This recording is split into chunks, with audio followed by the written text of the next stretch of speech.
Sup, my fellas. Don't forget to leave feedback, and enjoy the story. Many monsters rushed at the guy.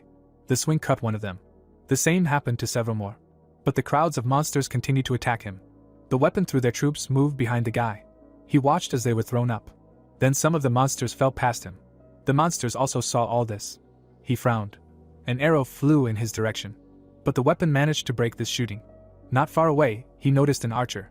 Sot was nervous when the guy said that they broke out, relying on numbers, and now they are shooting without warning.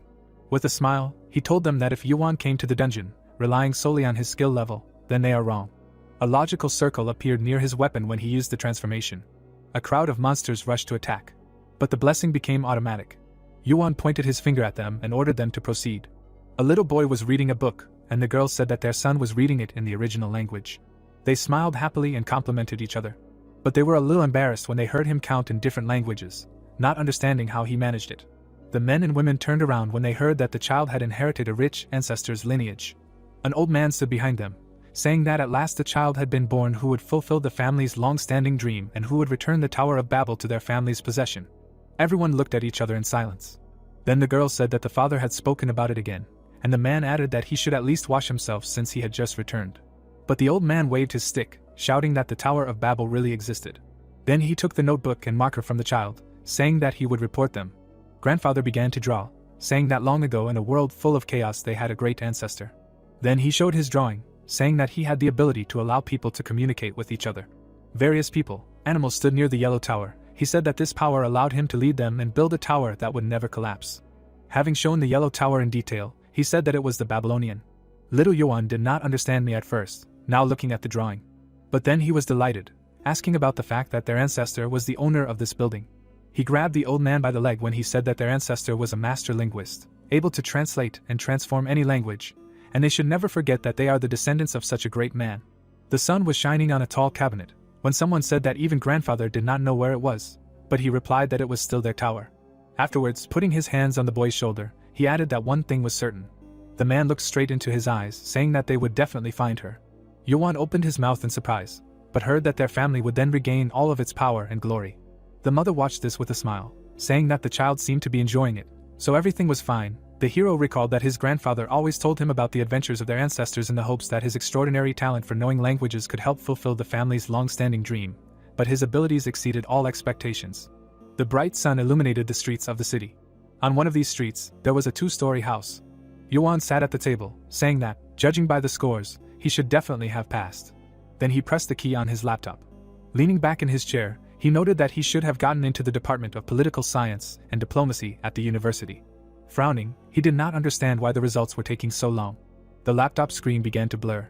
Pressing its buttons, the guy did not understand what it was. Suddenly, an autumn window began to appear in front of him. Yuan looked at it in confusion. His fingers passed through the screen. The hero said that he had never seen such an alphabet before. Looking closely, he read that the improved academy in an alternate reality accepted his documents. Congratulations. Jumping up from his chair, he was surprised at how it was possible to read this at all. The system notified that he was called to the place of the practical assessment. If he passed, he would become a future student, so he needed to get ready, and the countdown began. Looking around, Yuan thought that this was someone's prank. Then he looked behind him. A letter about enrollment appeared on the laptop screen. Smiling a little nervously, he said that he was just maybe nervous, but the system continued to count down the time until the transfer to the exam location. The guy was surrounded by a bright light when a message appeared about the start of the practical assessment. At that moment, a girl came into the room, asking if he had passed, but she was looking at the empty room. Yuan fell into some cave. He was probably lying down when a message appeared in front of him that the special practical assessment for candidates from lower dimensions had begun. Putting his hand behind his head, he also saw the requirements to defeat the blind goblin and destroy the dungeon core, not understanding what this was and whether it really wasn't a game. Someone's footsteps were heard behind him, when he tried to remember that they were talking about the practical assessment and the special exam, and that he hadn't even applied. But he was scared when he looked behind him. Two goblins were looking around the cave, saying that they heard a human voice. Yuan covered his mouth with his hand, thinking that they were talking about him. Now he even understood them. The thought of the practical assessment, the blind goblins, and the dungeon core flashed through his mind. Frowning, he thought about what was going on here and if he really needed to defeat these things to get out of here, and also noted that he felt like he was in a game or a novel. Drops of water had gathered on the ceiling. Holding his hand to his mouth, he thought about his headache and the surrounding dungeon, and how he didn't understand what was happening, but it felt very realistic. The goblin next to him was looking around, and he realized that if he wanted to get out of here, he would need to fight those things. Yuan fell to the ground in defeat, wondering how he could do that, since modern humans weren't entirely sure how to defeat a chihuahua. A blow from a club passed by him. His eyes widened in fear when he thought the goblin could see him. But when he saw it waving at nothing, he decided that it couldn't. He heard a rustling sound underneath him, as he realized that he shouldn't panic. The monster immediately pounced on him. The gathering passed his face. The goblin hit the ground. Yuan fell to the ground nearby. Both of them turned around. One of them said that the sound came from there. The hero lying on the ground only thought about being calm. He pressed his hands to his mouth harder, thinking that these creatures are blind, but more sensitive to sounds and movements, and it seems that they hunt, chasing the victim while communicating with each other, no matter how well he hides, because in the end he will be caught. Frowning, he decided that if he does not want to die, he needs to think. Looking at these goblins, the guy thought that he can use their habits. Then he picked up 2 stones, realizing that there is no time to waste. Then he threw them, deciding to act. The monster pointed his finger in that direction, towards the sound. The goblin was looking for something on the ground. Those 2 stones appeared in his hand. At that moment, Yuan swung. He hit the monster on the head with a large rock. The blow made it bend over, saying that the prey was behind it. He swung his club and aimed it at the second one. The other goblin got hit. That's when even his teeth fell out. Our smart linguist opened his mouth wide, shouting in their language that the prey was resisting and they needed to destroy it. The stupid goblin grabbed the club with both hands. That's how he hit his comrade. The blow was very strong. Blood spurted out of his head. The body of this monster fell on the second one. Then they both fell to the ground. Yuan opened his mouth in shock. Something caught his attention. The still living monster was trying to crawl out from under its dead comrade. But he raised his head when he heard footsteps. The guy was standing above him with a club. He looked down and apologized. The monster clenched his teeth when the hero said that he had also tried to kill him and therefore should have expected this outcome. Yuan raised his club, but he was thinking about what if he couldn't finish off this dying creature.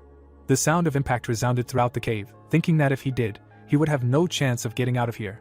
Afterwards, he stood in front of the monster corpses, saying that he survived this time. Their bodies were surrounded by a glow.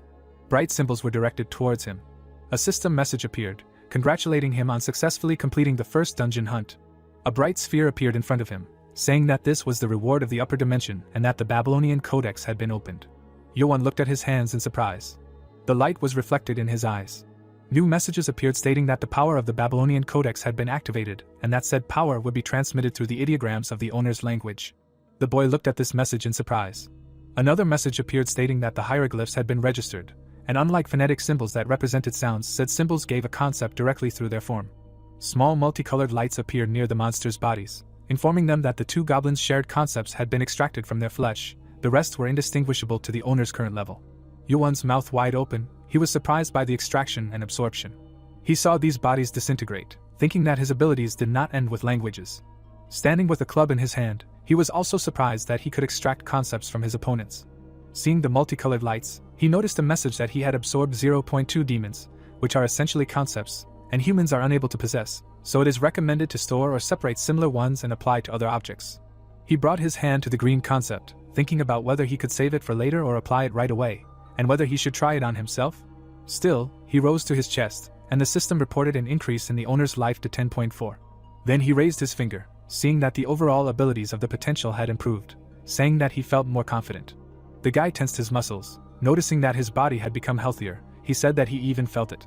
The hero quickly clenched and unclenched his fists, saying that it was an uneasy feeling. Yuan looked at his hands, noticing that his strength, grip, skin and everything else had definitely improved. He remembered the 2 goblins, thinking about having absorbed their concepts. As he walked forward, Yuan noticed that the corpses of the goblins whose abilities had been absorbed had disappeared, leaving only 2 clubs. He crouched down and thought that if the act of applying the concept worked on him and other objects, then something like this was possible. Putting his hand on the purple concept, Yuan decided that if it really worked, he would be able to leave the dungeon. Smiling widely, he said that he could do it. Later, there were many corpses of goblins behind him, so using the unlocked power, he was able to quickly clear the dungeon. Afterwards, he placed the cracked ball on the pedestal. A congratulatory message appeared, saying that he had passed the practical test of the special exam for the lower dimension. Wiping his sweat with his shirt, Yuan waited for the fact that he would finally be able to return home. But the system notified that the candidate would be transferred to the dormitory. Magic circles appeared above the cave, so the place where he was transferred was not his home. There were several planets above the building, and it was a world he had never seen before, a place called the Union Academy. Yuan found himself in a room, The system congratulated him on passing the practical exam and becoming a temporary student. He looked at the blue window in shock, seeing a request to put on the provided uniform and come to an interview. Another message notified him that he should not forget to put on the proud uniform of the Union Academy. The guy looked at the clothes in front of him, surprised that he had just passed the entrance exam, and now he had to wear a uniform again. Looking around the room, the hero said that this was simply ridiculous. However, putting his hand into his jacket, he also said that he was put in a situation on the verge of death. Then he adjusted his tie, noting that now they wanted to interview him. Taking a step, he decided to meet the person in charge. Resolutely walking forward, Yuan said that he would definitely say everything he thought about it. At the end of the corridor, a large door was visible. He opened it, thinking that he would demand compensation for such a brazen move. The girl at the table looked at him, and in his mind there was only the thought that she was very pretty. The guy stood in front of her, confused, noticing her green skin, but still finding her very beautiful. She greeted him. His girlfriend was sitting at a large table, saying that her name was Yamina and that she was a professor of magical combat at the United Academy, and also pleased to meet her. Yuan put his hand behind his head, hearing congratulations on passing the practical exam, and thanked her. He smiled confusedly, hearing that during his test, the entire faculty was looking at him. But he lowered his eyebrows, hearing that he was the first student in 500 years to create his artifacts during the test. He looked at the enthusiastic interlocutor, thinking about how he was transported here without knowing anything and almost died, but she said that it was amazing and that it was unique to happen even outside of the special exam. Sighing, Yuan looked out the window, thinking that maybe because they were from different worlds, their way of thinking was different, and that this was a strange school that he would find a way out of right after the interview, but something caught his attention. Looking out the window, the guy asked the professor about what that pillar was called. Looking at the student, Yamina replied that she heard that people from lower dimensions do not know anything about the unification or this colony, and it turns out that this is true, and this pillar is the reason why the Union Academy was created.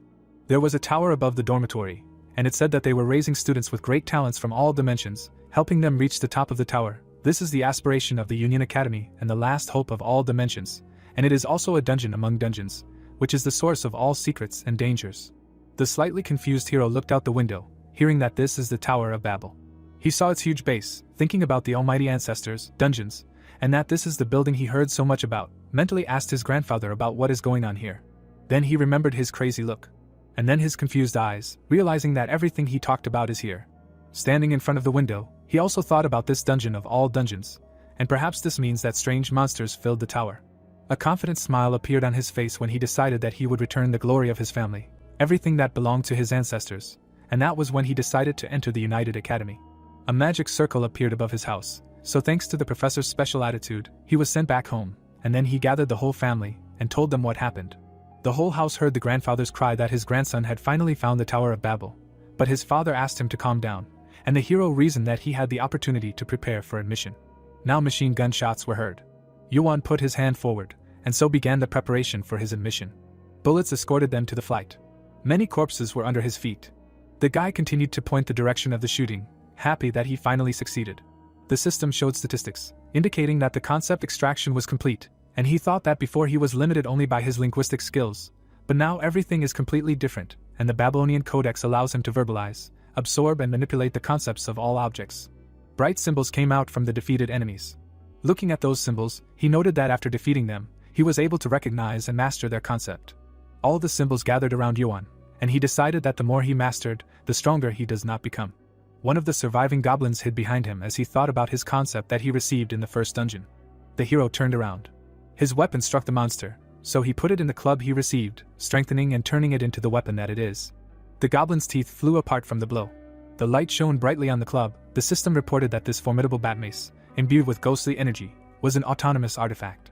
Yuan hugged his weapon, praising it for its good work, thinking that he was grateful to it and the lucky chance by which he created it, thanks to which he received a good result in the assessment. But he opened the system window in front of him, deciding to sort out the loot and check everything according to the code. But he looked at it in surprise. The system showed the withdrawal of the concept, so he saw that there was something he had not seen before, such a parameter as a soul. His weapon began to swing in different directions. He asked about what happened. The weapon began to bow when he clarified that she wanted him. Making the screen larger, he agreed, and also decided to give a little life to the ghost or spirit. A bright sphere appeared in his hand. He channeled everything into the weapon, because by acquiring even the smallest concepts, he saturated the mace with them. Yuan covered his eyes with his hands. A bright aura appeared around his head. The system reported that the concepts combined in perfect harmony caused the artifact to transform, and the perfect synergy leads to a fusion that goes far beyond the boundaries of existence. Frowning, the guy wondered about one of the concepts he left behind suddenly transforming. The glow became even brighter. Now a snake appeared in front of him, and the system reported that through transcendental fusion, the Ghost Beast 10 was completed. Yuan crouched in front of the snake, saying that by combining the characters for the ghost from the beast, he gets a ghost beast, and it is very similar to fantasy. Reaching out his hand, the guy asked if he could touch it. The snake tensed up a little. The hero froze. But the snake looked at her with big eyes.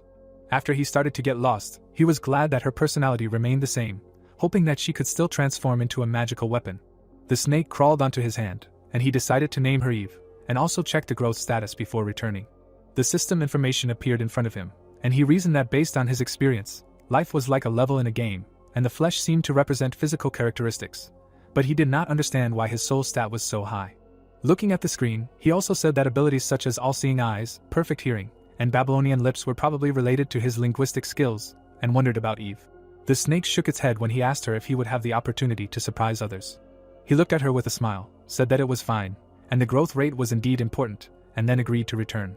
A magic circle appeared above him, and he said that it was time to go to the entrance ceremony of the Union Academy.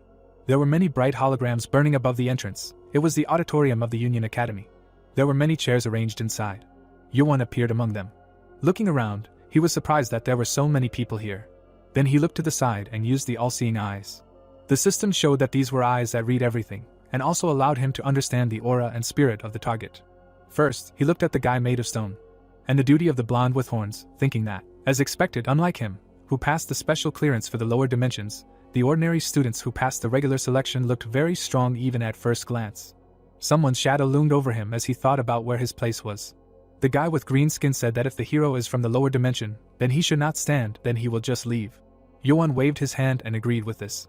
With an awkward smile on his face, the hero thought that, as expected, those who had passed the regular selection thought very highly of themselves and discriminated against him just because he was from the lower dimension.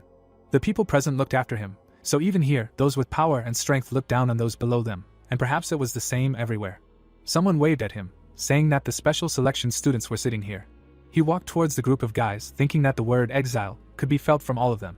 But suddenly, he noticed something. His eye began to glow brightly as he wondered who these guys were. Looking at the blondes, he was surprised that they were actually special selection students from the lower dimensions.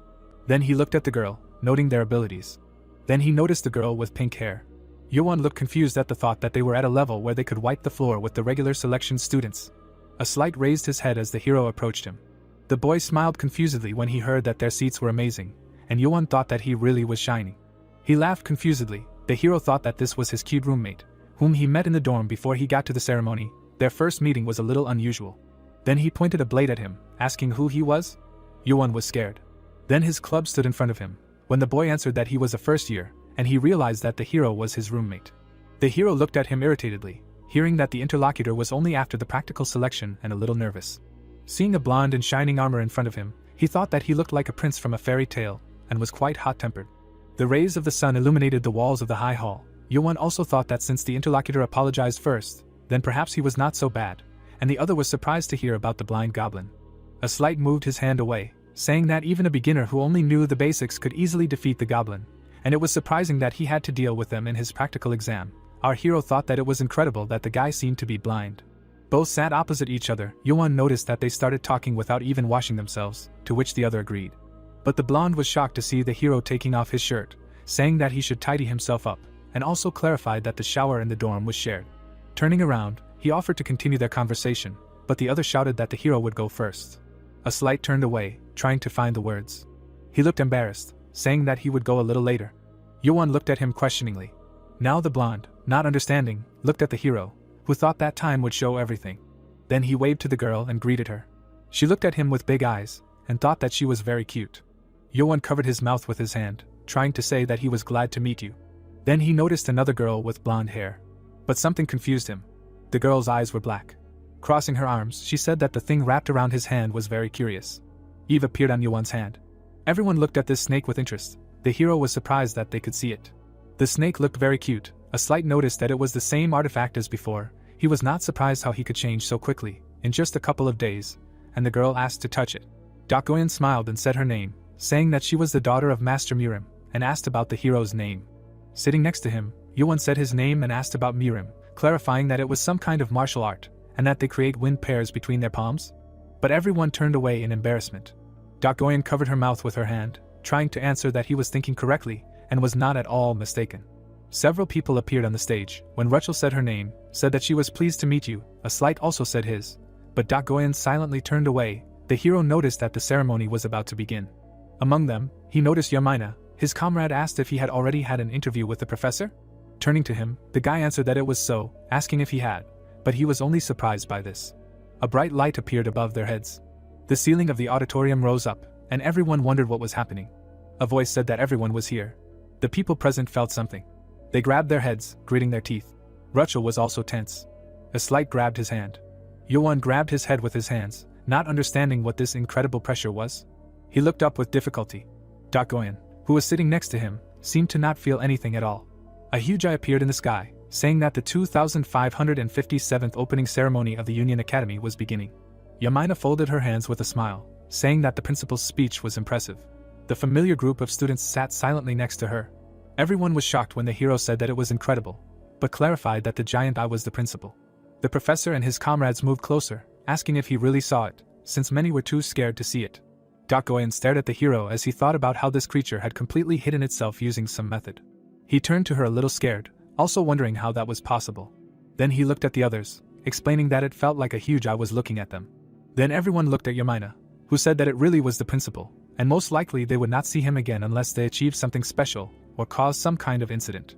She looked at Yuan with interest, wondering why he was given a personal meeting, but he remarked that it was more like a curse.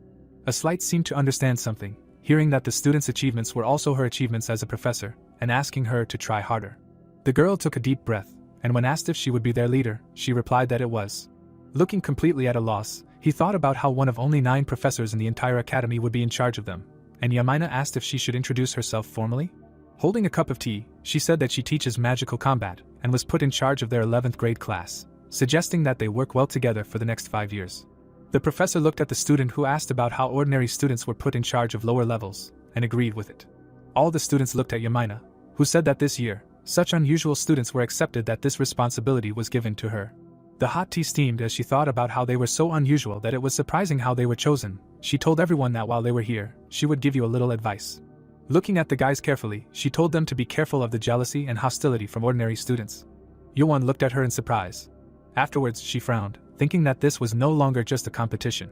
As he imagined his comrades surrounded by ordinary students, he thought about the physical clashes and fights between students, matters unrelated to internal disputes, and the unprotected rules that were set, as these were things that even professors could not interfere with. Placing her hands on her knees, Yamina told them that from now on, they should stick together, as they were rare, specially selected students. Goyen silently crossed her legs. The hero thought that if they wanted to grow alongside other students, they should be strong enough to ignore jealousy and hostility. Yuan's mouth slightly opened as he heard that they were partners who would climb the tower together until graduation. Smiling at the students, Yamina decided that they had enough talk for today, as the academy had prepared small gifts for each of them. The room was lit up with a bright light, saying that he would explain the rules and details to them after they received the artifacts. Everyone looked at the light source. A pendant on a chain hung from his hand, and a question was heard about it being a student ID. A slight stood next to the girls, saying that it was a pendant, remembering the professor's words that they could use this student ID to identify themselves and gain access to all facilities on campus, and could even teleport anywhere in the entire association. The voice rang out throughout the street when the guy said that Professor Yamina was simply amazing. Then they found themselves in a large hall, when Rachel said the same thing. But they did not go anywhere, because Goyen remained silent. Putting the ticket in his pocket, a slight told the others that they would need to have it with them if they wanted to enter the tower. Whether they liked it or not, they would have to keep a close eye on him. Rachel looked up and asked why only Yuan was left. Slightly putting his hand forward, the comrade answered that he did not know. They looked at Goyen, who noted that it was possible because he was the only one who could sense the presence of the principal. At that moment, Yamina was talking on the phone and was surprised by what she heard. The students looked in her direction when she said that she was just about to have a tea party. Goyen frowned, hearing that it was sad. Yuan silently looked towards the teacher, since he was the only one of all the students who could look directly at the principal. Now the hero was sitting on a chair with excitement. In front of him was an empty table. Frowning, he was surprised at such a personal meeting on the very first day, because he had not managed to get involved in anything. He was surprised to hear the words that he could calmly look at him. A doll appeared on the table, saying that its true incarnation was not here. Yuan frowned. Sitting opposite, the guy tried to find the right way to address him, but the interlocutor told him to call him master, and said that he had to explain the reason for the call. There was a wide smile on the doll's face. The master said that he does not interfere with the training of students, and leaves the weak weak and the strong strong. The hero looked closely at the interlocutor, hearing that he does not care whether they die at the tower or survive, receiving power and glory.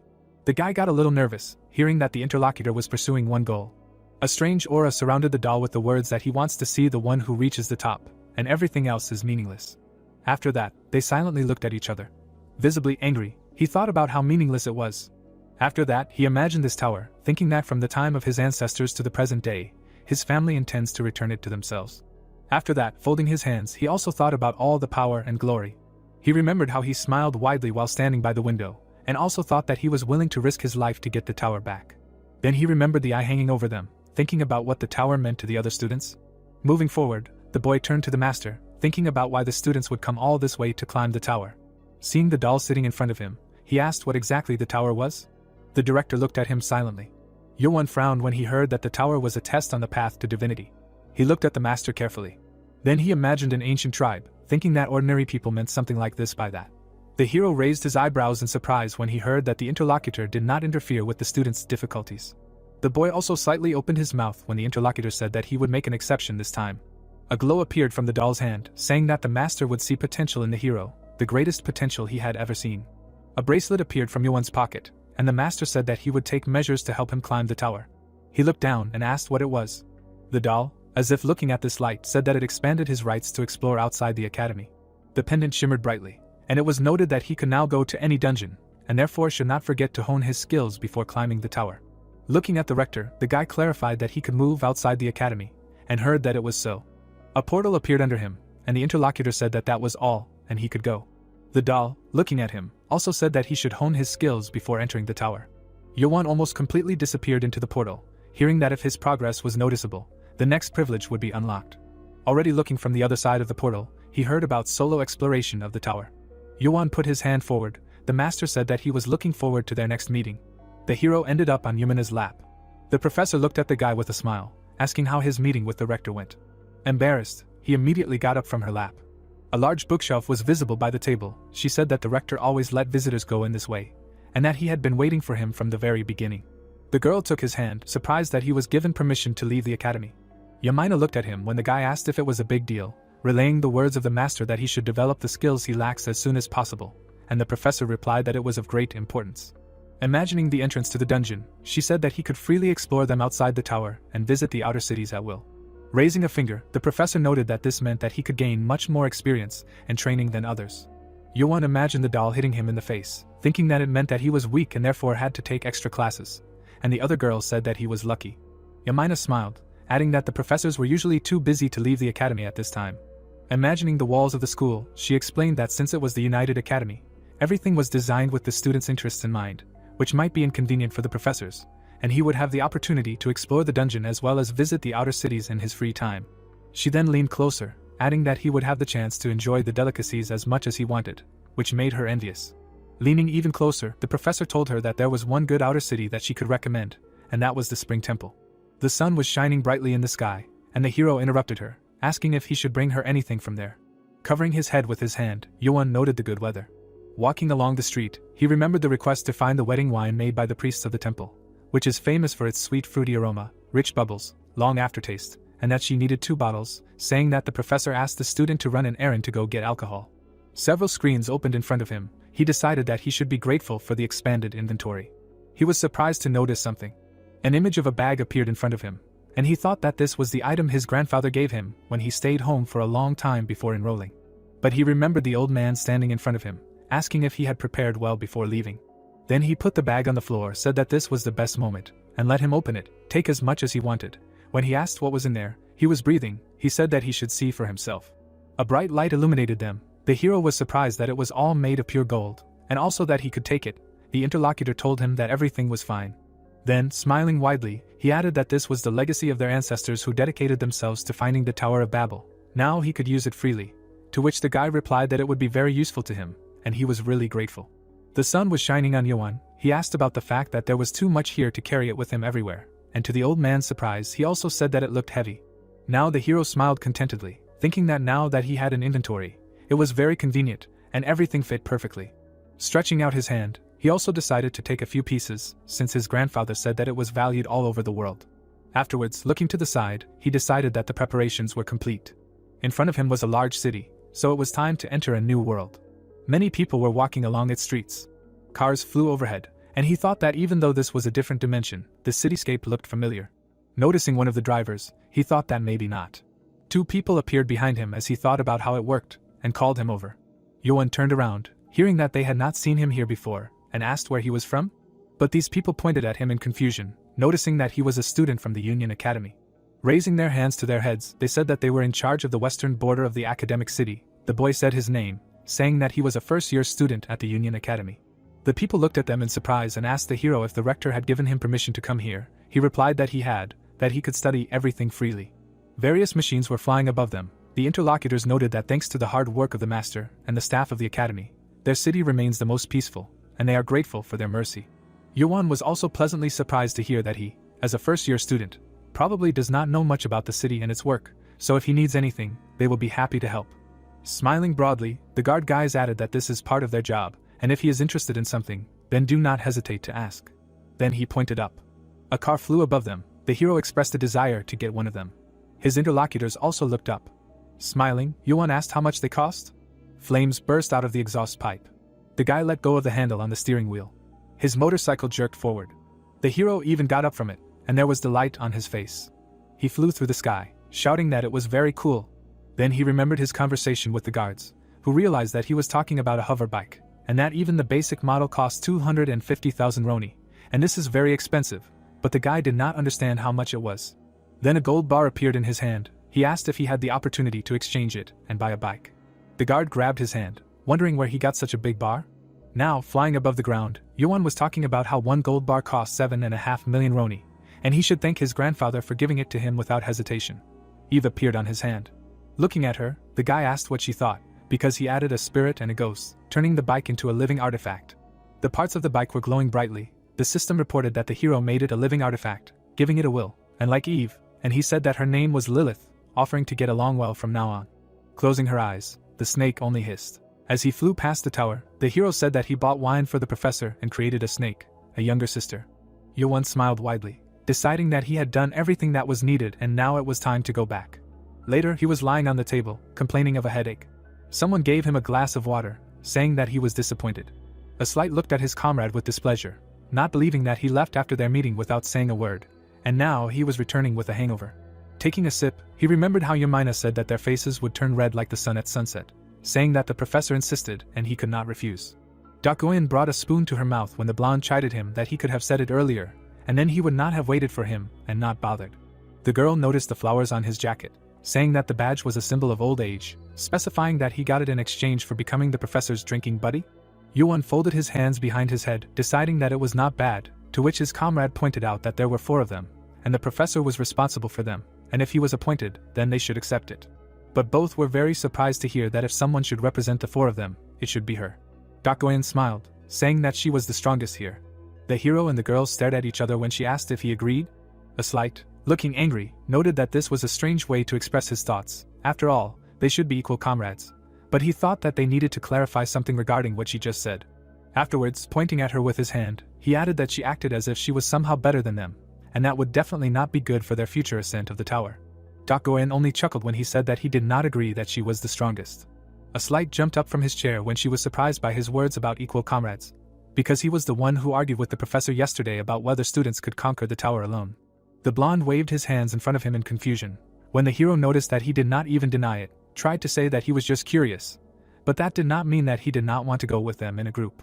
Yuan lay down on the table, thinking that they were starting to have hostility since the morning, and he was going to say that they should come up with a plan in advance.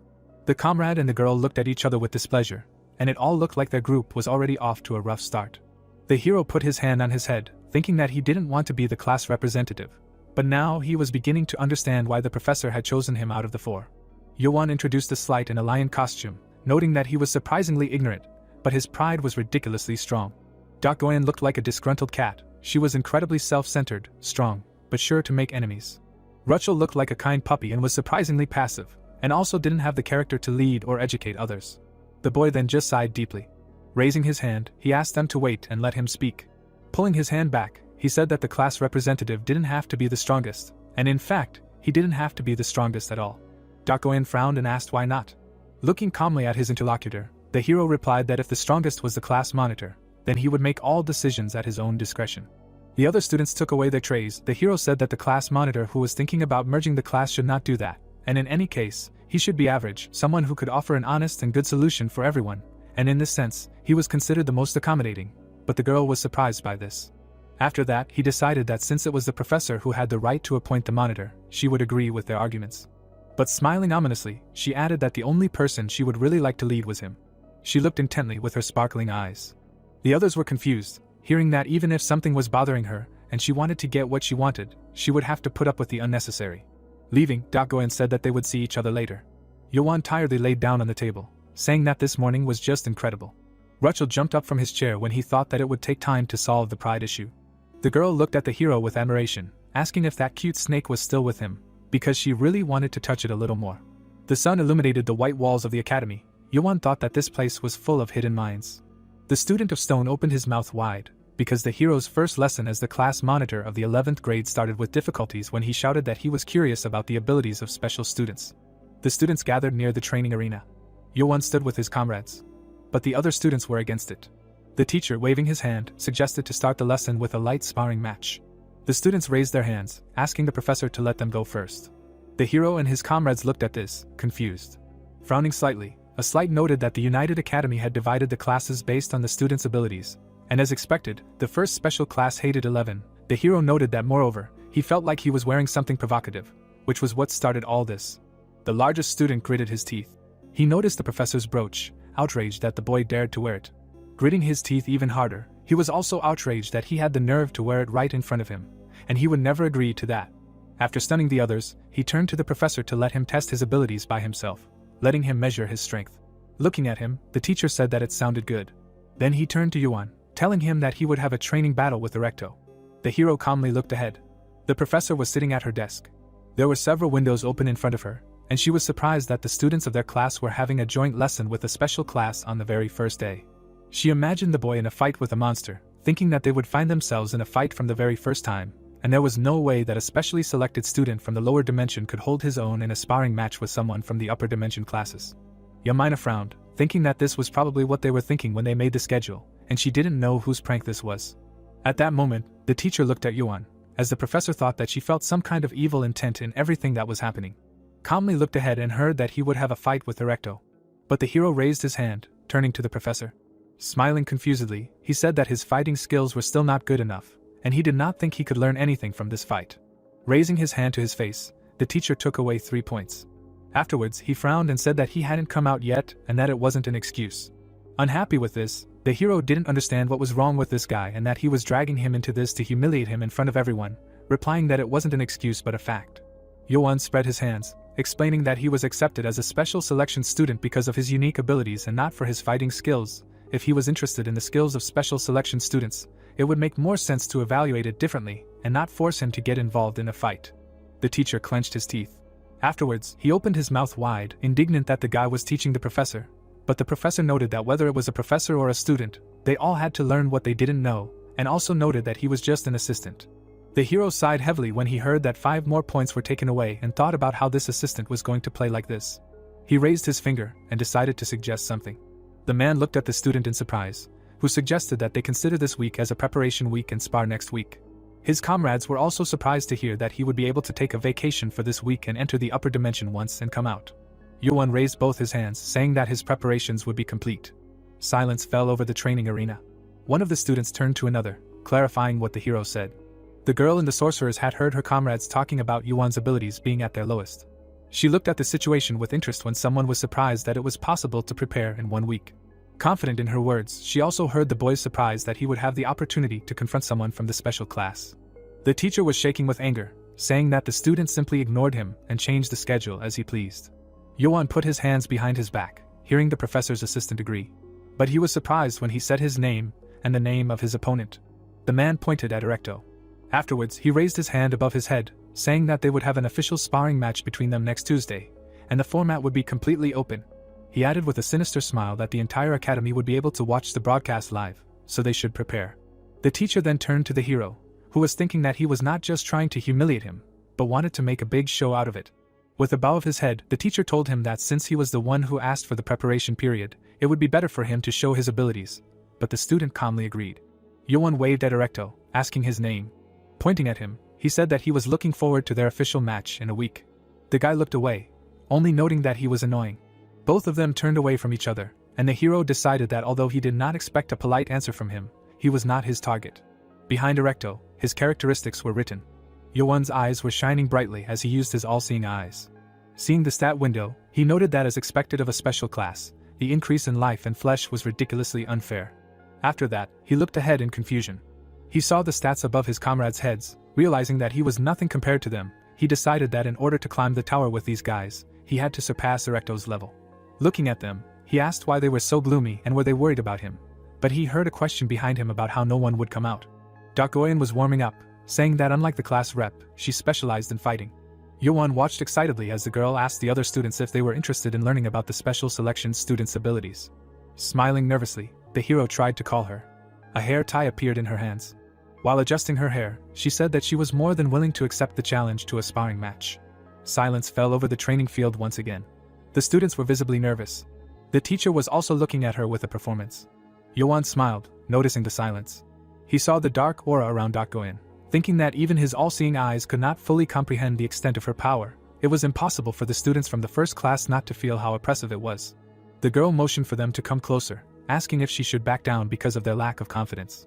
Then she pointed at Erecto, asking if that was true. Bending his finger, the girl added that he was not the type to back down, and let them come out and be crushed. The student only gritted his teeth. The hero, who was watching this, decided that Erecto was terrified, because he was his original target. But now he was being challenged by someone he did not expect, and everyone around him seemed to understand this. He saw a guy who was just angry. I think that if he tried to save face, he would fall for the provocation. Then he imagined how he was covered in cracks, realizing that he was finished, he would be so injured that he would not recover in a week. So Yamaina went towards Dakoyan, asking her not to do this, thinking that he did not care much, but this should not happen. Standing in front of her, he said that he had a sparring match with him in a week, and if she wanted to fight, then she should wait for her turn. To which the girl asked if he was sure.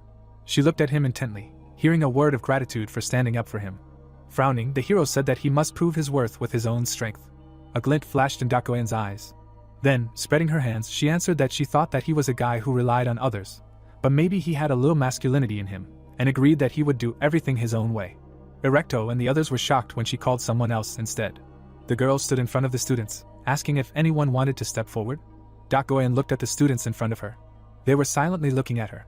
Afterwards, she just sighed deeply. Turning away, the student told the others that they were barking loudly just a second ago. As she left, she added that now that there was a real threat, everyone seemed to be rooted to the ground.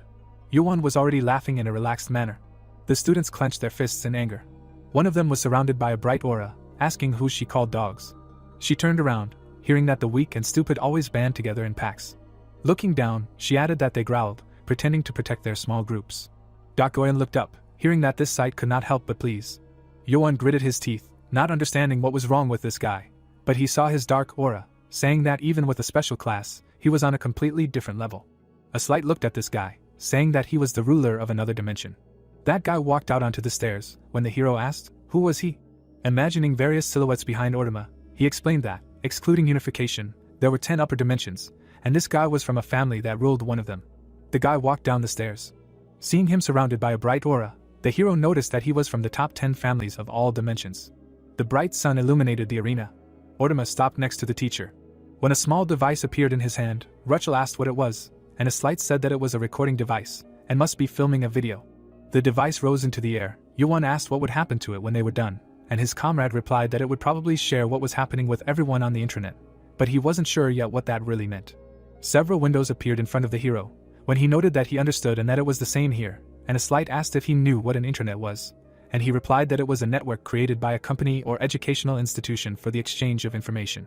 A lot of different advertisements appeared on the screens. His comrade was surprised that he came from a lower dimension, not even knowing about the unification, but already knew about the internet, and he replied that where he came from, events developed in a similar direction.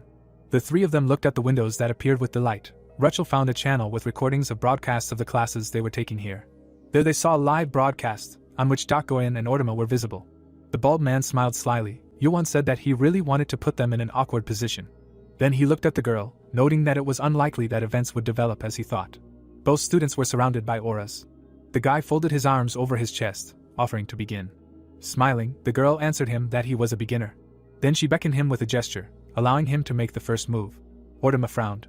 He put his hand forward, offering to see how far his arrogance could lead her. The hand gained a bright glow with the words that she should kneel.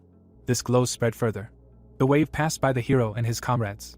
Yuan felt something. He grabbed his leg with his hand, thinking that this was different from the power he controls. His comrades were also tense, and the guy compared it to freedom flowing from top to bottom, noticing that the air became heavy and it became difficult to breathe. The other students also tensed up. The energy spread throughout the area. He thought about it making him fall to his knees, as if it was the most natural thing he could do. The boy opened his mouth slightly. His eyes grew larger as he compared it to the distortion of the laws of nature. A slight turn to the hero, surprised that he understood how this ability worked. Rachel grabbed his hand. Fear was visible in her eyes. Darkness surrounded Goyen. She held out 2 fingers in front of her. Then she dispelled the opponent's energy. The teacher opened his mouth in surprise. A slight was also shocked. Yuan looked on in confusion, surprised that the girl had increased her energy so easily. Ortama pulled his hand back, saying that she was capable of something. Goyen, lowering her head, replied that his power was as ridiculous as his horns, and if this was all he could do, then she was disappointed. Smiling, the boy told her that they were not finished yet. The girl watched his hand move carefully. Dust rose from her jerk. Then she kicked him. The guy gritted his teeth, hearing that she would not let it happen twice. As she said that it was an obvious attack that became stronger the closer it was. Ortama made a barrier in front of himself, saying that he would have to use both hands to do this. But Goyen was behind him, saying that if he lacked intelligence, he should train his body better. He tried to attack, testing the blow with his hand, calling her an upstart. She hit him back with her hand. Then she grabbed him by the collar.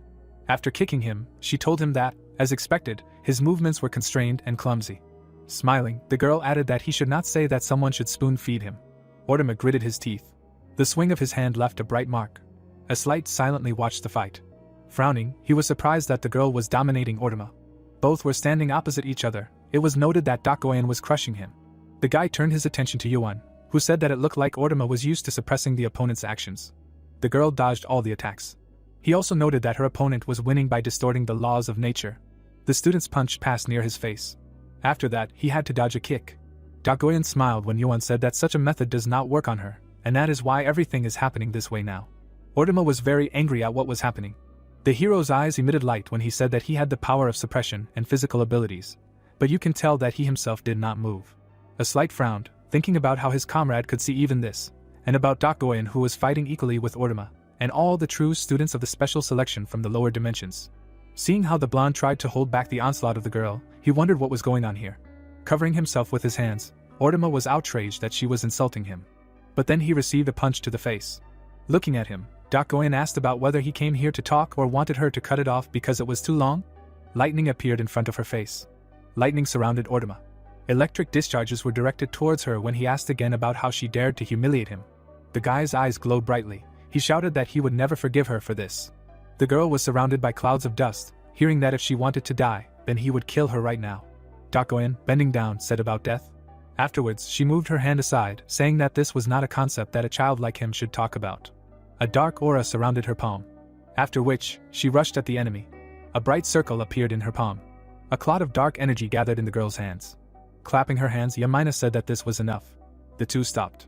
In an instant, they found themselves in a flower field. Goyen looked down in surprise.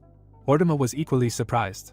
The students turned to the professor, who was talking about how the academy does not encourage students to fight to the death. The girl put her hands together cutely, saying that she would prefer if they left it to the tower, asking if they heard her. The entire training space was filled with flowers. Yamina snapped her fingers. The flowers immediately bloomed. Yuan looked at her in surprise. Looking down, he thought that perhaps this was an illusion. Afterwards, he looked at the two fighting, deciding that the scent of flowers was too strong for an illusion. Ortama clenched his teeth. Afterwards, he turned around and started to leave. Yamina watched him go when Goyen said that she was strong. The professor smiled at her. The students simply turned away from her. Goyen to his comrades. Looking at the hero, the girl asked how it looked. He answered that it was simply amazing. Rachel pushed him in the back when he said that just watching was very helpful. Turning around, he asked her what happened. She was shaking in fear, and he was surprised that she was still scared. Dokoin watched this with annoyance, and the hero thought it was cute. But he looked away when he heard that this deserved punishment. Teacher Pharaoh bowed his head in front of the professor, who was talking about how you can't pit students in sparring sessions from the first lesson and think you can get away with it, just watching them get out of control. He was very nervous when asked if he knew it was a big mistake and tried to apologize. Yamina turned away from him, saying that she shouldn't even think she could get away with a simple apology, so she should be prepared. Then she looked at Yuan, remembering something else. The professor touched his chest. Then, flicking the decoration, she said that for a class rep, dignity is everything, asking how come he was wearing the Suvorov badge upside down. The other students' mouths dropped open in shock. They clenched their fists when the professor said she would now go about her business, wishing him a good day. The boys sighed in relief, saying that their professor had come to stop the fight. He then noticed the angry students, saying that she had made things even more heated. A message appeared in the chat room, saying that the girl from the lower dimension who had recently transferred was on the same level, fighting against Ortama. Screens appeared in front of the students. One of them wrote that the boy was completely defeated, another wondered what was going on. Others were sitting at the table, writing that these new students were amazing. Someone had a phone in their hands, texting that Ortama was the best student of the year, telling them to stop talking nonsense. A small group gathered on the stairs, suggesting that the others look at what Professor Farrell had posted on the internet. There was a picture of Ortama gritting his teeth. There was a picture of Doc Goyen smiling, and a lot of comments. They also saw a picture of Yuan, calling him a master of negotiation. Someone posted a picture of Yamina standing among flowers, and the way she touched the hero's chest. After which the professor turned the flower over, causing a strong reaction, the main question of who he was? The hero sat at the table with the others, noticing that the whole world was talking about them. A slight looked at the screens in front of him in confusion, but Dokoyan said that it was strange. She remembered Ortama, wondering how he could be called the most promising, and that it couldn't be true. She remembered the girl in the witch's hat, saying that there was definitely one person in this class. That girl didn't look in their direction at the time, but Dokoyan called her more capable than them. Yoan spread his hands when she asked if he noticed anything with his sharp eye, and replied that he was too focused on her sparring, but he didn't understand anything about the internet. A slight looked at the phone screen, saying that his name was also mentioned. The hero replied that they were afraid to talk about someone who challenged the best student, so they took it out on him. But the girl noticed that not everyone was talking about it. Looking to the side, their comrade remembered someone. Rachel was sitting to the side of them, and he was surprised that they were sitting so far apart. The girl was still trembling, scared. The others looked at her silently. Doc Goyen was staring at her. The hero thought that she looked scared because of her, and therefore she couldn't get closer, and he couldn't even imagine them sharing a common room. Rachel tried to keep her hands from shaking, when the boy thought that maybe she was nervous about what happened. A glass jar appeared in front of him. When he decided to use it to cheer her up, he told everyone to look here. The 1000 fruit concentrate sparkled brightly in the sun, and the special effect contributed to the increase in stats. A slight and Doc Goyen looked at the can. Yoan opened it, saying that they would be surprised, and asked for some bread. Rachel lowered her head. She ate the bread, smelling the aroma. This smell surprised her greatly. Turning around, she saw jam on the bread. The hero offered to try it. A slight took a bite. Doc Goyen also decided to try it. Both were delighted. The hero smiled widely when he asked how it could have such a taste. They continued to eat, saying that it was incredibly good, and the girl had already tried all the delicious things from the Central Plains, but this was on a completely different level, to which the hero told her that she could just say that it was delicious. Then he looked towards Rachel. Saliva was dripping from her mouth when he offered to come to them. The girl pursed her lips. After she sat down next to him, she asked him to make it for her, and the guy replied that it was already ready. Rachel brought the treat to her mouth. She was delighted and embarrassed at the same time. Now everyone was sitting together, talking about how it was the essence of fruit flesh and the most delicious taste they had ever tasted.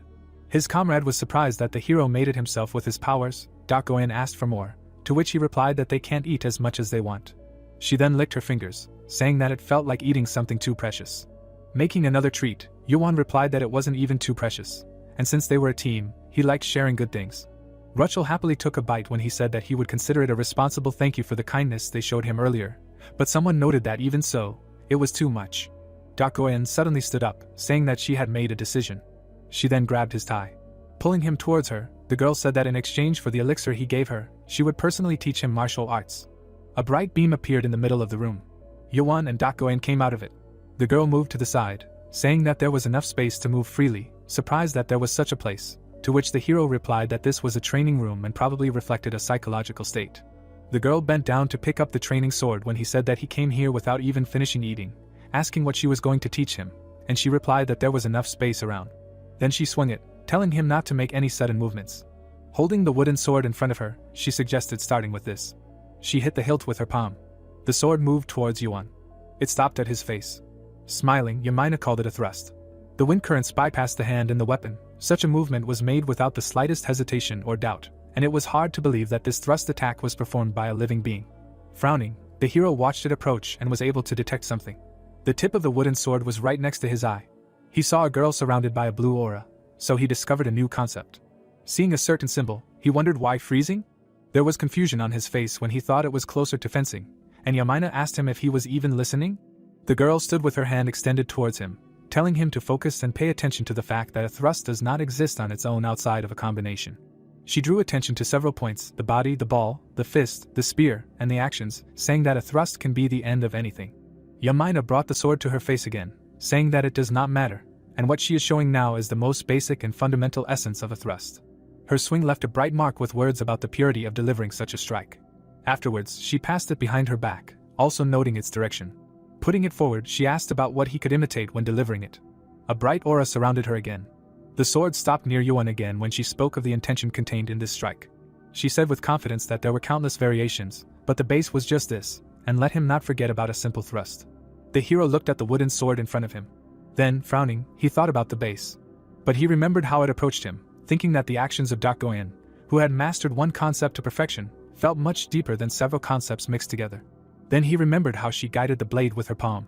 The girl handed him the sword, offering to try it, to which he agreed. Rubbing his shoulder, the guy made excuses in advance, calling it a pathetic parody, but still decided to try, to which she was surprised that if he could perfectly copy her movement the first time. Smiling, he joked that in this case, all the years that she honed the skill of this strike would be meaningless. But a gust of wind blew her hair. She looked at her comrade with pleasure, not believing that such a thing could happen. Yuan gritted his teeth when the girl thought that he had truly mastered the essence after seeing it just once, but the guy said that it was not that. Frowning, he told himself to focus, nothing could replicate it completely. His swing also left a mark with the words that until now he had been too focused on combining concepts, thinking that it was enough to strengthen them by simply combining or adding new ones. Yuan took off his jacket, saying that this was not all. After throwing it aside, he decided that his strength could increase even more. Spreading his legs wide, he decided to do this by improving what he already knew. Making quick lunges, he thought about how there were many symbols for stabbing. But imagining himself as one of them, he was surprised that he caught on the freezing. Dakoin folded her arms as he thought about what a thrust was to her. The hero gathered all of his symbol, thinking that it meant to pierce the target without fail. With another thrust, a powerful gust of wind also appeared, and he realized that it was a swift thrust. The girl looked at the sword in his hands with approval. Yuan fell to the floor, and she asked him to stop, saying that there was no point in exhausting himself like that from the start. Trying to recover, he heard that if he filled in what she showed him, then he should try to use it when there was more space and against an enemy he could kill. Many messages appeared in front of him. Flipping through them, he saw that he had learned and mastered several concepts, marveling at the fact that he had raised his stats just by swinging the sword a few times. But something in particular caught his attention. The assistant in the message said that the observation was successful, increasing the depth of understanding of the all-seeing eyes to 110. He was surprised that his stats just skyrocketed, and he just learned about this concept, and it was already at 16. He remembered the goblins, how he noted that the swordsmanship did not increase at all, no matter how many he destroyed. Among other things, the system showed that the swordsmanship increased to 20. Yamina looked at the screen in front of her in shock, also noting that his combat stats had doubled, and the girl said that she did not expect to lose so easily. Frowning, Dakoin was surprised that he was able to demonstrate the essence of the technique even with a training sword. He awkwardly put his hand behind his head, answering that there was nothing special here, and he simply repeated after her, not really understanding what he was doing, but she was indignant, noting that if he could understand and repeat what he had just seen with such ease, then why couldn't everyone do the same? She raised her eyebrows, hearing that it was probably because she was a good teacher. The hero imitated her movement, saying that he was not just saying that, because the first time he saw it, he could feel its depth. The girl was embarrassed, hearing that he was surprised if anyone could even reach such a level of skill, and was so impressed that for a moment, he even lost track of time. Dakoin lowered her eyes slightly. Turning away, she was surprised that they had not even gotten to know each other well enough yet, and he was already saying such embarrassing things incredibly easily. Yuan smiled and added that he really enjoyed learning from her anyway. She could keep his elixir for herself now, but she doubted that it was worth the time she spent teaching him. He protested, asking what he should do then, and she noted that it was fine. His eyes widened when he heard her say not to worry. Smiling like never before, Dakoin said that he would compensate her for this loss in time, so he should be prepared. This clearly surprised him. The sun was shining in the room. The interlocutor noted that classes would start soon, and it was time for them to go. He silently watched her move, and then put his hand on her head, saying that she could even be dangerously offensive. White clouds floated above the academy building. Rachel looked at the phone screen. Students from another class appeared in front of her. One of them abruptly blocked her path. With a threatening smile, he asked where she was from. The girl looked completely confused. A hand appeared in front of him. A slight stood between them. Frowning, he said that they were from the same group, asking what he wanted. The blonde stared at his interlocutor when he called him a nobody from a lower dimension and demanded that he leave. Yoan and Dakoen appeared behind them, hoping that they were not late. He looked at the rest of his comrades with a smile, asking what they were doing here and offering to go. The bully pointed his finger, warning them to look back more often. Yamina hid behind a slide and thanked him. The comrade silently lowered his head when the hero asked about what was wrong with those guys. Later, the professor stood in front of the audience, saying that the history of the unification did not begin with the rector's founding of the academy, but from the moment when a tower appeared in the main dimension. The guy was taking a picture of Rachel from behind. He and his comrades looked at the girl with a smirk, asking why someone like her was going to climb the tower, and she should find something more suitable for herself. The girl looked down in fear, hearing that if she worked for him, she would be pampered every day. Yoan and a slight lowered their heads, hearing the stupid laughter. While the teacher wrote something on the board, the hero thought that no matter where the bandits were, they were the same everywhere, and wondered what was wrong with this professor, because those students were so loud, and he didn't care. His comrade stood up from his seat, wondering if the man was ignoring them or just not hearing them. He turned around, asking the student if he called him, and the guy told him that some students were making noise and preventing him from concentrating on his lecture, and asked him to intervene. Standing at the podium, he agreed with this, asking for no talking during the lecture, to focus on what he was saying. Both were very surprised when the man started talking about the formation period of the association again, and did not understand why all this. A slight looked away when the three started talking about him. Sitting in glorified poses, they talked about how the guy was like that only because he was very handsome. The other noted that it was because of him that he could not get the number. Sitting down, the blonde slammed his fist on the table, and the people behind him asked if they were dating. Tears appeared in Rachel's eyes, then they again noted her figure. A slight became even more angry, hearing their laughter again. Clenching his fist, he broke the pen. But Yuan put his hand on his shoulder, telling him to calm down. The comrade looked at the hero in surprise, asking if he really wanted to retreat, even considering everything they were saying about their classmate. But he asked what he was going to do, and if he was going to fight them. He didn't like getting involved in this nonsense. He picked up the phone, saying that causing trouble during class would only make things worse, and suggested forgetting and looking at something. The phone screen showed a live broadcast of their training, and when a slight asked what he wanted to say, Yuan replied that there were other options for solving the problem. These guys would get what they deserved. The blonde looked at him in surprise. He seemed to have guessed what he was going to do. The screen showed that it was a recording of a lecture on the history of the unification. Dakoen looked at what the guy who said was doing, that everything they said while being here was being broadcast in real time. The recording showed the three of them saying nasty things about Rachel. Behind them was Eve, carefully holding a small camera. As the recording was gathering a lot of comments, the hero said that the discussion was in full swing. Rachel looked embarrassed when Dakoen noted that he had chosen a great name for the broadcast to subtly draw public attention to it, to which Yuan responded that he hadn't let those guys get away with it after they talked about their classmate. That same classmate's eyes widened when she heard the guy's surprise about the broadcast. One of them covered his face with a textbook, and the other tried to find a camera. He managed to spot Eve, but they turned around and saw that they had attracted the attention of the professor. The man approached them, saying that their behavior in class was just terrible, and asking about the fact that they were also noisy last time, and demanded to state their name, class and leave. But the guy tried to justify himself by saying that someone uploaded their video to the internet. They were thrown out of the classroom when the professor yelled at them again to leave. Angry, he returned to the board, saying that he would be giving them 2 marks for the rest of the year, and warned the others not to disturb the order in the classroom, to listen carefully. The hero was surprised that even the teacher did not ignore this. Rachel looked at her comrades when Yuan said that 2 marks for everything they said seemed somehow condescending. But they were surprised to hear that everything was fine, and that was enough. After pushing, the girl also said that she was feeling better and thanked them for standing up for her. The hero sighed in relief, saying that he didn't do anything special, and he wasn't as strong as them, and he just thought that he could do something about it, and it worked, so there was nothing to thank him for. Rachel looked at him with gratitude. A slight sighed in relief. Dakoen also looked pleased. The comrade also said that he felt calmer knowing that Yuan was the class representative. The bright sun illuminated the walls of the academy. Someone's footsteps were heard. A slight raised his head when he was told that he was being addressed. Dakoen frowned when her comrade was told to come over. Rachel looked out from behind him in fear. The blonde opened his mouth slightly. The 3 of them, armed with a sword, approached him, and he asked them, "What is it this time?" The bully with a sword in his hands asked a slight about what happened yesterday. His friends with dissatisfied faces say that the grades for the semester were destroyed from the very beginning and they were marked by the elders. The guy in the mask is indignant, asking if they knew that their classmates are now avoiding them. The green character thinks about the 3 students appearing in front of him, drawing their weapons, and the teachers looking like they will not stop them. Yuan realizes that the faculty does not even consider them, students from the lower dimensions, as people. The bullies shout at the blonde, asking if he has gone crazy, demanding that he repeat what he said again. A slight calmly states that they apparently didn't get it, so he'll say it again. The guy calmly says that if they want to hear what he has to say, they should ask politely instead of like savages. The 3 bullies are angry at the character. The main one puts his sword to his face and says that he dares to talk to him in such a tone, although he is an insignificant creature from the lower dimension. A slight draws his sword with a savage cry. Something happens between the heroes. The protagonist looks at what is happening in shock along with the other characters. Yuan wonders in surprise what just happened. The windows around him say that a new concept has been discovered. A slight calmly stands in front of the opponents. His sword is burning. He clarifies if he needs to repeat himself again. The main bully looks at his weapon in fear, while the blonde guy says that they should ask politely. He puts his sword to the scoundrel's throat. The latter sighs in fear. The villain falls to his knees. A slight holds his blade to his throat with a serious expression and says that he would be willing to talk.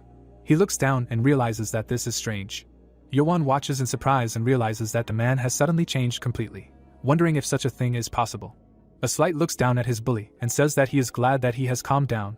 The protagonist at this moment wonders if it is really because of the sword and what kind of dazzling concepts are bursting out. The guy seriously states that after receiving a proper greeting, he will go. The villain furiously thinks about not being able to move his legs due to the pressure. His friends yell at a slight, calling him a bug. Dakoen watches intently. A slight holds his weapon, turns around and greets the teacher. The green character looks at the guy, who is wondering what grade the group is getting at the academy, who suddenly attacks their classmates with real swords during class. The teacher explains that their academy encourages outside sparring, so to some extent, he is interrupted. A slight says that he never agreed to spar. The teacher sits across from him and states that he discovered his personal artifact. He is told that they were simply reacting to an unprovoked attack.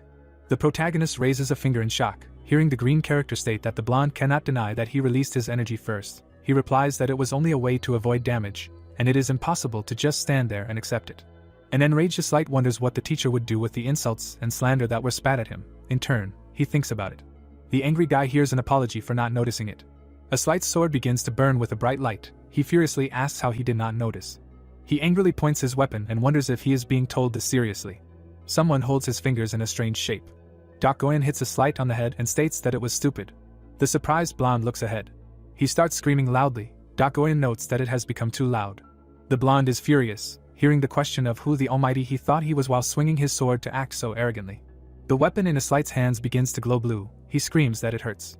Yuan notices with a smile that the energy has disappeared, while the teacher is indignant. Pharaoh angrily calls them insignificant creatures from the lower dimensions. Surprised, Yuan stands next to Rachel.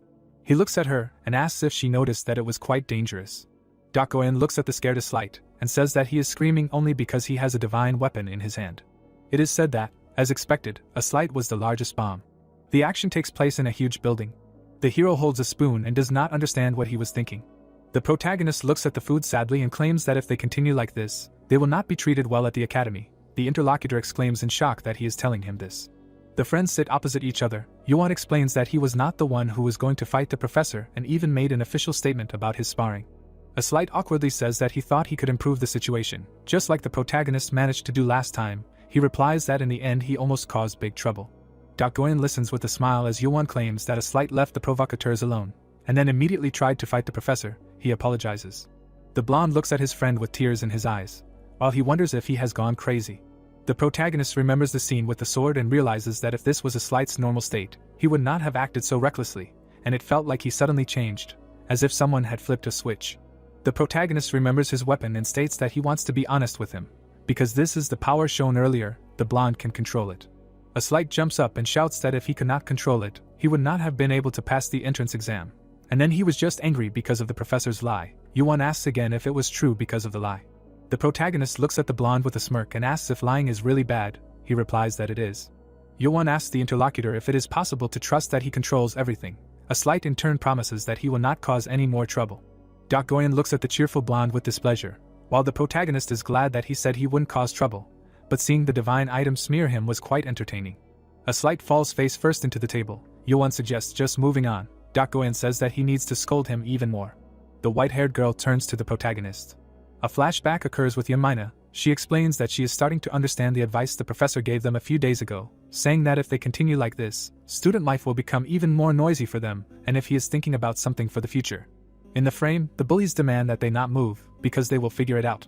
Goyen with a calm look explains that she wishes the protagonist would say it right now. Surprised, Yoan hears that she wants to know everything he is thinking. The protagonist thinks about the fact that over the past few days at the university, he has definitely realized the reason for his worries. The frame shows images of Erecto and Ortima. He explains that the way of thinking of those around him is based on inner strength and superiority. The picture shows a scene with the Slight and the bullies. It talks about an incomprehensible contempt for the lower dimensions. The frame shows Teacher Farrell and another. It talks about the foundations formed over the years to consider this the norm of things, wondering what outsiders can do in a place where this is considered the norm. The protagonist turns to the guys, asking what in their opinion is necessary to establish mutual understanding. The friends exchange glances, while he completes the question, whether it will be enough to gain recognition from any large group. The protagonist spreads his hands, and to the suggestions about conversation's strength, he says that they already have it. He shows something with gestures. Yoan holds them between his fingers and explains that he means how they look. The events take place in a huge coliseum. Goyen asks if they should create a channel about their daily life. Yoan answers that on the planet where he comes from, it is a fairly simple way to tell about yourself.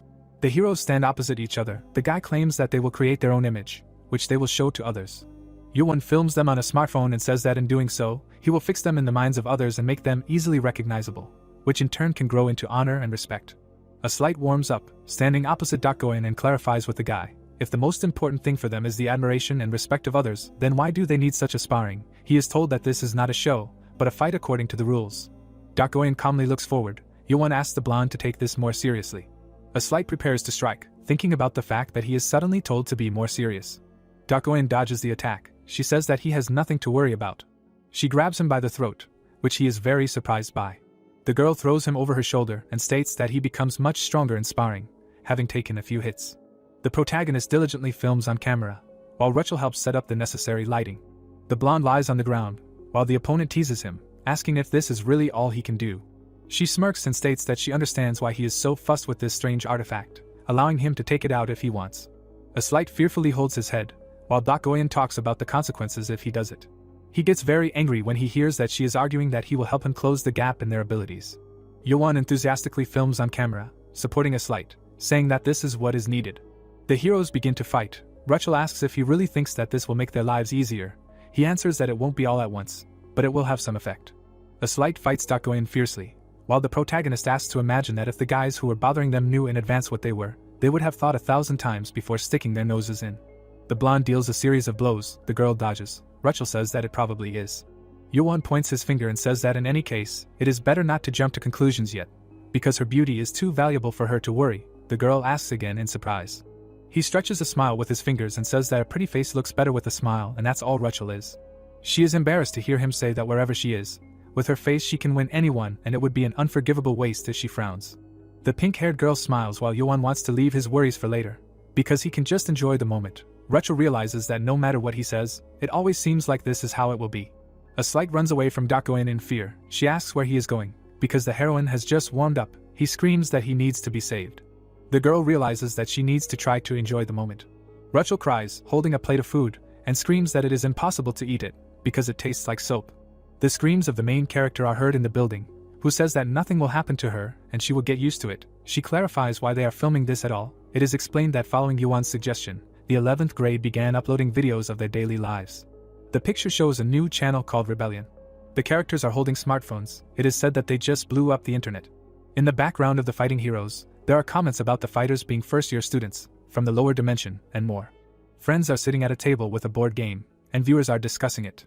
A guy is moving his piece around the squares, and the comments say that it's no good. A Slight is looking at the main character with a grin, and fans are writing that the rules are quite simple, and the loser didn't understand anything at all. The heroes are sitting on the couch opposite the professor, and someone is complimenting Yamina, and other commentators are discussing various topics. She is holding tea, and viewers are saying that they like just watching it.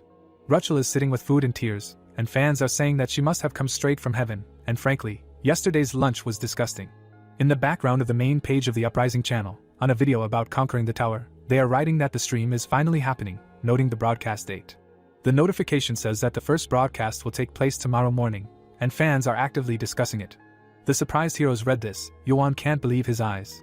The professor sees a group of guys. Rachel asks why there are so many people here. The protagonist replies that their channel already has over 1,000 subscribers and all this in one day. A Slight is indignant why the video where Dr. Oyen beats him is the most popular. The professor comes out to them and says that this is cool, because the unification is a higher dimension, full of real miracles, and in a world where miracles are taken for granted, no one even thought to create content on this. Yamaina embarrassedly states that the channel and the content they make cleverly approach the concept of an ordinary miracle, and created such a connection and atmosphere. The girl notes that she would never have thought of such a thing. The protagonist claims that the first video with sparring became a hit. A Slight demands to let him go. Yamaina says that they are moving on anyway. Dr. Oyen stands calmly next to the protagonist. The teacher states that today is the first day they will enter the tower, asking if everyone understands. A Slight stands in armor next to Rachel, asking them if they are well prepared. Yuan stands in front of the professor, asking about the fact that he is the only one in a student uniform. He is surprised to hear from the blonde that in the tower, battle follows battle. Dr. Oyen notes that they just dressed as comfortably. Rachel states that if she is going to fight, this is how she will feel safest. The protagonist thinks about how the place where he lived was peaceful, and that is why they did not have clothes for fighting. He puts his hand to his chest and realizes that this is the life he chose and the place where he will fight, putting his life on the line, while he exclaims that he is ready. He smiles and states that he is fine with everything. Yamaina laughs and says that it looks like everyone is ready. She stands in front of the students. A bright glow appears in the form of a symbol. She clarifies if they are leaving. A bright flash occurs in the background of the city. The glow appears in the middle of the buildings. The characters surrounded the heroes and recognize them. The guy with glasses says in surprise that these are the guys from the Uprising channel. Rachel frantically turns around in different directions. The professor talks about the main entrance to the tower. The picture shows a building with paths. It says that the tower is open from dawn, but they enter according to their level of preparation, and they are on the second-year line. The protagonist asks if they are really the first freshmen to enter. Yamaina replies that this is due to their great fame. A Slight looks away in surprise and talks about those guys. The disgruntled hooligans look back at them. The blonde asks why it seems like they are looking at them differently. Yuan claims that they are also subscribers to their channel. Dr. Oyen looks ahead and says the word however. Erecto stands nearby, furious. The girl claims that there is still someone who wants to kill them. The white-haired girl addresses the protagonist. He replies that he knows. He walks forward, thinking that today is the day they conquer the tower, and next Tuesday is the duel with Erecto, and there are only 4 days left. He calmly looks ahead, realizing that in that time he will reach a level that he will not even be able to touch. Yamaina stands in front of the wards and claims that for safety reasons she would like them to finish early and come back before the weekend, but it is up to those who will conquer the towers. Surprised, Yuan looks ahead, hearing the question of how many days they think the conquest will take. The guys discuss. The protagonist asks if they are all thinking the same thing. All the friends agree and think that they cannot talk. He clenches his fist and says it will take 2 nights and 3 days. Yuan, with his friends in the background, says they will return on time. Yamaina giggles. The guys go forward. The professor asks them to take care of themselves. The main character says with a grin that the ancestors just need to watch and wait. The professor sits opposite the guys and asks if he really means he will be filming inside the tower. The frame shows a happy creature, which is an artifact with a personality. Yuan explains that he wants to capture what is happening. Rachel looks at the creature in surprise. Yamaina asks if he really thinks that filming will be useful, because the structure of the tower is constantly changing. A Slight looks at the screen with interest and says that if you read the manual, it talks about the internal structure of the tower, which is constantly changing. The professor sits in a chair and says that everything is as it says. The drawing shows the floor plans. It is explained that each floor is called a room, and when they defeat monsters or cope with all the traps, the space itself transfers the group to the next, and in unification this unique structural change is called a shift. The more of these shifts you achieve, the deeper you will go into the tower. The protagonist wonders if the rooms are constantly moving at this time or not. The professor answers that this is exactly how it is, because as soon as they pass, it will immediately change and they will never be able to return to the same room. The blonde asks a question if the types of monsters and traps change. Yamaina answers that every time the room changes, other monsters appear and they are already stronger than before, and the same with the traps. Dr. Oyen silently drinks tea. She begins to ask what will happen. She sits opposite and asks a question: what will happen if someone dies while climbing the tower? The protagonist is shocked to realize that now that he thinks about it, what will happen if he dies in battle? A Slight realizes that he almost forgot the most important thing. The professor laughs and says that they asked an important question. The heroes sigh in relief when they hear that, contrary to their fears, in most areas of the tower, the test subjects do not actually die, even if they do. The picture shows a diagram of the tower. The professor explains that if you die, you are thrown back to the entrance. Yuan asks if this means that they will have to start from the first floor. The professor puts a thumbs up and explains that their student ID record shifts, so when they enter again, they will continue from where they left off. She holds up a pendant and states that this is why their student ID is necessary to climb the tower, and they should never forget it. Yoan looks at the pendant and says that it is like a roguelike with a save function in the middle. A slight notes that if he can resurrect, he can keep trying as much as he wants. Goyan looks at the professor and notices that she just said that most of the areas where the test subjects do not die. She calmly asks if there are really areas where you can die. The protagonist looks at Yamina in surprise as she tells him that the tower does not guarantee absolute safety. The professor notes that she is very attentive as always. The boys look at Yamina in shock, who says that in some exceptional cases, this is true. The hero with the sword bravely fights the green monsters. The scene shows an enemy called the Clawslither, explaining that it is an infamous monster that devours all of the researchers' equipment. The blade deftly cuts through these creatures. A Slight furiously fights them with his sword. Someone is about to snap their fingers. Bright red beams of energy burst from Dakoyan's fingers. The protagonist stands near the fighting boys. He puts his hand out and thinks about how it still doesn't work. He sees his hand blazing and realizes that even with his great understanding of the concept of fire, he can extract it and can do it himself in other dimensions, but wonders why it doesn't work in the tower. Dakoyan approaches Yuan, who muses that trying to understand it should be the key to unlocking a new ability. She addresses him. He apologizes and claims that he stepped back for a moment. The blonde furiously cuts through the enemies, while the silver-haired girl clarifies that he asked for time to figure it out, and whether he understood anything, he replies that he wants to see if he can extract fire. She stands in front of him and says that it's a shame, because if he could, they would be able to use the territory of the tower as they see fit. He replies that one should not make frightening assumptions ahead of time. The green monster rushes towards the girl's back. The chain flies towards the enemy. She is surprised by this.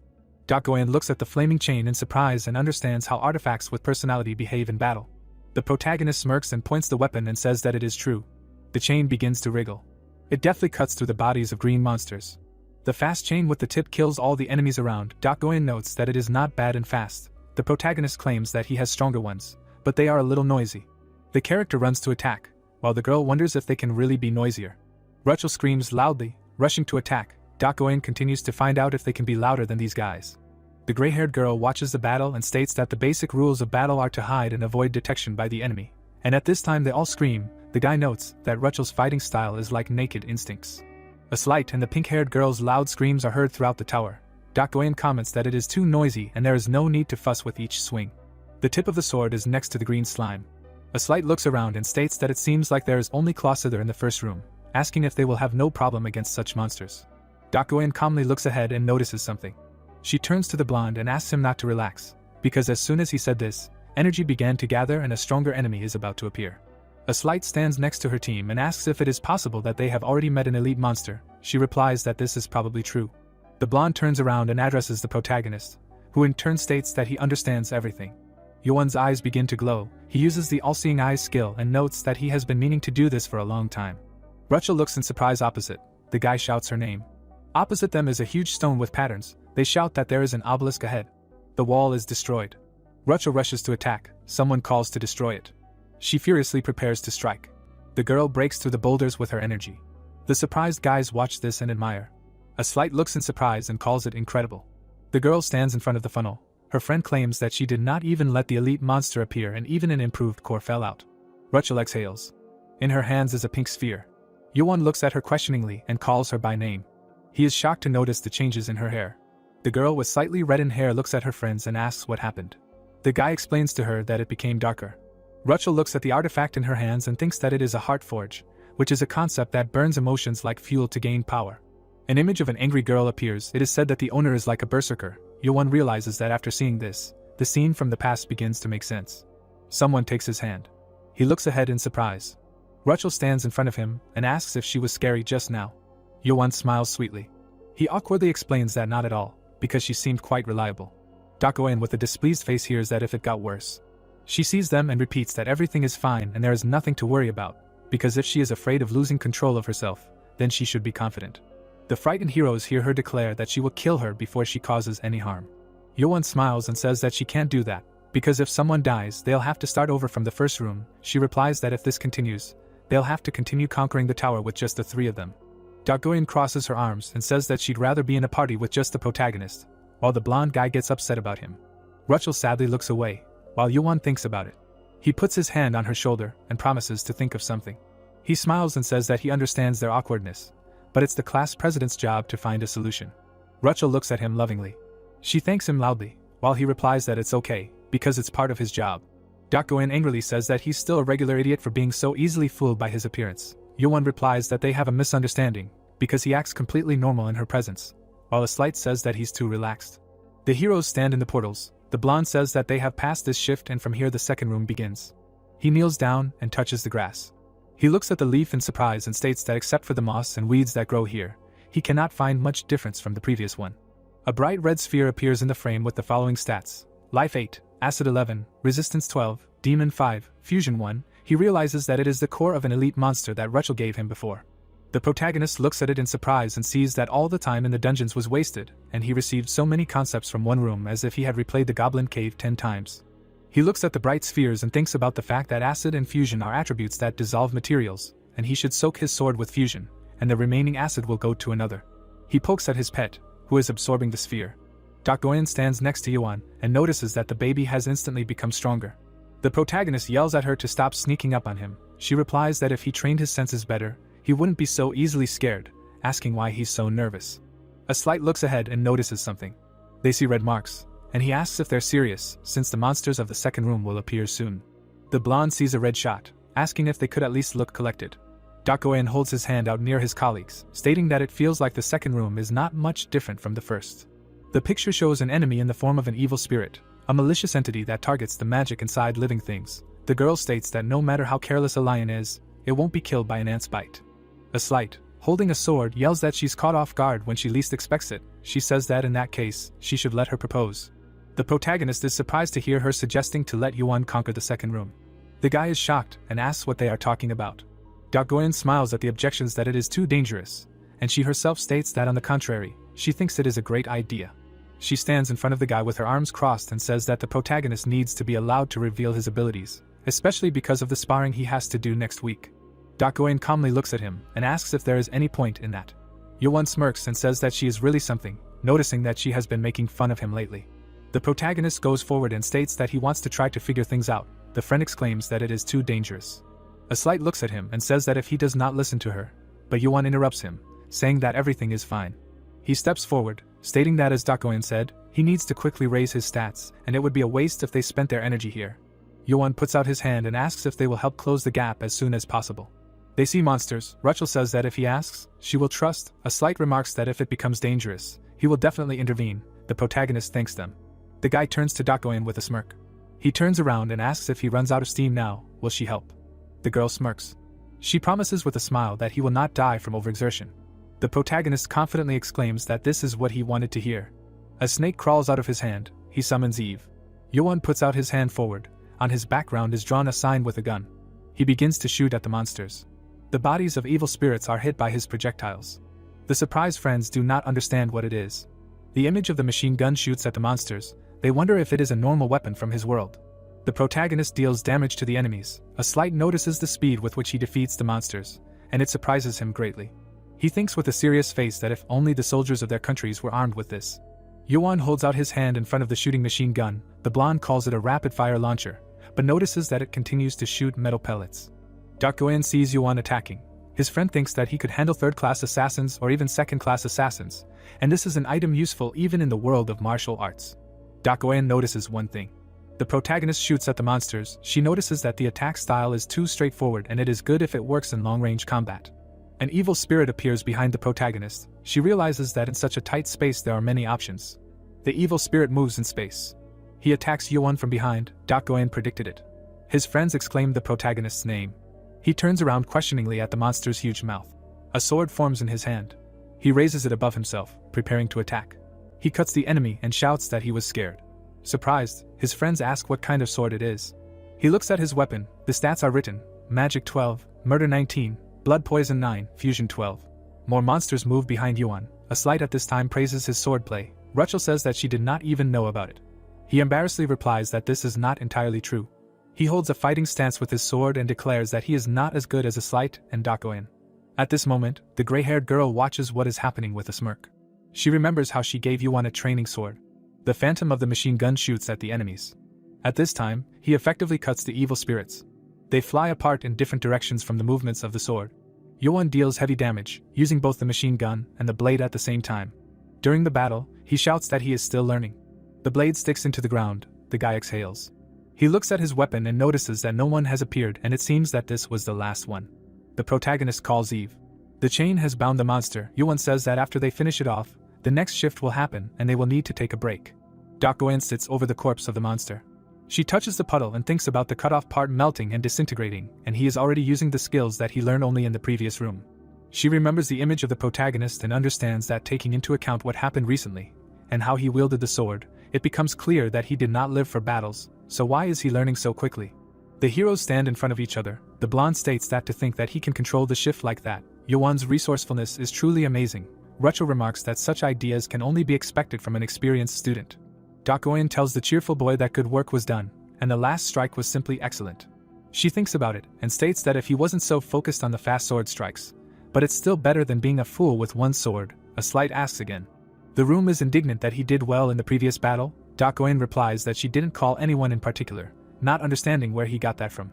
The protagonist sticks his hand into the portal with a smile. Dokoen at this time declares that shouting while cutting shadows is not something a fool would do. He shouts that whether it was shadows or not, but this is how he learned fencing. He opens a can of drink with his finger. The protagonist drinks it with a smile and declares that the guys are really something, and despite this, they need to rest. The frightened friends look at Yuan, who says that they are not tired at all. He points to the can and shouts that this thing can be bought in the city, while they are wondering what he has in there alone, and what is this strange aromatic smell with a hissing sound. A slight and the others with a suspicious look declare that they cannot go outside the academy. The guy shouts that he understands everything and apologizes for this. He throws the can into the portal and states that even if he wanted to share, he couldn't because he didn't buy much, and plus this thing is only effective if you're tired. Dokoen wonders when he got tired. The gray-haired girl warms up and warns with a grin that she's taking on the third room. Yuan asks again in shock. He looks at her and asks if she didn't say that he should clear everything alone to become stronger. She replies that this drink has a sweetness that she's never tasted. A slight notes that it was the protagonist's soda from the very beginning. The chain cuts the evil spirit. He says that in any case, they've rested enough and need to move on to the next room. The guys stand in the portals and understand that the shift has begun. The protagonist looks ahead in surprise. He closes his eyes and is busy looking through the internal code. The window says about Yuan: Life 129, Flesh 72.8, Soul 350, Magic 101, Martial Arts 62, Fencing 36, Piercing 26, Leadership 7, Writing 15, Resistance 2, Poisonous Eyes 115, Perfect Pitch 105, Babylonian Mouth 107. In the frame is his image, and he understands that this is incredible, because with such characteristics he is already at the average level at the academy. In the picture is his description. He realizes that during the time he was here, he only swung a sword a little, and fencing and piercing have advanced significantly. He is standing on the ground and understands that with such efficiency it is worth concentrating on fencing, and sparring is next Tuesday. He holds a weapon in his hand and realizes that it depends on how much he can increase the martial arts indicator, because there is a difference between him and Erecto. The picture shows the opponent's hands. It says that the difference is more than 200 points. The frame shows two diagrams. He understands that under no circumstances will he be able to close this gap in abilities over the weekend. Dokoen holds a sword in front of the guy. He realizes that during his martial arts training he caught a hint. He trains with weapons. It says that acquiring abilities is important, but it is also important to improve them. Yuan looks at the screen and thinks that when it comes to developing martial arts, he sees a girl and realizes that if Dokoen could teach him one more thing. He looks ahead in surprise. He wipes his face and does not understand what he is saying now, because envy is from Dokoen. He stands inside the sign and understands that no matter how strong she is, it is still wrong and there is no need to upset the balance in the relationship. He takes his face and realizes that he needs to think, and he still has time. A slight furiously flies towards him and asks what he is doing, demanding that he leave there. The protagonist looks ahead in surprise. His friends rush to his aid. He starts falling and screaming. He flies down and doesn't understand what's happening. Rachel screams loudly. He realizes that it couldn't be, because the floor. He flies, seeing the girl. He realizes that the floor just disappeared. He looks down in fear and screams. There are sharp bayonets below. He releases a chain, calling Eve. They entangle Rachel, who is flying down. Eve stops the girl a few centimeters before the bayonets. The protagonist looks down and sighs. He holds onto the chain and realizes that it was close. The girl thanks him. He looks around and tries to understand what happened and whether it was an unplanned shift, noticing that the room is quite large, and even with a trap at the bottom. Yuan looks to the side, realizing that this place is similar to something. Suddenly someone calls his name. Dokoen looks at him and advises him to hurry. She is hanging upside down. The guy asks how she got there. She answers that if he stays there, he will die. Yuan asks again in surprise. Dozens of arrows are visible on the sides. They fly towards the protagonist, and he screams in fear. Rachel is hanging below. The guy understands that he cannot let her go. He calls Eve and decides to do something. The protagonist releases the chains from his hands and screams the name Lilith. The pink-haired girl screams in pain. The chains entangle her body. Yoan pulls the chain with his hand. The bayonets pierce each other. The protagonist grabs the girl and screams that he is holding her.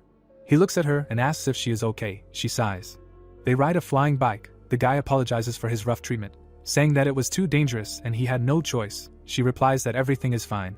They fly around the room. Yoan advises to hold on tight, because apparently they have arrived. Hundreds of arrows fly out of the traps. The protagonist notices this with a smirk. The flying axes are heading their way.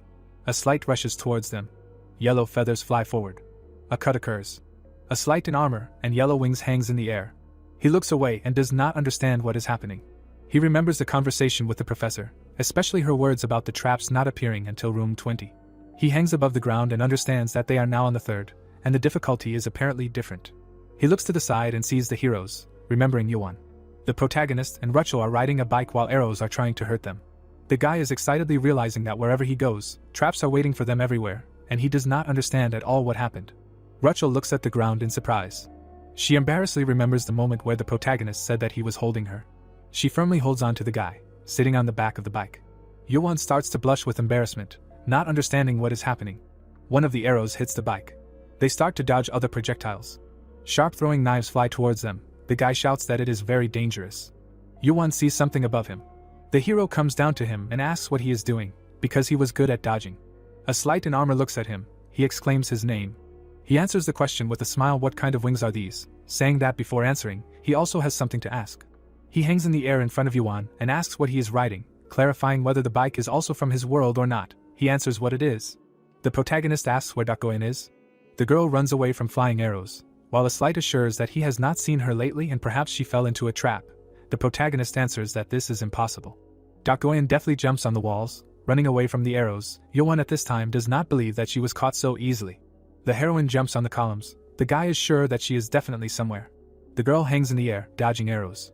Dakoin sees the tip of the daggers flying past. Yoan is sure that she is watching what is happening. A slight flies next to the protagonist and asks what they should do and how the trap will end. The guy answers that judging by the manual, they should hold up for some time, but it is unknown how long exactly and how it works. Yoan points his finger and says that now the blonde needs to run to the other side, and he will analyze the traps. He replies that he understands him. Dozens of projectiles fly in their direction. The protagonist notices this. The arrows move to the target. He thinks about the activation pattern of the traps. The projectiles are flying towards his colleague. He thinks that they are all aiming at a slight. The protagonist looks down and wonders if there is really a priority on moving objects. Yoan remembers the moment when Ruchel fell. He thinks about hanging on a chain and moving on a bike. He grabs his head and realizes that he should not move. Ruchel at the same time suggests that he look somewhere. He pulls out an arrow and notices that Lilith is injured. The protagonist holds the arrow in anger and thinks that he needs to tell everyone right now to stop moving unnecessarily. But at the same time it is unclear how they will pass the room. Yoan still thinks about it. He looks at the arrow in his hand in shock and plans something, not understanding what is happening and whether he absorbed something. He remembers his abilities from earlier and wonders why he could not read anything in the first room. He remembers his stats and thinks that there must be a reason. He looks at the sword and thinks that it is a coincidence after all. Yoan reaches for the sword's hilt and realizes that he won't know until he checks. Ruchel watches his actions in surprise. He holds it in his hands and is surprised, thinking that this can't be. He sees a shining object in his hands and realizes that it is not a sword, but a decapitation. The guy thinks about Dakoin and believes that he saw something different from what he saw before. A shocked Ruchel asks the protagonist to look somewhere. A slight bravely fights with someone. They shout that he is a fool. The knight runs in his armor. Tired, a slight holds the sword and thinks that he allowed himself to let his guard down and thought that it was only worth worrying about the traps. But who would have thought that water would also flow from them? The guy looks at himself dimly, realizing that something was mixed into the water, because his senses are dulled, and his vision is blurry. And if this continues, dozens of arrows fly out of the boxes on the walls.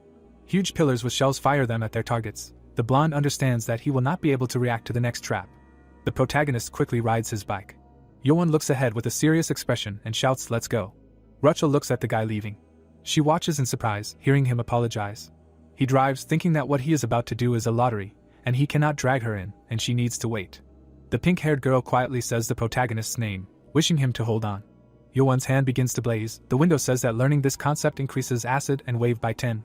He confidently moves, realizing that, like before, he touched water, but acquired not water, but a wave. The protagonist rushes forward with a fiery trail.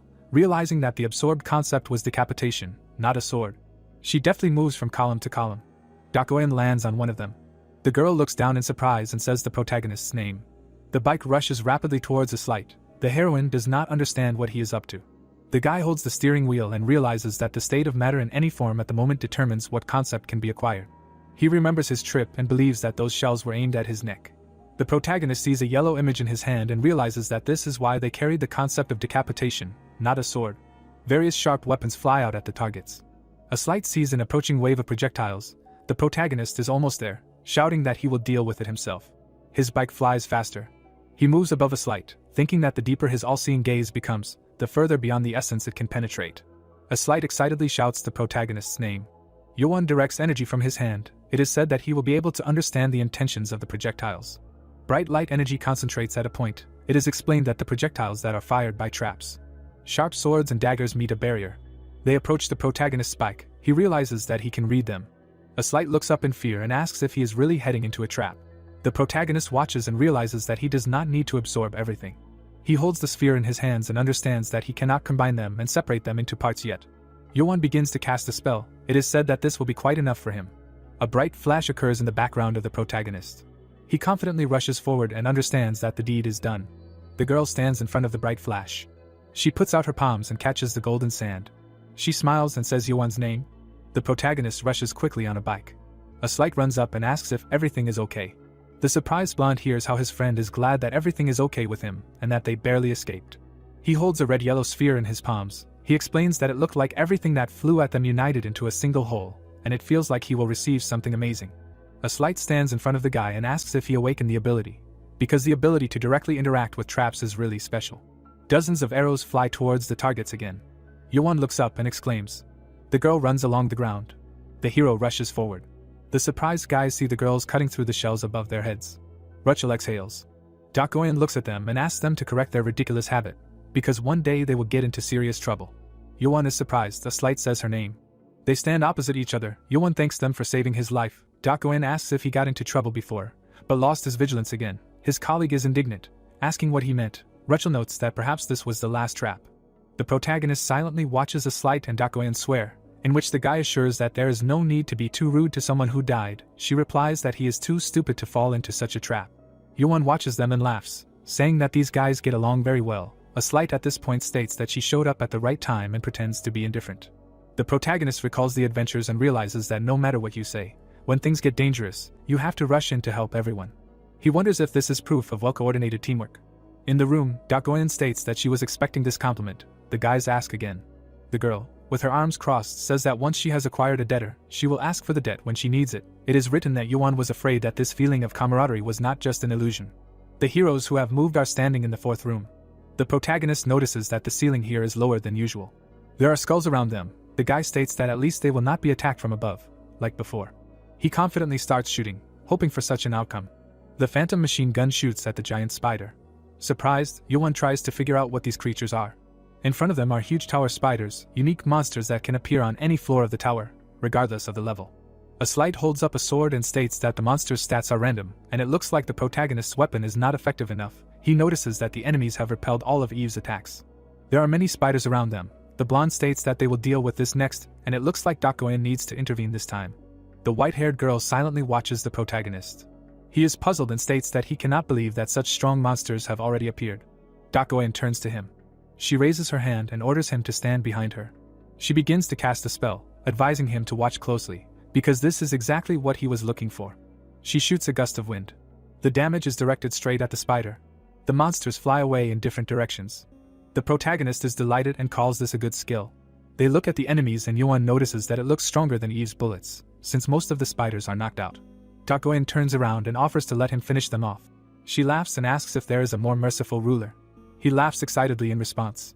A new sword forms in his hand. He asks a slight to cover the rear and Rachel to watch the top just in case. He stands confidently on the ground. Yoan holds the sword and thinks about how Dakoen is not his ruler, but he did not expect her to be so attentive. The spiders make ominous sounds. The protagonist takes off. He strikes with his sword and wonders how he cannot be grateful for this. Surprised colleagues watch the battle. His sword trembles. He notices that the monsters are quite hard. An enraged spider looks at him. It jumps towards him. The monster looms over the frightened protagonist. Yoan takes a wide stance. He deftly pierces the spider's head with the tip, realizing that there is always an opportunity. Rachel and a slight happily exclaim that they did it. The boy sees the spiders attacking. He realizes that if he can't cut, then it's pointless, because he can't just keep hitting and retreating when there are so many around. He smirks, asking if he's stupid, while realizing that the tower spiders are still too strong for him. Yuan holds a bright sphere with 20 cut. He states that he has something cool from the previous room and didn't even think to use it. He touches it with his sword and realizes that now is his best opportunity. He swings his sword, intending to check the compatibility with his sword. The windows say that artifacts evolve due to excellent compatibility with the owner, and the executioner's long sword has the following stats: /60, demon sword 48, kill 19, blood poison 9, fusion 12. A swarm of spiders runs to attack. Yuan swings his large sword, intending to do something. He holds the hilt tightly, expressing a desire to try something. The spiders' bodies fly apart. The protagonist confidently deals damage. The spectators do not believe what is happening. A slight asks in shock how he did it. Dak Goen silently watches the fight. The protagonist is confused, trying to understand what is happening, because he made a clean hit, but it feels different. He holds the hilt of the sword and realizes that it feels strange, and whether he swung harder than necessary. He prepares to attack with a bunch of spiders, intending to try again. His friends shout that there are too many of them, and that they need help.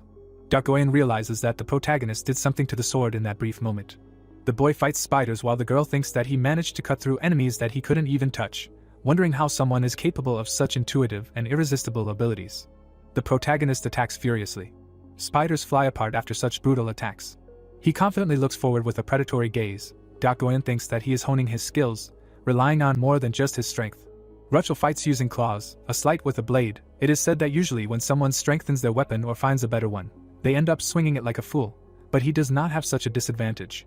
The boy calmly holds the sword. It is written that even if not now, then one day, he will comprehend the true essence of a slashing blow on his own.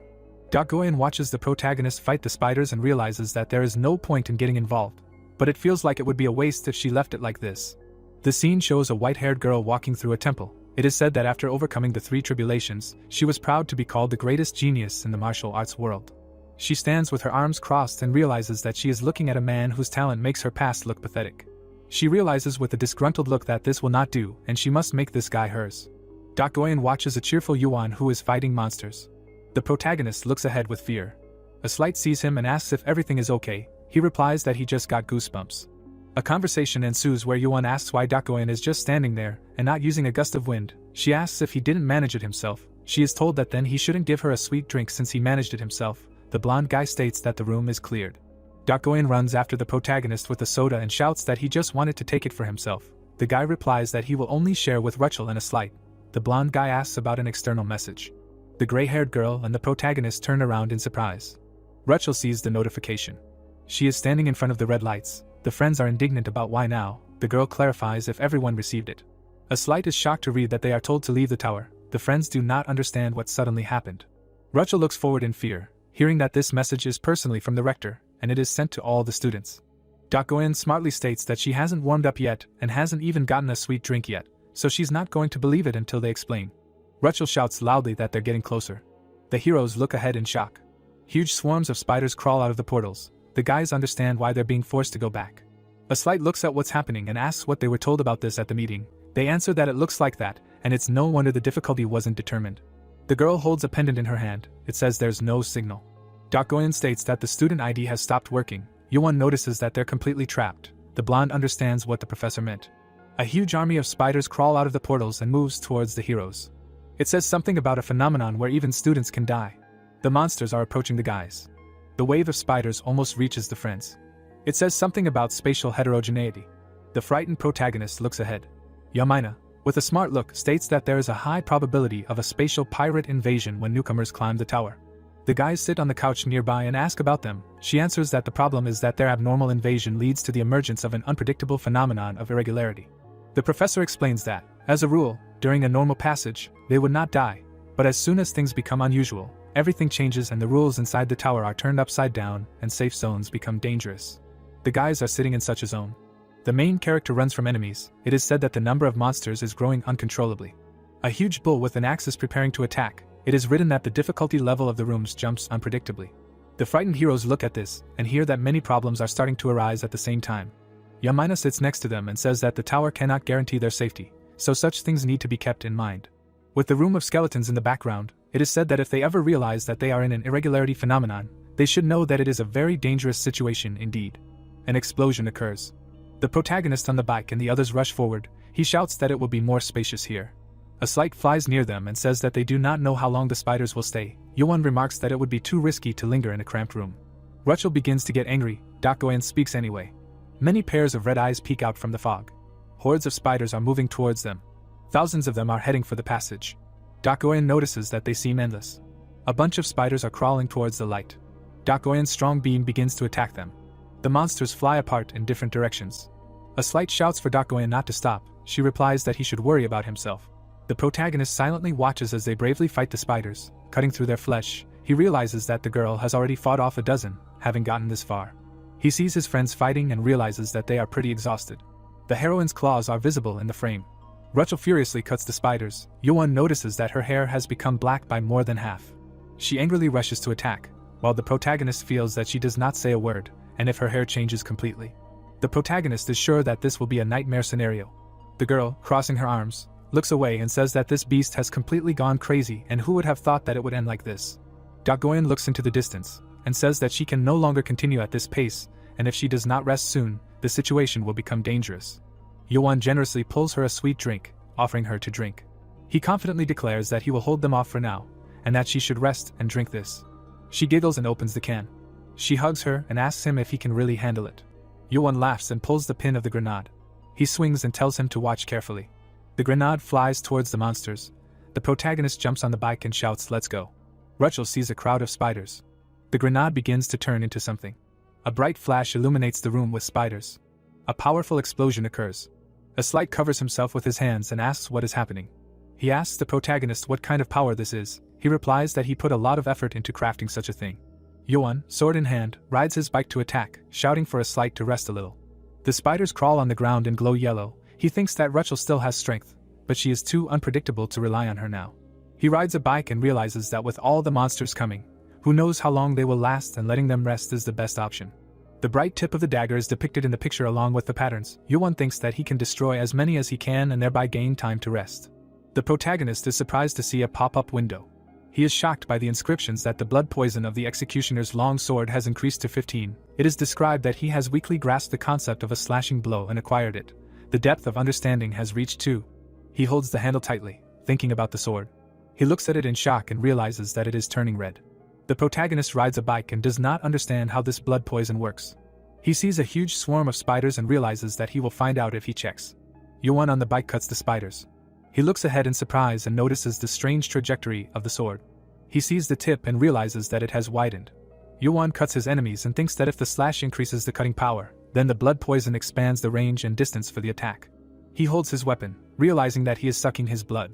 He looks at the sword excitedly and thinks that he will not be able to use it so often, because with each swing he feels like he is giving up blood.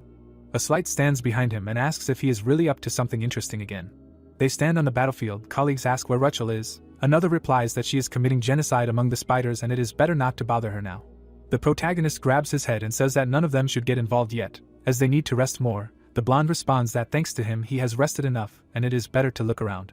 They look around. The blonde talks about the swarm of spiders, which has noticeably decreased. The guy notices that when he mentioned it. Dakoyan stands with a soda near a Slight and says that it does not look like the flow of monsters has stopped. The fighter responds that usually when the wave subsides, because the battle is over. Rachel fights with spiders. The colleague talks about something stronger. She looks ahead furiously. She roars, attacking the enemies. The heroes look at her and see a red portal nearby. A huge spider crawls out of it, and they realize that this is the last one. The giant monster stands in front of them. Yoan is indignant, asking if they told him that such big guys appear on the 50th room. Dakoyan asks if he is tired of repeating that the structure continues to collapse. A Slight excitedly shouts to his friend that they need to stop. Yoan advises to focus on the elite boss in front of them. The protagonist turns around in fear when he is told that there should most likely be more of them. A large spider crawls out of another portal. They see this in fear and realize that it cannot be worse. They are surrounded by 2 monsters. A Slight is shocked, does not understand what is wrong with this, asking if at least something from the manual corresponds to reality. Dakoyan silently drinks soda.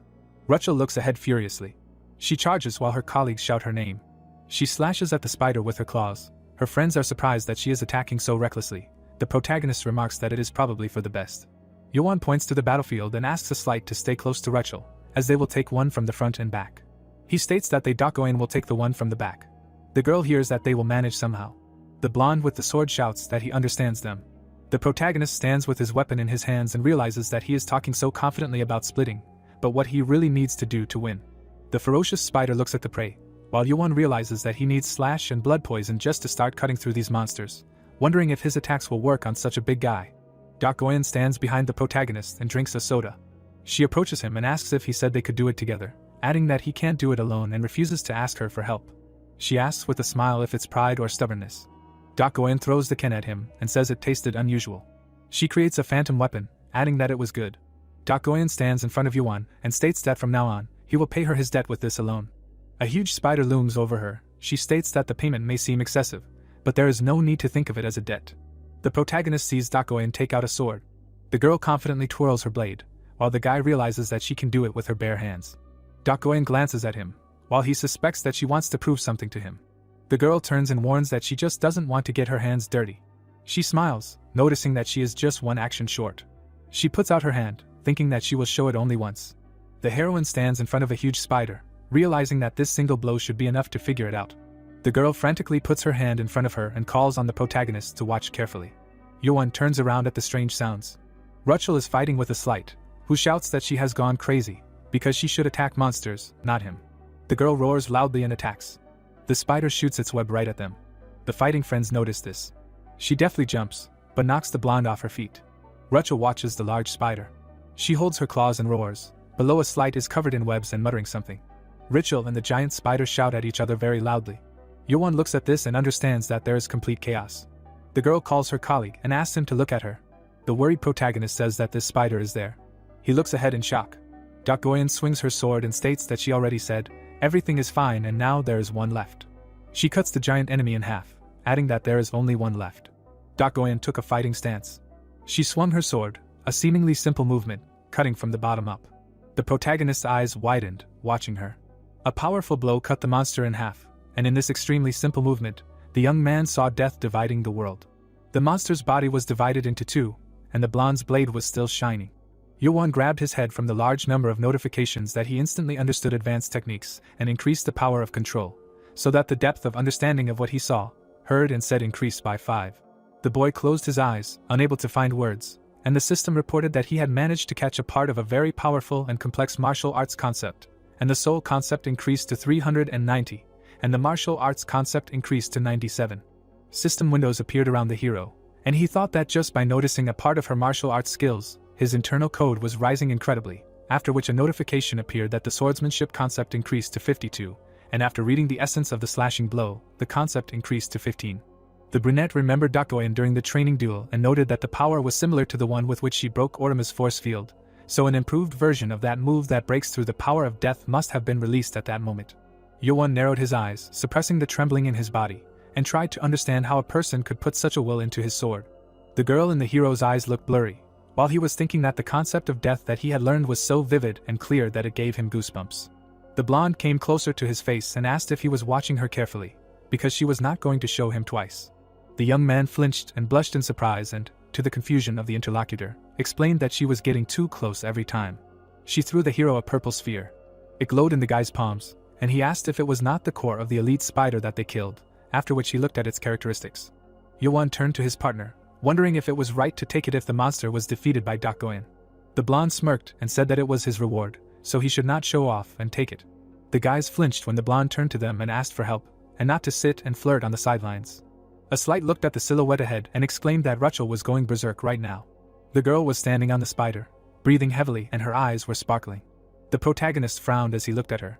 The blonde shuddered indignantly when Yuan said that he looked absolutely useless right now. The protagonist himself imagined the girl cutting him into pieces in a second, so he immediately dismissed that option as well. The brunette glanced sideways at Goen and realized that in this situation, she was the only one who could stop Rachel. The blonde crossed her arms. The girl narrowed her eyes and asked him not to look at her like that, because she had already done her part of the job, and the young man assumed that she would not like it. He turned to his interlocutor while the pink-haired girl was standing on the monster and muttered that he couldn't be like that in an unusual situation, because if one of them died, who knew what would happen? The spider moved its paw. Goen furrowed her brows and mentally agreed. She moved forward, flexing her arms, and declared that she would entertain this monster, but in exchange, the protagonist would kill everything that was under the beast's feet. Their friend was standing on the spider, and Yuan asked again, puzzled. Blue energy flashed next to Rachel, and she growled. The blonde pointed her hand at her and asked her to come down, but the hero did not support this idea. Dakoen smirked and said that he would really have fun with her. The pink-haired girl gritted her teeth and growled in response. She jumped down, baring her claws. The floor under her feet split from her landing, and the blonde grinned, beckoning her. Rachel began to attack her partner, but she easily dodged. Dakoen grabbed her opponent by the wrist. She quickly threw her over herself and said, "Here."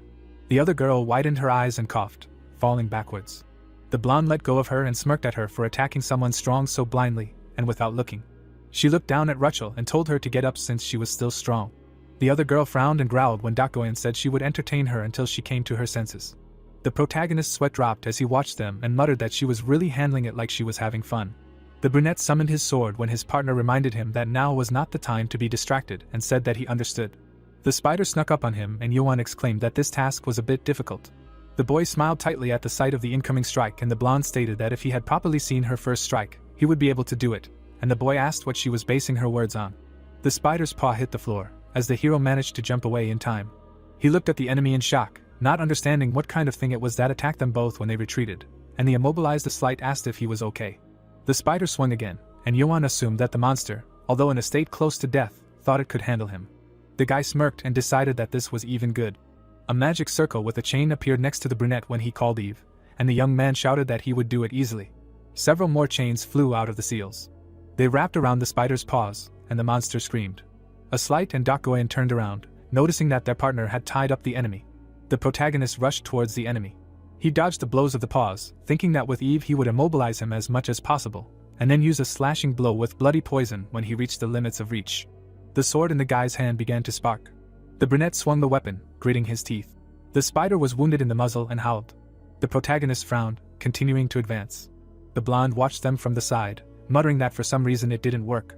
He furrowed his brows, trying to figure out what the problem was. Dakoen crossed her arms, ignoring her opponent, and thought that it was shallow, and if the hero wanted to kill, he should cut off the spider's head. Yuan gritted his teeth, dodging the enemy, and wondered if the slash was too short. He squeezed the handle of the blade and realized that the blood poison did not activate properly. The spider twitched its paw, and one of the chains snapped. The monster broke free, while the hero thought that in this case, using two abilities in succession might work, but he hardly did something like that. The brunette sweated and gritted his teeth, looking at the incoming attack. The spider struck, raising dust in the air, and the boy cursed in his mind. The blonde sweated, looking towards the boy, and a slight shouted his name. The cloud of dust in front of the spider began to clear. The blade of the sword flashed. The protagonist crouched down, holding the blade, and the body of the spider lay next to it. The weapon fell to the floor with a clang, and Yuan himself sank down next to it. He was sweating and breathing heavily, realizing that for a second he thought he wouldn't be able to block the attack. The youth remembered how the spider's legs scraped along the blade, and as soon as it touched the sword, he changed the angle and blocked the blow. The guy placed a trembling hand on the hilt of the blade and thought that if he had taken this attack head-on, both the sword and his hand would have definitely shattered into pieces. The brunette's eyes widened, not understanding how he was able to feel it. The hero imagined the moment before the attack and noted that it was an instant, but it seemed to turn into an eternity. Yuan frowned, assuming that this happened because he had seen Dakoen's sword technique earlier. A system window appeared next to the boy. The sign said that in the process of repelling the enemy's attack, he realized and mastered the concept of flow, and the depth of his understanding reached 5. The protagonist leaned on the sword and mentally noted that it was truly amazing, because the blonde's blow affected him so much. The guy pulled the blade out of the floor, thinking that he never thought that what he saw could awaken the dark essence of martial arts in him, dormant somewhere far away, which he did not even suspect. The spider looked at the boy and cried out in surprise, while Yuan thought that even if he could not exactly repeat her sword technique, he still knew what to do. The monster shuddered when the boy addressed him. The brunette held the sword in front of him and offered to try again. He resolutely looked at the enemy and asked to attack. The spider swung several paws and squeaked. The blonde watched the heroes fight from the side. He frowned, imagining two knights, and thought that there was such a thing as parrying. The opponents were fighting in his mind, and a slight remembered that a move that blocked or threw the opponent's blow aside could hinder an attack or prevent a fatal wound. Then the second duelist's blade was already at the ready, because if successful, one could even counterattack the opponent, but this was just a concept of tactics, not reality. The blonde imagined the knight being cut down, and noted that, in fact, it was quite easy to die before mastering this skill, so it was better to find another way, because there was only one life. The guy frowned and concluded that what will be, will be. The protagonist gritted his teeth. He deftly dodged and swung his sword, and the blonde did not understand how he could try to master the technique in such a critical situation. The brunette gritted his teeth and parried the blow, while a slight wondered if it was possible to master it in such conditions. The protagonist's eyes flashed and he began to sweat. He looked at the approaching spider's paw and decided what he needed to do now. The young man grabbed the sword in his hand and thought that he needed to repel the attack head-on. Yoan swung the blade, hitting the enemy. A new blow was already approaching from the side. The young man turned the weapon over in his hand. He extended it along his arm, redirecting the attack. The hero frowned and exhaled, noting that he was gradually beginning to see. His eyes were shining, and the guy decided to try again. Heels were clicking on the floor. Rachel was aggressively stepping on her partner and growling. She frowned and bared her teeth. However, the blonde easily stepped aside and put out her leg, which her opponent tripped over. While her opponent was falling, Dakoyan turned to watch the brunette's fight. She crossed her arms and narrowed her eyes. The protagonist quickly swung his sword, parrying the attacks, and the girl thought that she knew he would be able to draw some conclusions from that first strike, but she did not imagine that he would show something so unexpected. Yoan gritted his teeth, parrying the attack, and Dakoyan noted that a combat technique that embodied the essence of the flow existed in the central plains, but few tried to master it. The brunette looked to the side. He quickly swung his blade, and the blonde thought that redirecting an enemy's attack in 100,000th of a second required incredible reaction speed. The guy swung his weapon and threw the spider back. The monster moved away and squealed. The hero's eyes glared menacingly, and Dakoyan noted that mastering this technique was associated with too much risk and excessive effort, and most people preferred simpler methods like a sleight. The girl watched the fight, thinking that someone like her, who had always specialized in martial arts aimed at destruction, was being forced to look at things in a new way. The spider loomed over the boy, and the student realized that an insignificant and meaningless thing, considered a simple trick, turned out to be unusually profound and looked so impressive. Rachel growled next to her, and the blonde turned around, remembering her opponent. She smirked and thanked the pink-haired girl for pointing out her unsightly side, and the blonde suggested that she relax a little. Dakoyan, who had managed to hit her opponent on the head, straightened up and thought that redirecting attacks alone would not end the battle, because in order to win, it was necessary to go beyond the boundaries. The girl narrowed her eyes and mentally asked the guide to show her more, since he had already gone this far. The protagonist exchanged blows with the monster. He gritted his teeth and frowned as Dakoyan thought that if he had mastered the flow to reflect his opponent's power, then of course he could use that power to counterattack. The spider swung his paw and the boy rushed forward. The girl's sweat dropped as she watched the sword slash at the enemy. The boy quickly turned around using spin and gripped the blade. His weapon glowed from using his second ability. He swung it, delivering a powerful blow. The monster roared as blood gushed out. A slight's eyes widened and his mouth opened in surprise. Dakoyan blushed contentedly and clenched her fist, noting that the boy had done a great job. Yoan furrowed his brows, breathing heavily. The wound on the monster was still sparkling. The boy sat down on the floor and a body collapsed next to him. The brunette was sweating all over, and notifications flashed around that he had temporarily connected the concept inside his body with the outside and created a more powerful one, as a result of which the depth of understanding of the flow, truth and potential increased by 5. Yoan arched his eyebrows, sighing, and noted that serious changes were happening in the inner essence, and someone approached him from the outside. The youth turned around, and the blonde asked for help since he was finished with his thing. Dakoyan, who was holding her friend back, exclaimed that this beast also needed to be dealt with. The hero smiled tensely and noted that they were relying too much on someone who had barely dealt with an elite, after which a slight apologized, and the blonde admitted that Rachel's stamina and durability, who was not even tired, was great. Yoan looked towards the girls, and the swordswoman muttered that she would like to just stand tied up like one fool. The protagonist called Eve with a smile and noted that this was a great idea. He stretched out his hand and decided to absorb the concept of the web that a slide had fallen into. The boy handed the glowing sphere to the snake, and the depth of the spiritual beast's understanding reached 25, and by absorbing the net, it reached 16. A golden cage appeared in front of the brunette, and he exclaimed that the chain net was ready. Rachel shuddered when the shackles were thrown on her. She thrashed on the floor in displeasure, and the boy smirked and said that resistance was futile. The chain wrapped around, sucking out magic, just as Yoan said. The girl shuddered as the restraints around her tightened, and the hero muttered that the more she tried to escape, the stronger and tighter the trap became. Yoan and a slight blush, looking at the already obscene sight. The knight covered the brunette's eyes and asked him not to look.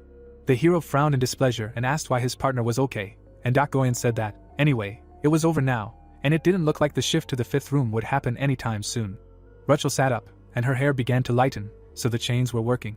The guys stood in the room, and the hero said that even the student ID was glowing again, so it might be time to leave for now, and the blonde agreed that it seemed like a good idea, and then a dark energy appeared next to them.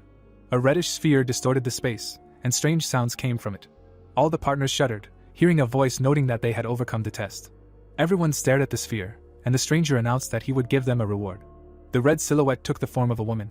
She extended one hand and said that she was giving them a chance to make a pact with the thousand-eyed observer. Yamina stood on the pavement in front of a large gate. The woman looked at them with concern, holding a pendant in her hands. She raised an eyebrow at the familiar sound. A magic circle appeared in front of her. The teacher covered her face from the dust, and the protagonist sighed in relief.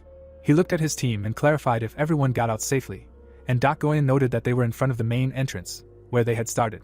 Yamina approached them and asked if they were hurt. The other students looked at their group from afar, and the protagonist reassured the teacher, assuring that everyone was safe.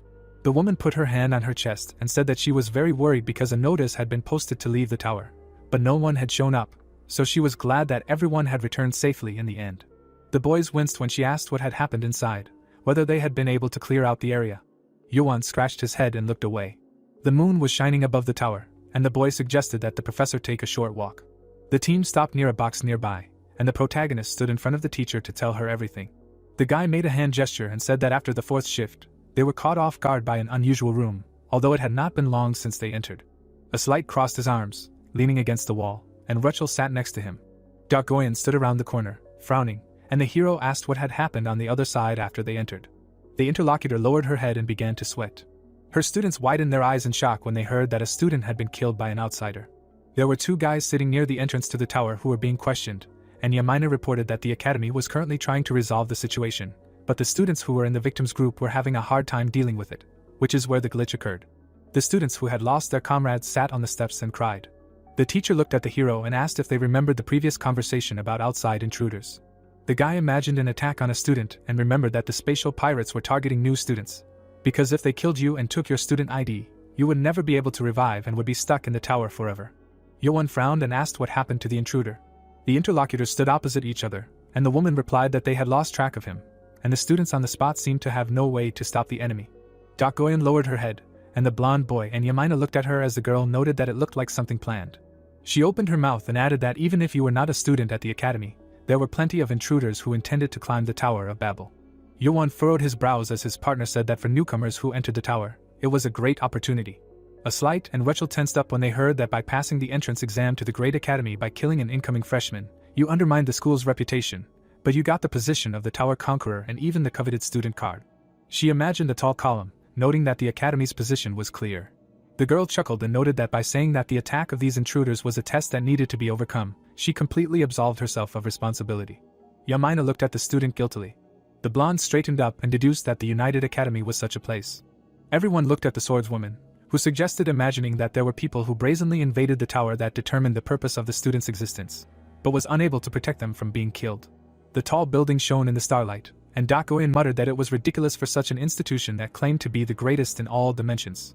The others watched in silence and digested her words. The professor placed her hand on her chest and said that everything happened for a reason. She furrowed her brows and explained that the United Academy had an obligation to protect its students, but once they were inside the tower, that obligation became their responsibility. The blonde frowned when she heard that if the tower chose an intruder instead of a student, they could not interfere. Yamina looked down and added that it was considered the will of the tower. Goyen gritted her teeth and asked if it was supposed to be the will of the tower. She clutched the pendant in her hand. The girl began to teleport, which she liked more and more, and the professor tried to stop her. The brunette looked at the woman and asked her to try to understand, because there was something disturbing inside the tower. The interlocutor turned around and asked what was actually there. The hero frowned and looked down. He scratched the back of his head and muttered that, right before they returned, they met something. Rachel and a slight lowered their heads, and the teacher asked who it was. Yuan looked away and did not answer right away. Yumina's eyes widened when she heard that it was a constellation. The hero imagined cosmic entities, constellations that are transcendental patrons or observers that watch over countless dimensions. The red entity leaned lazily on her arm, and when they found someone they wished to befriend, they made a contract with that person. Images of Yuan and Goyen flashed on the screens, and the boy thought that they were transcendental beings that influenced the dimension.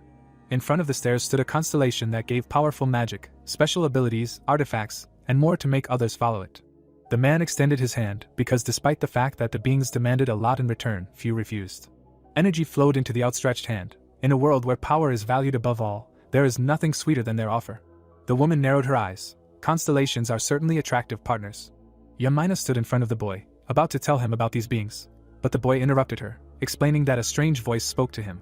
The brunette looked away and said that she promised power in exchange for fulfilling her demands. The woman admired. The teacher smiled enthusiastically and exclaimed that it was amazing to make contact with a constellation on the first day of being in the tower, the first time in the history of the academy. Rachel hugged her knees and a slight lowered his head while the professor said that just making contact with a constellation so soon meant that their talents had already been recognized. The hero looked at the interlocutor with distrust and asked again. Yoan frowned and asked what the academy's position was on contracts with constellations. The professor looked at him questioningly and answered that officially the institution declared its neutrality, but if the opportunity presented itself, they encouraged students to take advantage of it. The interlocutors stood opposite each other, and the young man concluded that the academy was actually encouraging them to make contracts, and the woman nodded, because in this dimension the tower was the place where the interests of the constellations were most concentrated, and there was no more attractive candidate for ascension than a contract soldier. The protagonist pursed his lips, thinking that it was incredible that a place like the academy had no defense against intruders, but was friendly to creatures that were so little known, so it was really hard to understand. Yamina looked at the student with interest and asked what exactly the observer asked him to do. The boy opened his mouth to answer. The woman's eyes widened when she heard that the requirement was murder. The teacher sweated and asked again, and the brunette explained that the creature promised to make a contract with the two of us who killed the other two first. A slight and Rachel lowered their heads in silence. The professor raised her eyebrows, realizing what the constellation's requirement was. The protagonists remembered the red entity that said that only warm, blood-filled veins could carry songs and praises to it, and they were children with amazing potential. Rachel and a slight cringed as the woman asked him to cut her comrade's throat and give her his blood, and she would accept them as direct descendants of her branch. The constellation placed her hand on her chest and added that until they reached the top of this tower and gained what they desired, her love would never leave them. She extended her hand. A red silhouette loomed over the students, motioning for them to begin. The protagonist gritted his teeth and thought that she was talking nonsense. The girl next to him stepped forward, while Yuan thought about the madness of the constellation, as if they would ever agree to this. The guy glanced sideways at the blonde, expecting her to think the same. Dak Goyen's brows furrowed, and a dark energy engulfed her body. The girl's eyes narrowed, and she asked him to leave her. Yamina looked down and guessed that she must have released her energy, and the protagonist explained that her partner made the constellation disappear. The teacher stood in front of the students, and the brunette added that it was a creature that they couldn't even comprehend, treating their lives like a toy, so it was disgusting to be subjected to such an ordeal. The tower stood as if nothing had happened, and the hero clarified that they would not be able to enter it until the end of the week, and Yamina agreed that it would be too dangerous, and they would be watching it to catch the intruder. Yoan turned, remembering Erecto, and thought that it would be inconvenient not to be able to climb the tower, but the remaining time could now only be spent on training. A camera appeared on the hero's hand, and he said that he would like to write a report on what happened using the recording. The woman looked at the other students and muttered that she would like to hear about what happened during the meal, but apparently that was not possible now. Rachel and a slight remained silent, crossing their arms, and the protagonist explained that everyone was physically and mentally exhausted.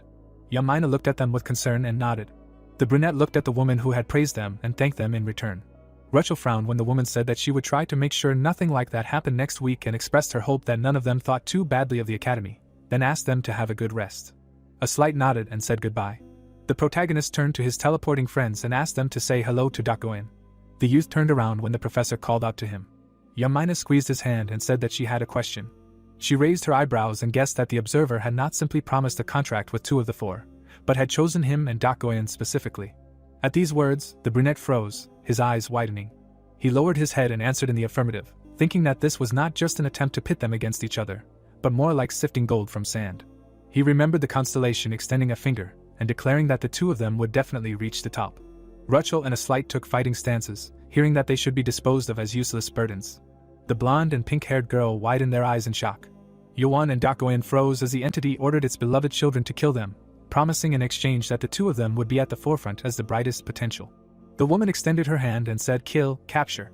She floated in front of the students, saying that this is real life. The protagonist teleported to the room where a slight was sitting on the couch, and thought with relief that they had finally returned. The brunette looked at his comrade questioningly, noticing that he had not even bothered to take a shower. Yuan loosened his tie and said that apparently Rachel was not the only one who was comfortable sitting like that, hugging her knees. The young man turned around, and the blonde suddenly asked if he was teasing him for not sitting like a man. The hero turned around in surprise and replied that he hadn't even thought about it. A slight lowered his head and mumbled an apology, explaining that he just wanted to let off some steam, and that he could be scolded for that, but the interlocutor said that he wasn't going to do that. The blonde squeezed his hand and suggested that it wasn't even worth insulting. The protagonist looked at his neighbor in shock, not understanding why he was acting like that, forgetting about his pride. A slight raised his head and said that he kind of hated him. The brunette smiled tightly and laughed. Yoan clenched his fist in irritation, imagining how he would respond to the guy in kind, but he thought it was better to restrain himself, because it was stupid to call an idiot. He sat down opposite and addressed his comrade. The hero frowned and asked him to speak if he had anything to say, even if it was just a complaint. The other man looked down in disappointment. The blonde man sat on the sofa without turning around. He shrank back and said that he was also one of the greatest talents in the world he came from. Yoan looked at him calmly, thinking that it was true, and the knight added that it was not an exaggeration. A slight frowned, remembering his past on the battlefield, and said that his family and servants recognized and praised his talent. He remembered how he received his weapon, thinking that it was entrusted to him not just as flattery, but to help him obtain the power of the Tower of Babel and become the last guardian who saved them, and the young man said that thanks to everyone believing in him, he was able to make a pact with the sacred sword, and then come to this academy with the burden of expectations from everyone. The protagonist raised his eyebrows in bewilderment when he asked what the outcome was. The blonde narrowed his eyes and was indignant at being treated like a burden no matter what he did. He remembered the encounter with the constellation in the tower. Back then, the guy had only widened his eyes in horror. Yoan leaned forward and asked him not to take the words of the divine or any other being seriously. The interlocutor, without turning around, replied that it was easy for him to call them that since he was the chosen one, but in his case, he was just an outside observer for the two chosen ones. The knight looked at the hero and said that the constellations were much stronger and smarter than humans. He gritted his teeth and asked how the hero and Dakoyan could so easily refuse such an offer. Yoan stared at his comrade in shock. The brunette looked away and replied that such an offer obviously made no sense. The young man looked at the interlocutor and added that there were many ways to become strong without having someone die, and neither he nor the knight had come here to listen to such things. A slight turned away and stated that he was only saying that because of his unrivaled talent. He lowered his head and said that the two of them might not have had any doubts, but if he had to sacrifice something to be chosen by the constellation, he could not have refused so decisively. The protagonist looked at the knight sympathetically. The blonde cringed and muttered that he probably would not have made the same choice. They sat opposite each other, and a slight added that he felt so annoyed, scared, and could not forgive himself for his weakness. Yoan got out of the shower, drying himself with a towel. He looked at his neighbor lying in bed. He turned to the window. The brunette frowned and stopped. Suddenly, the protagonist flinched when the knight addressed him. A slight arched his eyebrows and apologized for whining. The hero's eyes widened when the interlocutor said that he was simply jealous, and the youth was not to blame for this. Yoan smiled as his comrade apologized for burdening him with uncomfortable stories. The knight's eyes grew moist as the brunette replied that they were friends after all. The hero poured hot chocolate into a mug for his friend and added that he could listen to his stories anytime, but for now he would go out for a while. He put the cup on the table and said that the things you don't like are forgotten when you eat something delicious. A slight thanked him without turning around, and the brunette smiled. Yoan left and leaned against the door. He looked back, thinking that his neighbor had changed significantly since their first meeting, and at that time Dakoyan was walking down the hallway. The girl approached the hero while he was thinking that he should be more careful with his words next time, and the blonde was glad that she did not have to go in after him. Yoan jumped up, asking what she was doing in the boys' dorm, and she shushed him. She put her finger to her lips and said, "Not caught, not a thief." The brunette turned pale as she grabbed him and dragged him away, suggesting a change of scenery. They sat on a bench, and the boy asked if she had come because the cafe was too crowded, and Dakoyan replied that she had ended up there while wandering around. She looked at the hero and asked how the deadweight was doing, and the man became indignant, asking what she meant. The boys sat next to each other, and Dakoyan responded that the fool only knew how to swing his power, and that he was pathetic, with no adaptability or talent, but the hero countered that a slight was skilled in swordsmanship and had many other abilities. The blonde frowned and said that the problem was that it came from the sword. The interlocutor looked down, remembering his comrade, and the girl added that his strong body, sharp fighting instincts, special abilities came from the weapon, and without it, he was indistinguishable from a useless fool. The student started counting on her fingers, listing that he couldn't even figure out the situation, was deeply unsure of himself, and at crucial moments turned into a fool, an idiot or a simpleton, and the brunette rubbed his forehead, asking him to stop already. The guy looked at his friend, who added that if the knight lost his composure and spirit in a serious situation, everything would be over.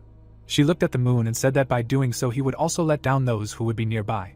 Rachel was sitting in bed at that time, and Dakoyan said that she was already feeling weak, and if this fool also became quiet, then it would be a real disaster.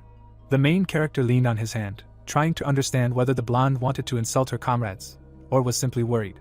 He looked ahead thoughtfully. Dakoyan turned her gaze to him when the guy asked what about her. The guys looked at each other, and Yoan remembered that she had also been acting strange since meeting the constellation, and was irritated in the presence of the professor. The interlocutor blushed and asked if he was worried about her. The young man leaned back, and she became embarrassed and asked if he found out with his ability. The hero took a teapot from his inventory and poured more hot chocolate, saying that he didn't need to use anything to understand, because it was written all over her face. He handed her a mug and asked if everything was okay. The blonde stared at her friend in surprise. She carefully took the cup and thought she understood everything. The girl brought the drink, hiding her reddened cheeks, and assumed that the guy was comforting her. Goyen frowned and noted that it was sweeter than expected, and the brunette replied that hot chocolate would naturally be sweet. The two sat down and drank together, and the girl thanked him for his concern, explaining that she had simply been very irritated at the time, after which the boy clarified the reason. The chocolate steamed in the mug as the student pondered her answer. She lowered her head, remembering the constellation, and muttered that perhaps she had already thought about the entity's offer. The hero turned pale and asked again. Goyen looked at the mug and said that if those two had not helped, she had considered getting rid of them. Yuan looked at her in confusion and asked what nonsense, and the girl added that perhaps that was why she was even more disappointed. The blonde lowered her gaze and said that she could have been more decisive and guided by the idea of taking only those who were capable with her. She introduced the Slight and Rachel, and stated that even if she had not killed them herself, she might have let them die differently. The interlocutors were sitting under a lamp, and Goyen added that she was angry at herself for agreeing to such a proposal. The brunette brought the mug to his lips and sighed. He leaned his elbows on his knees and asked if she was serious, and the girl, crossing her legs, answered in the affirmative. Yuan turned to her with a grin and asked if she could really be considered stupid. The blonde turned away embarrassedly and puffed out her cheeks, thinking that this was the first time she was telling him her deepest feelings, and in response he received ridicule. She frowned and asked if he really thought that the two of them were talented, and the brunette confirmed it. The interlocutor looked closely at the young man, who said that it did not matter how incredible the artifact was, because without talent it would not be possible to go so far. The blonde stood up on the bed, and Yuan said that the knight certainly had natural talent to be able to wield such a sword. The young man picked up the mug from the table. He took a sip, and at the same time, the hero said that because of the habit of relying too much on the sword, he could not react to the situation in a timely manner. Rachel looked out the window, and the brunette added that the girl had incredible physical abilities and the potential she possessed. The pink-haired girl got up from the bed and put on her slippers, and Yuan said that only internal contradictions prevented her from using them. The student leaned against the glass. The protagonist smiled and said that it would not be easy, but if the two of them could complete and solve their problems themselves, then their talent would far exceed anything he or Goyen could imagine. The blonde stared at the young man. She pursed her lips, thinking. Finally, the girl stood up and declared that she would trust him. The hero grinned when she said that if the comrades practiced, then sooner or later the result would speak for itself, and the brunette was glad that she was ready to help. Goyen crossed her arms and said that if the two of them overcame their difficulties and grew, then she would admit that Yuan was right.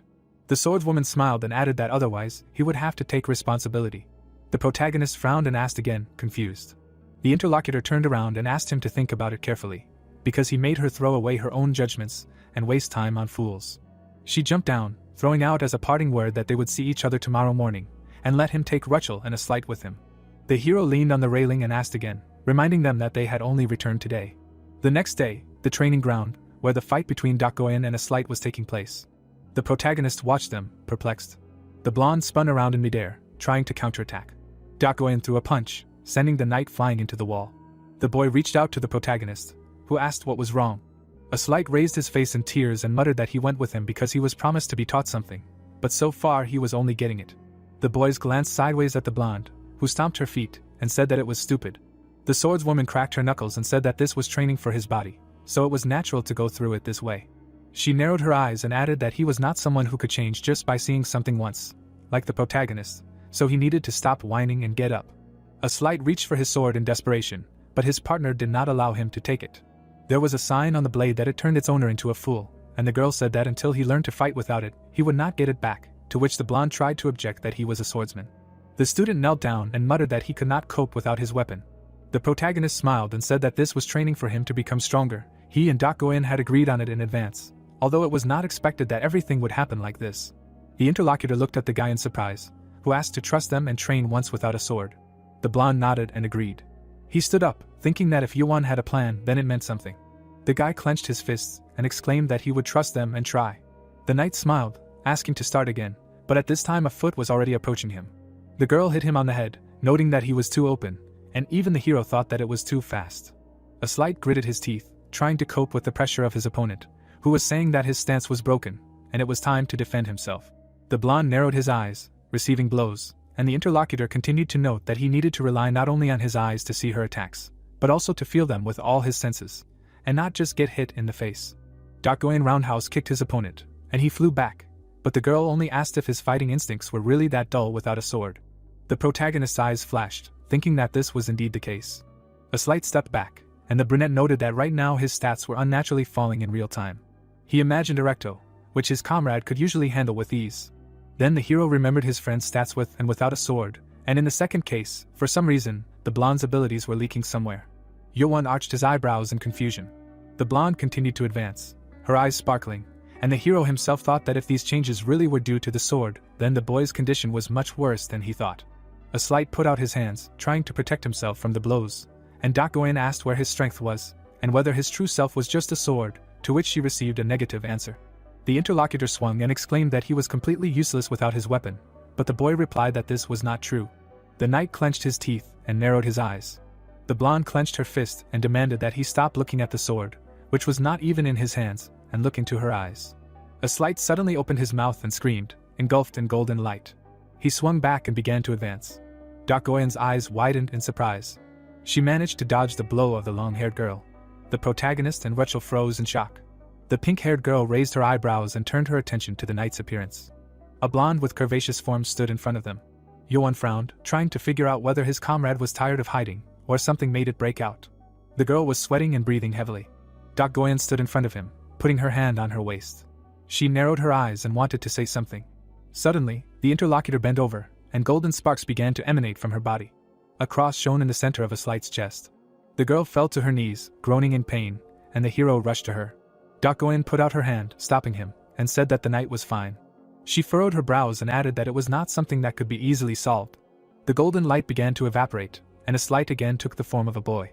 The interlocutor crossed her arms and asked him if he knew what the problem was, and the boy nodded. The blonde looked down and said that he and Yoan were right.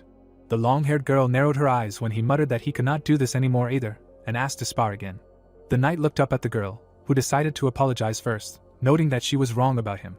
A slight scratched the back of his head and replied that it was not necessary, because he was being helped.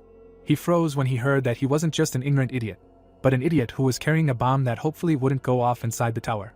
Rachel tugged on the hero's sleeve, suggesting that they also train, while the blonde yelled that he really didn't like Goyen. Yoan furrowed his brows, activating his special vision, and tried to comprehend what had just happened. He saw both the Holy Spirit and the demon spirit around the knight, not knowing how such opposite concepts could coexist in the same body. A slight wiped away his tears, muttering that the blonde had poison in her veins instead of blood, and the brunette mused that it looked like the reason for the outburst, but whether the boy himself understood it was unknown, so it would be better to talk later. Yoan turned to Rachel and apologized for being lost in thought, and she suggested that they spar as well. The girl blinked in embarrassment when he asked if everything would be okay with her berserker mode, and she replied that he had the ability to restrain her. The guy summoned Eve, still pondering such a proposal. Rachel clenched her fists and declared that she also wanted to control her power and be useful. The brunette looked at her from above in surprise and agreed. He approached the training weapon, thinking that the girl looked strangely motivated today, so apparently yesterday had shocked her. The young man threw her a wooden sword. The girl caught it and looked at the hero in surprise. Yoan pointed at the two and explained that they needed to set their own pace, and not necessarily be as noisy, and the intensity would increase gradually. The pink-haired girl nodded nervously. They stood opposite each other, and the hero offered to begin. The guy shuddered, wondering if this was the life he dreamed of at university. He sweated and his eyes widened. The young man turned his attention to a slight, who was receiving another blow from Goyen, and noticed that the period of his youth, as he imagined it, was not a chaotic fight, full of aimless blows and gnashing of teeth. Yoan imagined himself and Rachel running through a flower field with swords, encouraging each other, and honing their skills together. The guy rubbed his nose in satisfaction, thinking that he was very lucky, and now his dreams were coming true. Rachel frowned and asked whether she should start, and the hero himself thought that she could attack at any moment. Her eyes lit up, and her fangs lengthened. 5 minutes later, dust rose on the court, and Yoan loudly called for Eve. Rachel was wrapped in chains, and the brunette asked the snake to hold her tightly and not let her escape no matter what. The hair of his opponent gradually began to lighten. She came to, and the boy asked if she was awake. The student ran up to the pale Yoan and asked if he was okay, to which she received an answer that his legs and arms were still there, despite everything. The girl sat down next to him and apologized. Tears welled up in her eyes, and Rachel muttered that it was because of her that he looked like that. The pink-haired girl was surprised when the guy put his hand on her head and replied that everything was fine. Yoan smiled and reminded her that he promised to help, so he was ready for this. The interlocutor blushed and nodded when the brunette asked her not to be too upset. They both flinched when someone stomped behind them. Goyen looked at the hero with annoyance, and was indignant that he was calmly flirting here while she was diligently training. The girl dragged Goyen by the leg, noting that the hero was whispering sweet words to an innocent animal, and Rachel objected that the guy was just sincerely worried about her. The blonde leaned towards her and asked if the beast had any ulterior motives. The swordswoman crossed her arms and said that training with her mind in the clouds was rude to her opponent. The pink-haired girl lowered her head when the other girl advised her to leave those thoughts aside. The protagonist looked at Rachel and thought that she was motivated, but again he was embarrassed, too soft for Goyen. He sweated, remembering the meeting with Constellation, and admitted that it was surprising that the student had motivation, because the protagonist himself would have been very upset and disappeared for the whole day. Yuan remembered Rachel and noted that she hardly had time to improve her mental state, but she was trying her best. The blonde turned to him when he said, "Okay." The guys were sitting in the training room, and the main character said that he had recently asked the professor if he could take someone with him when he left the academy, and permission had just come. Goyen smugly tossed her hair and said that it was great, because she felt closed in here. Everyone shuddered in surprise when the brunette looked at Rachel and declared that, from now on, she would go outside the academy with him. Goyen and a slight frowned in shock. And the main character himself leaned towards the pink-haired girl and asked her out on a date. The protagonist sits on a bench and says that before leaving, he said that they would not stay overnight, but just take a walk for a while and he would be back before evening. MC hears an angry Goyen asking how long he has been living in another world, with the thought that men and women stay late without any intention, and a slight says that everything should be in order if he goes out with someone before him, his roommate, but the protagonist thinks that she is not his mother. Rachel stands in front of MC and apologizes. With her arms folded, she says that she tried on the outfit he recommended and asks if it looks okay. She is wearing a mini skirt. The girl is embarrassed and thinks that it seems to emphasize her figure. Covering his mouth in surprise, Yuan replies that it is absolutely amazing and very beautiful, and the guys from the system think that he will come back again and want to hang out too. Walking down the street, the heroine tells the guy that it's amazing and she can't believe that there is such a big city outside the academy, and her friend asks if she finds it fascinating, adding that he's only been to remote cities a couple of times. Walking along the crossing, Yuan suggests that they take a walk for now, since there is another department store and a shopping district. Rachel looks to see where MC is. She runs after the guy, and before she knows it, there are a lot of people. The girl reaches out her hand, thinking that at this rate she will lose sight of Yuan. The hand grabs the heroine. The protagonist holds her hand and asks if she is okay. The characters are on a crosswalk and MC apologizes for forgetting that this is her first time in such a place, but his friend states that everything is fine. The girl looks at the protagonist's hand, saying that the shopping district is crowded. Turning around, Yuan suggests that they hold hands for now. Blushing, Rachel agrees. A boy and a girl are walking down the street. A cook is preparing meat. The heroes are eating fast food. A candy store. A girl is holding a plush toy. People are walking in the park. MC and Rachel are shopping. Doves are flying around the couple. The girl is having fun. The guy is smiling widely. The birds are flying into the sky. The couple is sitting at a table and Yuan asks if she minds, explaining that apparently all the ingredients from this store are made from monster meat, but she likes it. Rachel brings a piece of meat to her mouth. The girl enjoys the food, saying that it is very tasty, and the guy supports her, saying that it is even better than he thought. Cutting the steak, the heroine is amazed and cannot believe that she is eating alone meat after arriving in the city. Looking closely, she realizes that this is all thanks to Yuan. The hero looks at his companion cheerfully. The girl became sad and MC wants to know what's wrong, since she liked the food, but she replies that it's not because of that. Rachel, looking gloomy, adds how she feels that she is too excited, since this is the first time in a long time that Yuan brought her to the city. She sits on a chair and adds that the protagonist gave her several beautiful outfits, and even treated her to such delicious food.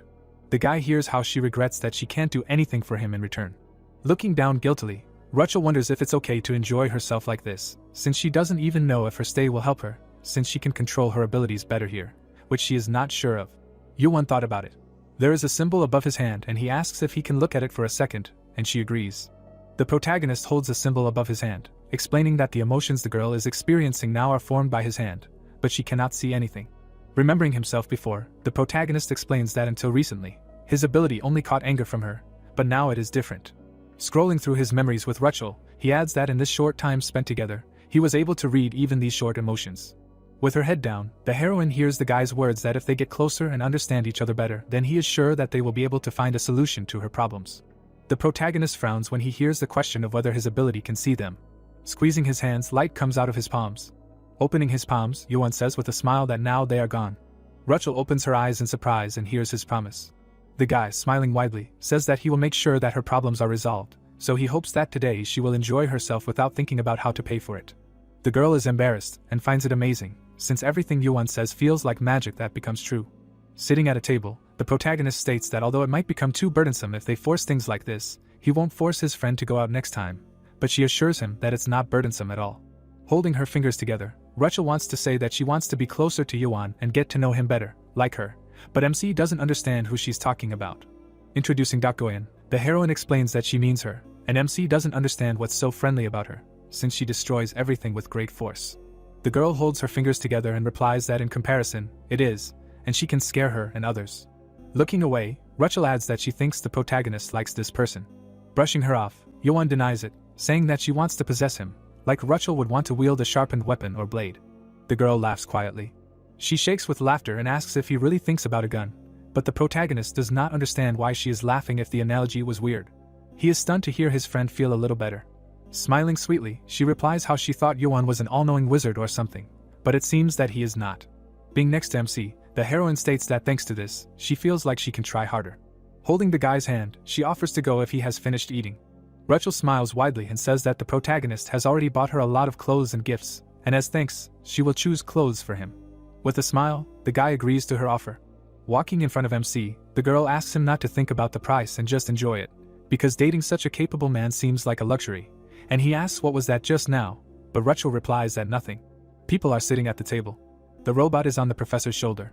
Yamina puts her finger to her mouth and says that everything is fine, although it feels a little tight, but asks him to hold it for a second, because it will be over quickly. Looking to the side, she finds it incredible. Images are shown above the people and the professor understands that the information about the tower is being spread very thoughtlessly, wondering who allowed it to happen that the chronicles of the ascent to the tower were released, and is also angry at the beings from the lower dimension. Sitting on a chair, the man asks why the precious information was recklessly distributed and if there is no way to stop it, since the video does not violate any rules, but he is told that from the very beginning they should not have thoughtlessly accepted someone from such a lower dimension. The character turns to Professor Yamina. In front of the man are images of heroes and he says that no matter how she looks at it, this student's independence has gone too far, which is a clear encroachment on the authority of the academy. He worries that she is going to take responsibility for allowing this guy to do whatever he wants. The heroine frowns as she looks forward. The professor looks at the images. She holds her face in her hand, realizing that MC actually went so far as to film inside the tower. She remembers the students at the table, saying that when he first said he would conquer the tower in film, she didn't pay attention or object, because she thought it wouldn't work anyway. Introducing the technology, Yamina believes that artifacts or third-party devices cannot function inside the tower, as magical devices would be overloaded and disabled by the power of the magic it emits, and in their world this is obvious. But the protagonist destroyed this obviousness and demonstrated the result. Bringing her hand to the robot, she blames it and the owner, and also thinks that perhaps the hero does not even know about it. The professor holds the robot in his hand, thinking that it is not that Yuan brought the recording of the tower, but that he created a device that can work inside the tower, and this is just funny, and also says that he really did something incredible. Remembering her dialogue with MC, Yamina thinks that the reasons for laughter do not end there, and that she asked if the protagonist plans to publish this video on the channel. The guy explains with a smile that such an approach will help to attract more attention, and the rebellion in other words, their group is a way to gain favor with other students. The professor worriedly asks if the hero is sure of what he is doing, since the information about the tower, which they got so hard, will be spread very carelessly, so he clarifies whether he will regret it. He looks at the heroine and replies that the other students are also suffering, and also, from now on, there is no other way to record except the baby, so it's like he's monopolizing the information. Touching the robot, Yuan says that some things, like the constellations, should be edited before publishing, and the more information they share, the better it will be for everyone. Yamina agrees to his proposal, realizing that she told him before that she once told him about the unfairness of the reality at the academy, but she never thought that he would solve it this way. Holding the baby in his hand, MC hears that there may be consequences. Looking at the professor, the protagonist adds that as she said, it's unclear what changes, big or small, this will bring. Smiling widely, he states that it is necessary to quickly strengthen their position, and asks if it would not be easier for the professor to keep an eye on them, knowing that everything is okay. Smiling pleasantly, Yamina shares that she could not imagine that one of his intentions would be so unusual and wonderful. She tells the guy that if he wants to be safe, he should also avoid accidents, and this gives rise to strange expectations in her. The professor looks at her colleagues and it seems to her that what Yuan has created will lead to the emergence of something grandiose, capable of bridging the gap between dimensions. She puts her hands on the table and thinks that maybe because of this, and the boss asks if she is going to take responsibility for allowing this guy to do what he wants. The heroine feels that she wants to trust and help him and clarifies about responsibility. The colleagues hear the professor's question about filming and publishing a video from the tower is the protagonist's personal business, so she does not know what the problem is and who, in their opinion, is to blame. Looking sternly, Yamaina does not understand their question. She wants to know the opinion of Professor Alex Cantoni. The men smirk. Alex throws up his hands and says that even her lies are beautiful and asks if he is the only one who thinks that this student is being treated specially, and the other woman orders him to remain silent. Artifact Creation Department Professor Talia Liliana Campanella turns to Yamaina, asking her not to frame her, and also asks who this guy is. Yamaina explains that even if her interlocutor asks, he is an ordinary student, a first-year student who entered this year. But the other man assumes that since he is just a student, this is unacceptable. Combat Aura Professor Ryu Kielmying explains that there is a limit to selfishness, and information about the tower is the most important, so he does not understand how it can be spread so irresponsibly. Yamaina sullenly hears that this is certainly a violation of the Academy's rules, and she replies that the professor is saying strange things. The heroine, looking at her colleagues, explains that the reason no one has filmed in the tower before is because no one has the necessary ability or technology, and what they really need to talk about now is how to use his abilities, not about powers or selfish goals, and Alex agrees with the professor. The man awkwardly asks what kind of ability it is and how it works, asking to explain so that those present understand. Yamaina, along with the robot, frowned. Talia leaned on the table and tells Yamaina that she has been working here for 200 years. Looking at the document, the girl explains that artifacts created outside the tower do not work inside, especially the high-precision equipment needed for filming. Introducing herself among the equipment, the professor reports that no circuit can resist the mana waves emitted by the tower, and the more she studied this moment, the more convinced she became that such a thing was impossible. Talia sternly adds that this is an inevitable law that cannot be denied. Yamaina looks sheepishly at him and replies that Yuan somehow managed to do it. The professor seriously says that this is what she is asking about, not understanding what is wrong with him, and also asks if he is from a lower dimension and without mana. She yells that it seems like MC is the only one special. Yamaina is alarmed when she hears about the artifact that filmed the video. Putting on her gloves, Talia orders her to bring it here so she can disassemble it, and find out what kind of technology the protagonist used. Holding the robot in her hands, the professor tells Talia that she must refuse her because she asked for permission to take the artifact with her, but it is an achievement created by a student, and she cannot allow anyone to do anything with it. Professor Yamaina hears her colleagues asking if she refuses to cooperate with them. The man raised his hand, asking everyone to stop. He states that the discussion has become too heated. The head of the Constellation Department at Babylon, Professor Xenon Union, the Vice-Chancellor of the Academy, asks them to refrain from speaking until they have calmed down. The colleagues agree with the Vice-Chancellor. Xenon turns to Professor Talia. She is embarrassed to hear gratitude for the research and efforts made over the past 200 years, but nevertheless, the professor with such incredible authority in this field finds the Yuan artifact special. Holding the baby next to her, Yamaina hears Talia agree with this statement, but does not know why. Leaning back in his chair, the Vice-Chancellor suggests that this fact must be too difficult for the professors to accept, and the colleague wants to know what Professor Xenon is talking about. He raises his hand and decides to explain it briefly. Presenting the silhouette of MC, Xenon reports that Yuan is the only one in the entire world who has been recognized as a tower. The man yells at Professor Xenon that this is a frivolous statement, since this student only entered the tower for the first time the day before yesterday, so it is unclear how he can be recognized by her. Alex is dejectedly heard by a colleague asking if the hero is from the lower dimension, and even considering that Xenon is the vice principal, he considers this statement reckless. The character throws up his hands, answering that his colleagues have the right to believe him or not, but there is another reason to consider MC special. Pointing to the girl, he asks to tell Professor Yamaina if it will be possible to convince the professors if they share facts that are not in the video. Yamaina hears questions about whether there is any more information, but Xenon says that if Professor Yamaina does not know it, then he asks to let her tell him. The heroine is shocked that he started talking about Yuan and his classmates, asking her to wait. The vice principal says, smiling maliciously, that these people are the only ones among those conquering the tower who were chosen by the constellations. Alex sits next to Ryu. They are surprised to hear about a guy who only entered the tower for the first time yesterday. Talia gets up from the table and asks why he was already chosen by the constellation. Yamaina looks at Xenon and states that contact with the constellation is a personal achievement of the student, and one must be careful in their statements. The vice principal throws up his hands and asks her to answer honestly whether Yuan and his classmates made a contract with the constellation. The professor worriedly thinks that he is going too far. She denies, saying that neither he nor the others made such a thing. Xenon thinks about it, and states that they still refused and it must have been difficult for them to show their intentions due to the pressure of the constellation's presence. He clenches his fist and intends to do something. Xenon, sitting at a large table, declares that he will invite the protagonist and the students from the 11th grade to a lecture. The other participants demand that he wait, asking if he hadn't just heard that none of the students had made a contract, and why then they are receiving assistance in the form of attending lectures of a higher level. The vice principal addresses the professors, saying that the contract is not important, What is important is that they were chosen by the constellation. Yamaina looks ahead in surprise and hears that being chosen already proves their exclusivity, and since they refused the contract, other constellations will clearly show interest. The furious professors hear that these are the students who should receive assistance in his lectures. Alex listens with sadness that he is a professor teaching students who were chosen by the constellation. Xenon smirks and declares that if Yuan was chosen, he is also his student, asking if everyone understood that. The meeting participants unanimously agree with him. There are plants in the room. The vice principal wants to move on to the agenda. Yamaina looks down in confusion, listening to the recently spread information about the internal filming in the tower. The vice principal states that they cannot impose anything on the student. The girl understands everything. Yamaina thinks about the fact that this meeting is not for bullying the main character. The vice principal at this time says that personal requests for his abilities will be allowed.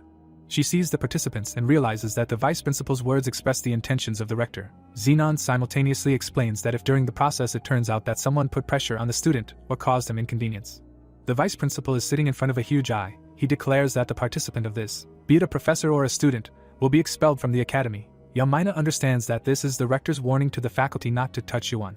Xenon looks at everyone and asks them to keep this in mind. He begins to disappear, saying that the meeting is over and he hopes everyone has a good rest of the week. Professor Yamaina closes her eyes and thinks that it would be great, because she would never have thought that the main character would be able to win such a strong favor with the rector. At that moment someone turns to her. Alex is standing nearby with a smile and asks if she wants to go to the bar and have a couple of cocktails. Yamaina with a questioning face hears that he wants to raise a toast to the student's success.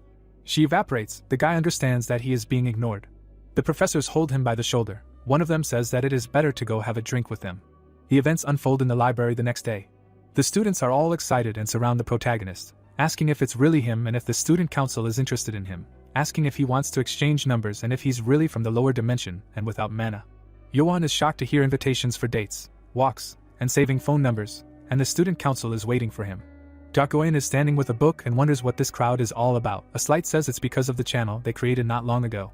The blonde looks out the window and says that it's gone viral since they posted the tower climb, gaining over 2 million subscribers, and the video itself has about 5 million views. The students look at their screens. The blonde says that now it will be hard for them to find anyone who doesn't know about their channel.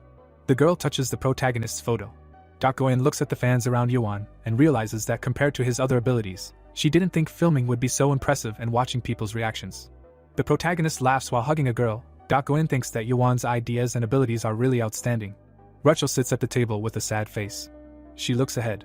A friend holds a tray of food and says that all sorts of things happened this morning. Yuan sits at the table and turns around. Rachel praises him for his great work. A slight greets him and says that it must be cool to be a celebrity. He replies that it must be better than getting into arguments with everyone just to stand up for himself. They sit at the table. The protagonist asks how many fans she has, stating that when they come, he should be kind to them. A slight notes that only if they come with good intentions. The protagonist hears an objection that there is so much fuss because of the edited video. In the other corner, the boys are chatting. One of them asks if there is any point in going through 4 rooms in such a short time. Another points out that it is also from the lower dimensions. The bully stands next to his friend and says that judging by the size of the spider, it is a montage. The other wonders why they are letting it spread so easily. The protagonist looks at them, hearing that tomorrow all the lies will be exposed. He remembers that tomorrow he will fight the big guy Erecto. He takes a spoon and thinks about the story. Yuan seriously states that those who doubt the video, or still dislike him, they are looking forward to tomorrow when he will be beaten. Rachel excitedly tells him to fight. A slight wonders if such a thing is even possible. Dakoin wipes his mouth and wants to say something.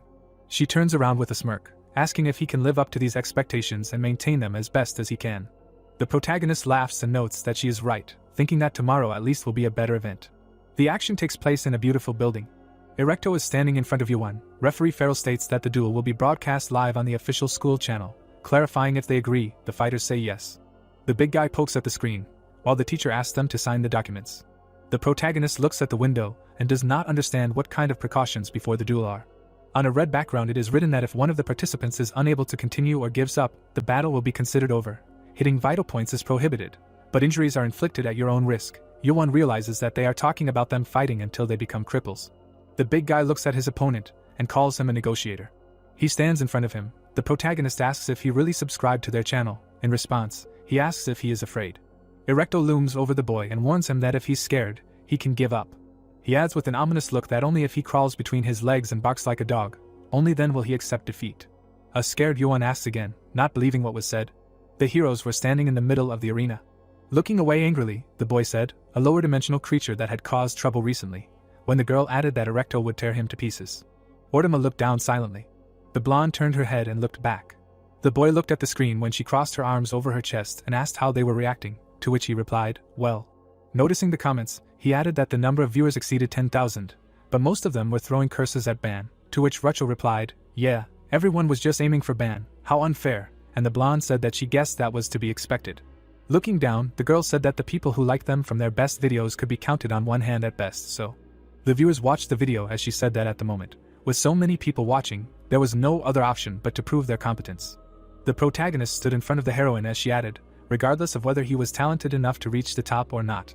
The blue-haired one chuckled and thought about crawling between her legs and barking like a dog. Ha, he can't believe his ears, he never thought he would hear something that sounded like a show-off from a third-rate novel. Erecto looked ahead questioningly when someone shouted, hey. The protagonist put his hand out, smiled widely and asked, did he practice the lines in advance? What he just said sounded good, he should praise him. The opponent, looking at the guy, smiled and replied that he wondered how much longer he could pretend to be so calm.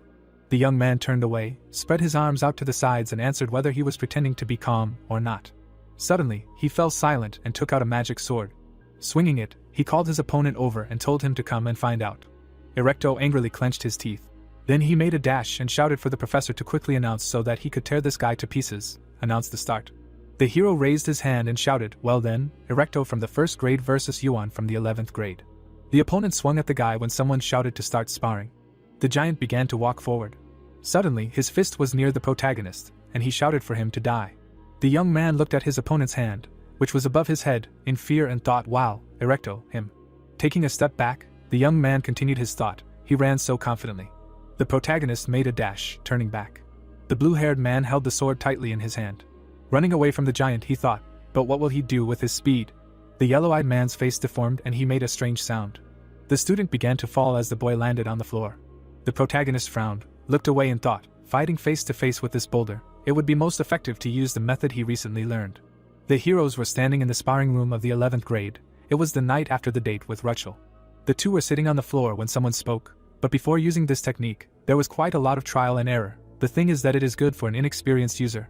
When the boy thought why he still had to sit. The blonde, pointing her finger at the fighters, said, when you meet a new opponent, he must be able to use his attack against him, then he can say that he has completely mastered the theory. She extended her hand forward and added, so he needs to train all the time to use this method in any situation. With this club she will attack him at different speeds, alternating attacks and their strength each time. The protagonist took the club in his hands, laughed when the girl said if he could resist it at least once. The young man turned his head when someone noted that this dumb block would not even be able to touch him, and he replied, yes, it almost did not touch him. Erecto looked at the guy, frowned and asked what just happened. Suddenly, the giant received a blow to the face. Then he fell to his knees, and the student, looking at this, said that the effect is excellent. Throwing the magic sword on his shoulder, the protagonist said that before the blow he imbued the sword with wave energy. It seems that his rock-hard body transmits wave energy well. The hero held his head with his hands and screamed, how dare he damage his body, after which the young man apologized and answered, but. He then walked up to the opponent, crouched down and asked if he could stop digging and attacking already. The guy's eyes were burning when he added, if he did not want to get more, and suggested ending it there. Erecto frowned angrily. Suddenly, he made a blow, from which the protagonist flew to the side and screamed, oh no. Looking at the protagonist, the giant screamed, how is he, a mongrel from the lower dimension? After which he hurriedly dashed and added, how dare he look down on him? The blue-haired man looked at the opponent in surprise when he screamed loudly. The giant raised his hand up and screamed that he would definitely kill him. The boy dodged the opponent's strike. Frowning, Yuan looked ahead and thought what a fool, at least after being hit once, he shouldn't have tried something else. Erecto opened his mouth wide and started yelling loudly. He then tried to strike again. While covering himself from the attack, the student thought if he would attack equally without taking any countermeasures. Suddenly, a magic trace appeared. The blue-haired man raised his sword up.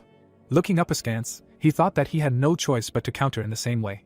The giant opened his mouth wide and yelled. The boy watched the scene through the screen and asked what it was. He then smiled sweetly and added, what a meaningless match. The commentators were shocked when someone looked at their messages and laughed and said, well. The blonde waved his hand and added, they must have found it hard to believe even after seeing it with their own eyes, and the girl agreed, that's right. The first grade student was kneeling when the hero said that compared to the time when Yuan first entered. Turning his attention to the protagonist, the young man added that he had become many times stronger. The viewer jumped up, grabbed his head and asked if this was real, why Erecto was knocked down right after the fight began, to which the second one answered, and even someone from the lower dimension. The giant bowed to the ground when someone asked if it was possible that the abilities shown in the video on that channel were true. The teacher gritted his teeth, looking ahead, and thought what the hell was going on here, just a week ago. Everything around the young man was burning. When the man continued his thought, it did not even come close to feeling that he was so strong. What had happened in these few days?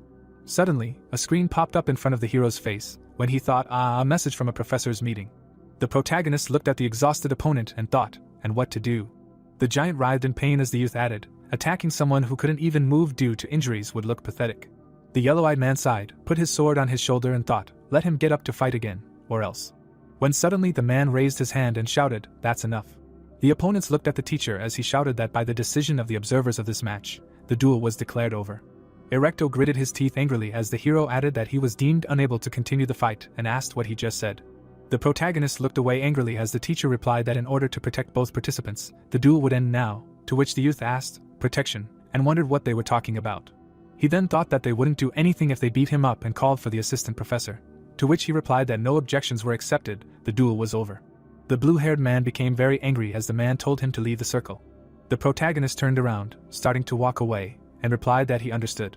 The boy held the sword in his hands, looking up and thinking, the duel was over without giving a chance to decide the winner, what was going on. The two heroes looked down sadly as Yuan continued his thought. Even though the situation was unpleasant, he didn't look like a loser, so he could accept it. Suddenly, the boy's eyes widened as someone shouted for Erecto to wait. The young man turned around and saw the giant starting to get up, and the teacher shouting at him to stay put. He was deemed incapable of continuing the fight. The duel was over, when he asked who said that. The hero glared at the teacher and asked, did he expect him to kneel before the scum of the lower dimension, and it would all end in his shame. The protagonist frowned as the opponent added, that bastard, that cur. The giant took off. He moved towards the boy shouting that he would definitely kill him, and the teacher shouted after him to stop. Pharaoh opened his mouth wide and shouted at Yuan to dodge. The young man held the magic sword in front of him and thought, dodge, why? Looking at the screaming opponent, he thought, this guy is trying to kill him. Magic power was hovering around the hero, when he thought, Erecto must have heard the order to stop, right? After which the sword shone brightly and the boy added, if the opponent is from the lower dimension, then he considered that he cannot follow the rules.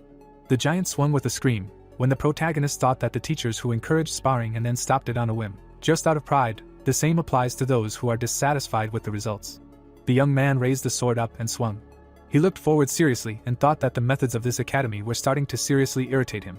The protagonist jumped over the opponent and ended up behind him. After which he silently stopped. Erecto opened his eyes wide and shouted to the whole hall, The audience was shocked by what they saw. The blue-haired man turned around, looked at his opponent who was lying on the floor, when someone shouted at him to calm down, everything is fine, his arm can be restored. The yellow-eyed man looked at the screen in surprise and thought about what it was. A question appeared in front of his face, whether he wanted to take the powers from Erecto's arm, when he thought about how this was possible. The teacher pressed a button on the screen and shouted that he would immediately send him to the infirmary, and told him not to move. Blood was flowing from the giant's mouth. Pharaoh stood next to the guy, and the protagonist silently looked at them. Looking at the young man, the teacher asked him what this meant. He told him to dodge, right? Letting go of the sword, the young man replied that he apologized, but since what happened so suddenly, it was difficult for him to react properly. The assistant professor shouted loudly, asking if this was called an apology, when suddenly a voice came from the screen, telling Pharaoh to stop screaming. The protagonist looked at the screen and asked to look into the situation further, to which the teacher replied, yes, I understand. The protagonist listened carefully as the voice of the vice principal of the academy came from the screen, congratulating Yuan, and saying that they had seen everything that had happened. The blue-haired man nodded his head as the man added that he would be asking questions from now on, so he should think carefully and answer honestly, to which he replied yes. The screen hung in midair as the vice principal added that this was Erecto's reckless attack. He wouldn't say that he couldn't dodge it, right? The teacher stood next to the screen as the protagonist said that with his abilities, he could easily dodge it. The difference in strength between the two of them was so significant that they, the professors, decided to end the duel. The young man opened his mouth and asked Yuan to give them an answer that could clarify the situation. Looking at the screen, he added why he didn't dodge the attack. The protagonist looked forward seriously. The boy stood up straight and thought that although he had gained the ability to use the language skill, he had never thought deeply about what it meant. Staring straight ahead, he thought that the question coming from the screen could be felt with a terrible pressure even from here. The screen hung in midair. The protagonist thought about who the hell this person was. He gritted his teeth and said that as he guessed, he did not dodge Erecto's attack and instead counterattacked. Raising his head, he continued that he did so because he believed that a student who ignored the authority of the professors and acted as he pleased deserved to suffer the consequences. The head on the screen asked again, the authority of the professors. The protagonist opened his mouth and said that, besides, in an official sparring match where the rules must be strictly followed, he wanted to make sure that no more students would disregard the rules and try to attack from the side. Yoan raised his hand when he heard the question from the screen, why, and answered that although many students and people from other dimensions were watching this sparring, he still thought that his actions were justified. People were sitting in front of the screens. The protagonist's voice came from there, saying that Erecto ignored the announcement of the end of the duel and tried to kill him. If he had reacted passively in this situation, he thought that it could spread the idea that the rules can be ignored when dealing with a student from a lower dimension. The people looked up at the screen and listened attentively to his speech. The girls stared at the screen attentively, and the guy continued that he didn't have much time to make a decision. The blue-haired man looked up and said that he acted in accordance with the principles of the academy. Xenon smirked and thought that he was answering resourcefully. Knowing that many people were listening, he spread the problem between the two people to the entire academy. This situation cannot be denied. Erecto gritted his teeth and asked if he expected him to kneel before the scum of the nether dimension. That bastard, that cur. The boy stared back. The man smirked and said that Yuan's words. The blue-haired man clenched his fists and listened that students who disregarded the rules of sparring deserved to be punished accordingly. The vice principal folded his arms and said that no matter what, punishing students for their mistakes was his job in the academies, not something a student like Yuan could handle, right? The boy frowned and listened carefully. Farrell chuckled and thought that no matter how much nonsense the protagonist spewed, his opponent was the vice principal himself. He was finished. The young man lowered his head and said that he was absolutely right, and if he had encroached on the authority of the professors with his actions, then he apologized. In any case, he was ready to accept the punishment for what he had done. The man smiled and said, punishment? Beams appeared around the screen, and the vice principal said that everything was fine, and in fact, he did not want to discuss the punishment. Yuan and Farrell simultaneously opened their mouths and shouted that, and the man calmly continued that he was simply curious about what he was thinking when he acted like that. Xenon, scratching his chin, thought that he had already realized that the protagonist had enough determination and eloquence to gain the favor of the constellation, and out loud said that ultimately the fault lies with Erecto, who ignored the end of the match and attacked, so he recognizes Yuan's self-defense as justified. The two enthusiastically jumped on the spot after hearing these words. The teacher opened his mouth and tried to object that what this guy did, but the vice principal interrupted him, saying that it was enough. He also had to stop such disgraceful behavior. The voice from the screen said, let's start with the fact that if he had properly stopped the raging Erecto, none of this would have happened, and he would also be held responsible.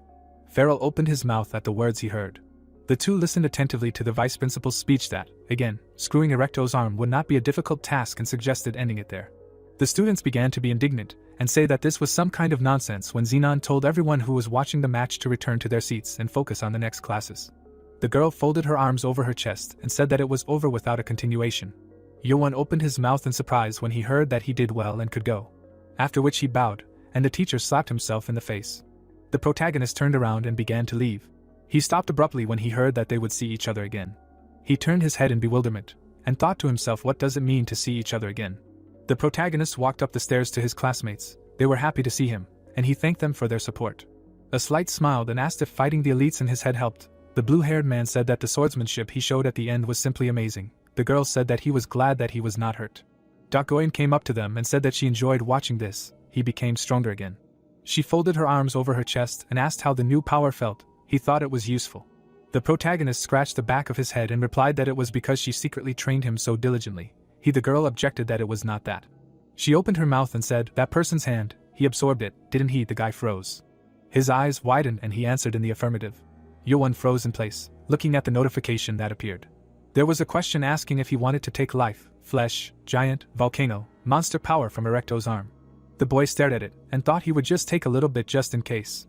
He walked up to the arm and thought it was incredible. A notification came that life 22.9, flesh 27.9, giant 14, volcano 14, and monster power 14 had been extracted. The second one said that giant and volcano were concepts that humans couldn't possess. The protagonist looked down and thought it really worked.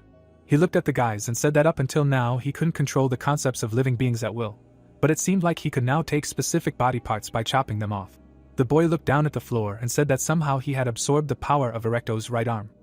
Goyen looked at him intently and asked if it was good that he looked so gloomy. The protagonist opened his mouth and said that at first he was happy that he became stronger, but when he came to his senses, he realized that he cut off the hand of a person, not a monster. Remembering the joy of gaining strength from this, he felt abnormal and uncomfortable. The girl opened her mouth and called his name. The blonde opened her mouth and asked him in bewilderment what he was saying and ordered him to raise his head. The boy immediately raised it. She frowned and said that he was the one who tried to kill him and the price for this was just a hand. Yuan won, and erectile loss, that's all. The guy looked at her in surprise. He smiled when the girl continued that no matter who they are, he should not consider the circumstances of those who attempt on his life. He should understand this. The boy agreed with her words. He looked around and laughed, and asked you for forgiveness. Because he began to immerse himself. In any case, worrying about something like this is ridiculous. The students continued to sit in their seats. The blonde said that she could just walk around and cut off the hands of those in the so-called special class. The protagonist said that it was precisely such thoughts that scared him. A slight asked him not to worry, because in comparison to her, he was full of humanity. Doc Goyen furiously asked him again what he said. A notification appeared in front of the blue-haired one. He shouted, "Yes, what else?" The three turned to him. The protagonist pointed at the screen and said, "Oh no, a mandatory additional course with no right to refuse. Professor Zenon's Babylon Constellations is only for senior students, 4th and above." The vice principal stood behind the counter and said that they would learn how to effectively attract the support of the constellations, how to competently negotiate with the constellation. He smiled and continued, useful knowledge and preparations to avoid the wrath of the constellations, how to make a transition from one constellation to another and so on. They sincerely welcomed the 11th grade into their ranks. The four walked down the corridor. The student turned around and told her friend to look over there, because those were the people from the lower dimension coming. Pointing to the main character who was smiling, she said that this merchant talks too much and puts his nose in the air. It looks so annoying. The four students continued walking up the stairs, and behind them, they continued to discuss that for a guy from the lower dimension, he looks decent. When they watched his duel, he looked pretty smart. But what are they doing here? This is a floor for 4th-year students. This floor only has an auditorium for Professor Zenon's lectures. The boy turned his head and asked the boys if he had ever told them that in their world there was a rumor that the more you were cursed, the longer you lived. The blonde folded her arms and said that then he should become immortal. The blonde frowned and said that they were cowardly muttering behind his back and thought that he couldn't hear anything. Rachel tugged Yuan's sleeve and asked if he was okay. She gritted her teeth and said that after what happened yesterday, she was worried that more people would start to dislike him. The girl looked at the floor and continued that people said whatever they wanted without even knowing who he really was. The blue-haired boy smiled in response, and said that it was okay and it was a little frustrating, but it was better than being underestimated. He patted the girl on the head and told her not to worry too much. The boy smiled and thanked her for her concern. Both of them froze abruptly when they were called from behind. Doc Goyen folded her arms and said that the two of them had gone out together over the weekend and were now on the same wavelength, and asked Rachel if she liked the clothes Yuan had thrown at her. The girl folded her arms and listened as if she was going to court her, she should do it somewhere else. Unable to bear it, she opened her mouth and suggested that she was just jealous. The others looked at her in surprise. The pink-haired girl hid behind the protagonist when the blonde asked if she had gotten enough during the duel. The guy tried to calm her down, saying that the first lecture was about to start, and they shouldn't fight among themselves. They continued walking down the hallway, and the girl said as if she wasn't going to continue avoiding her anyway. The protagonist was indignant that she was going there too. Stopping at the door, he pointed at it, and said that this was the lecture hall for the Babylon Constellation lectures, and he hoped that they were not too late. A slight opened his mouth and said that he was sure that there was a lesson last week too, so if newbies from the lower dimension like them suddenly showed up, what would the upperclassmen think? The youth smiled and asked why he was worried about that. The student put his hand on the doorknob and said that they would think that talented underclassmen had joined them.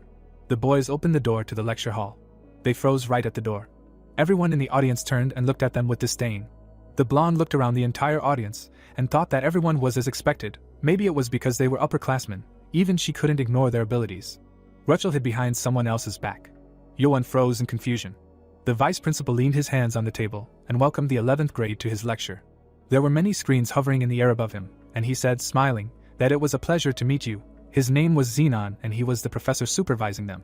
The blue-haired man frowned and read the notice that he had partially managed to understand and comprehend the concept that the transcendental being adhered to.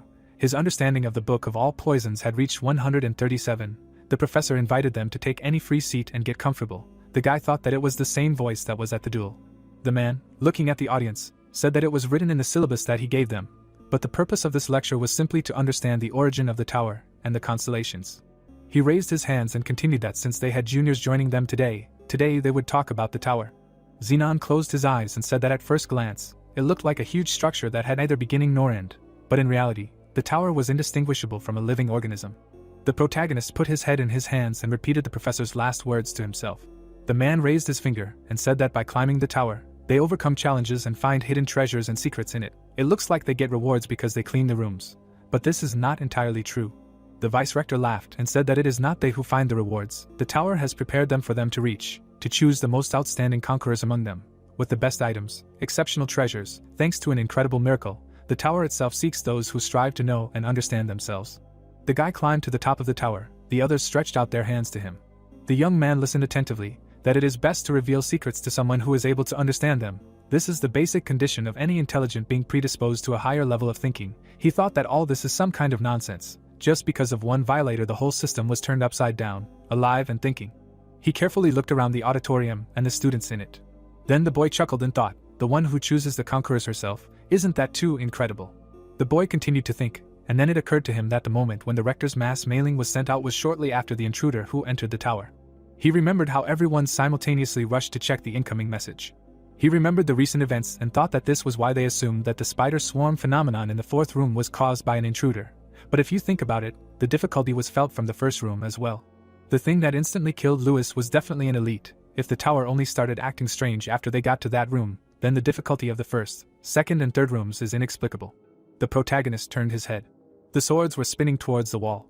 The boy froze in confusion, not understanding what the hell was going on.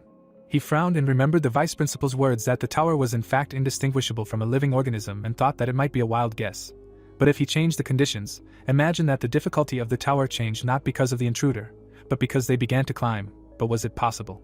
He imagined the other students approaching the tower and system error notifications hovering everywhere. And then he and the guys approach the tower, and the tower goes into hell mode. The blue-haired man rubbed the bridge of his nose and thought that this difficulty with salvation was caused by the fact that the tower thought for itself and deliberately placed them there. Or maybe it was because he, the descendant of the tower's owner, began to climb. It all sounded so egocentric. Did it even make sense? The guy grabbed his head from the large flow of thoughts. The blonde turned his head to him and asked what happened. Xenon looked at them with a grin. And then he smiled evilly. Yuan puts his hand to his face and thinks about how the tower thinks for itself, and chooses the climbers just like Vice Principal Xenon said. He turns around, realizing that there will never be a better moment, and after all, his class has faced difficulties and situations that are incomparable to others. The heroes with swords are standing in front of the chests of gold. He realizes that as said, high risk is justified by high reward, and the rewards that the tower has prepared must be on a completely different level. He watches this. In his mind he wonders that he still can't master the concept, and what happened to this audience. Someone asks Yuan if he has mastered it. The vice principal steps on stage and states that there is a barrier around, and some students do not notice it even after years. Xenon says into the microphone with a smile that finding the sphere on the first day shows that the protagonist and Rachel have very good intuition. The boy sits in the stands and thinks about the sphere. Xenon explains that as expected, even as first years, the 11th grade students fully meet the requirements to pass the lecture. He raises his hand and wants to do something. 2 purple spheres are visible on the ceiling. Xenon addresses the protagonist with a question. He smiles, pointing at it, and asks what he sees in it. Yuan looks at it, and sees many windows with the inscription immeasurable. The protagonist says with a smile that he sees nothing. Xenon asks him to concentrate better and try again. The boy looks at it, and says that there is still nothing. He demands to concentrate again because he should see something. Yuan uses the ability, but the windows say immeasurable. The sphere glows purple. The vice principal asks to reveal its secrets. The inscriptions still say the same thing. A bright flash occurs in it. The protagonist opens his eyes in surprise. He sees the signs in the center of the sphere and reads them: barrier, gap, protection. He looks closely and states that other than that, it still looks like he can't get it. Xenon sadly asks him to rest and close his eyes. The boy exhales. He thinks with a smirk about the student unlocking the 3 main abilities of the sphere, calling it truly extraordinary. The protagonist sits at his desk and rubs his eyes. The vice principal understands why the principal is looking at him so closely. Xenon touches the sphere and asks if Yuan understood what it is. He replies with a serious expression that he doesn't get it at all. The other notes his honesty, thinking that it would have been better if he had thought about it a little more.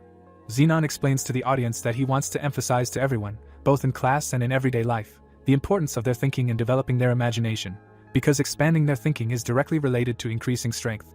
The vice principal, squinting, states that if they want to use skills in a more advanced way, they must develop the power of thought, their driving force, and they must develop the ability to think, and even if the answer is not immediately apparent, they must not stop thinking about it. The protagonist looks surprised and ponders what this has to do with the sphere. Then he turns to him, asking if someone with high cognitive abilities would they be able to control the sphere. The vice principal notes that this is true. He almost touches the purple sphere, saying that one day, if the boy understands the structure of all things, analyzes them and develops the ability to think big. Xenon smirks and says that this sphere will turn him into a pseudo-god. The students listen to the vice-rector's speech with caution. The protagonist looks at him sadly, hearing that it will be quite difficult to understand now. Xenon raises his hand and explains that understanding will come during the lecture, because this is the main material, and it is also closely related to the main lecture, modeling the War of the Constellations. The vice-rector tells the students that that's all for today, and as an assignment, they need to try to imagine a possible application of this. The protagonist holds his head and hears that they will see each other in a week. He understands that this is very difficult. He looks at Xenon leaving and ponders who a pseudo-god is. A Slight gets up from his desk and suggests that his friend just go back. He thinks about the principle of such a transformation into a god, realizing that it's all because they are first-year students, and they are from the seniors and this course of lectures is too difficult. Yowon walks behind his friend and asks if someone could explain the lecture again. The protagonist points his finger at the character in fear. The blonde guy says that he thought Yowon would explain it to them. Ortama stands nearby calmly and says not to make noise, because he is asking questions here. The guy shouts what he is doing here. He stands opposite and asks where she is. They do not understand what he means. Someone approaches the guys and wonders why they are standing there hugging. Goyen approaches his friends and smirks, and says that she thought something serious happened. The protagonist watches what is happening in shock. Ortama looks at the girl and asks her name again. She replies that it is. He seriously states that he has business with her. Goyen calmly asks if he really wants to have a duel, because if he wants to die, she will not stop him. Ortama remains silent while the girl speaks, looking like it would be difficult to duel within the academy. He kneels down and says that this is not a desire to fight. He holds out a gorgeous bouquet of roses and addresses her by name. Ortama stands in front of her and declares that he wants to ask her out on a date. The friends look on in shock. Goyen stands there in complete shock. The boys walk down the road and do not understand what is happening. They remember the fight. The protagonist wonders what kind of person you have to be to fall in love with a woman who beats you half to death. A Slight holds out his hand and declares that he just answered his own question. He loudly shouts that he did not. Rachel notices that he is strangely irritable. Goyen looks at the guy and wonders how a person cannot understand the heart of another, because he is really interested in what his plan is and wanted to ask him. A shocked Yuan and the guys ask her what she means. She asks if he really doesn't know. The white-haired girl looks at him and explains that it's obvious Ortama had some ulterior motive, and there was no trace of affection in his gaze. The protagonist replies that it doesn't seem true at all. Goyen is embarrassed when his friend states that she is indeed beautiful. She irritably states that he can say that so casually. A Slight remarks that it's actually his thing and he shouldn't fall for it. Goyen states that he already knows this and doesn't need advice. Rachel is wondering if there really was some motive or not. The pink-haired girl thinks about the expression, while she says that she has no business with him. Goyen stands in front of Ortama with flowers and states that she is not interested in him. She seriously suggests that he go ask someone else. The white-haired girl leaves, inviting her friends to follow her. Rachel turns around sadly. She is surprised by something. Ortama really looks very sad. He is kneeling and looking down. The pop-ups say that he has revealed his presence to many beings, imprinting his existence and understanding of the new language concepts of charm and honor in them. It says that the depth of charm and honor has reached 10. The protagonist looks at this. In the background, a Slight is training with Goyen. He thinks about how as soon as he uploaded this week's video to the channel, a new concept was immediately revealed. The guy looks at Rachel. The notifications say that charm is the ability to fascinate and influence others, and honor is a virtue that is expressed in the fact that many beings recognize it. Yuan thinks about how he can say that something happened, but how will this help advance in the tower? He looks at his girlfriend and asks if his face looks different. She doesn't understand what he's talking about. Goyen looks ahead with displeasure. In front of her, Rachel states that the protagonist is quite attractive. He replies that he's not talking about that. Rachel looks ahead in surprise.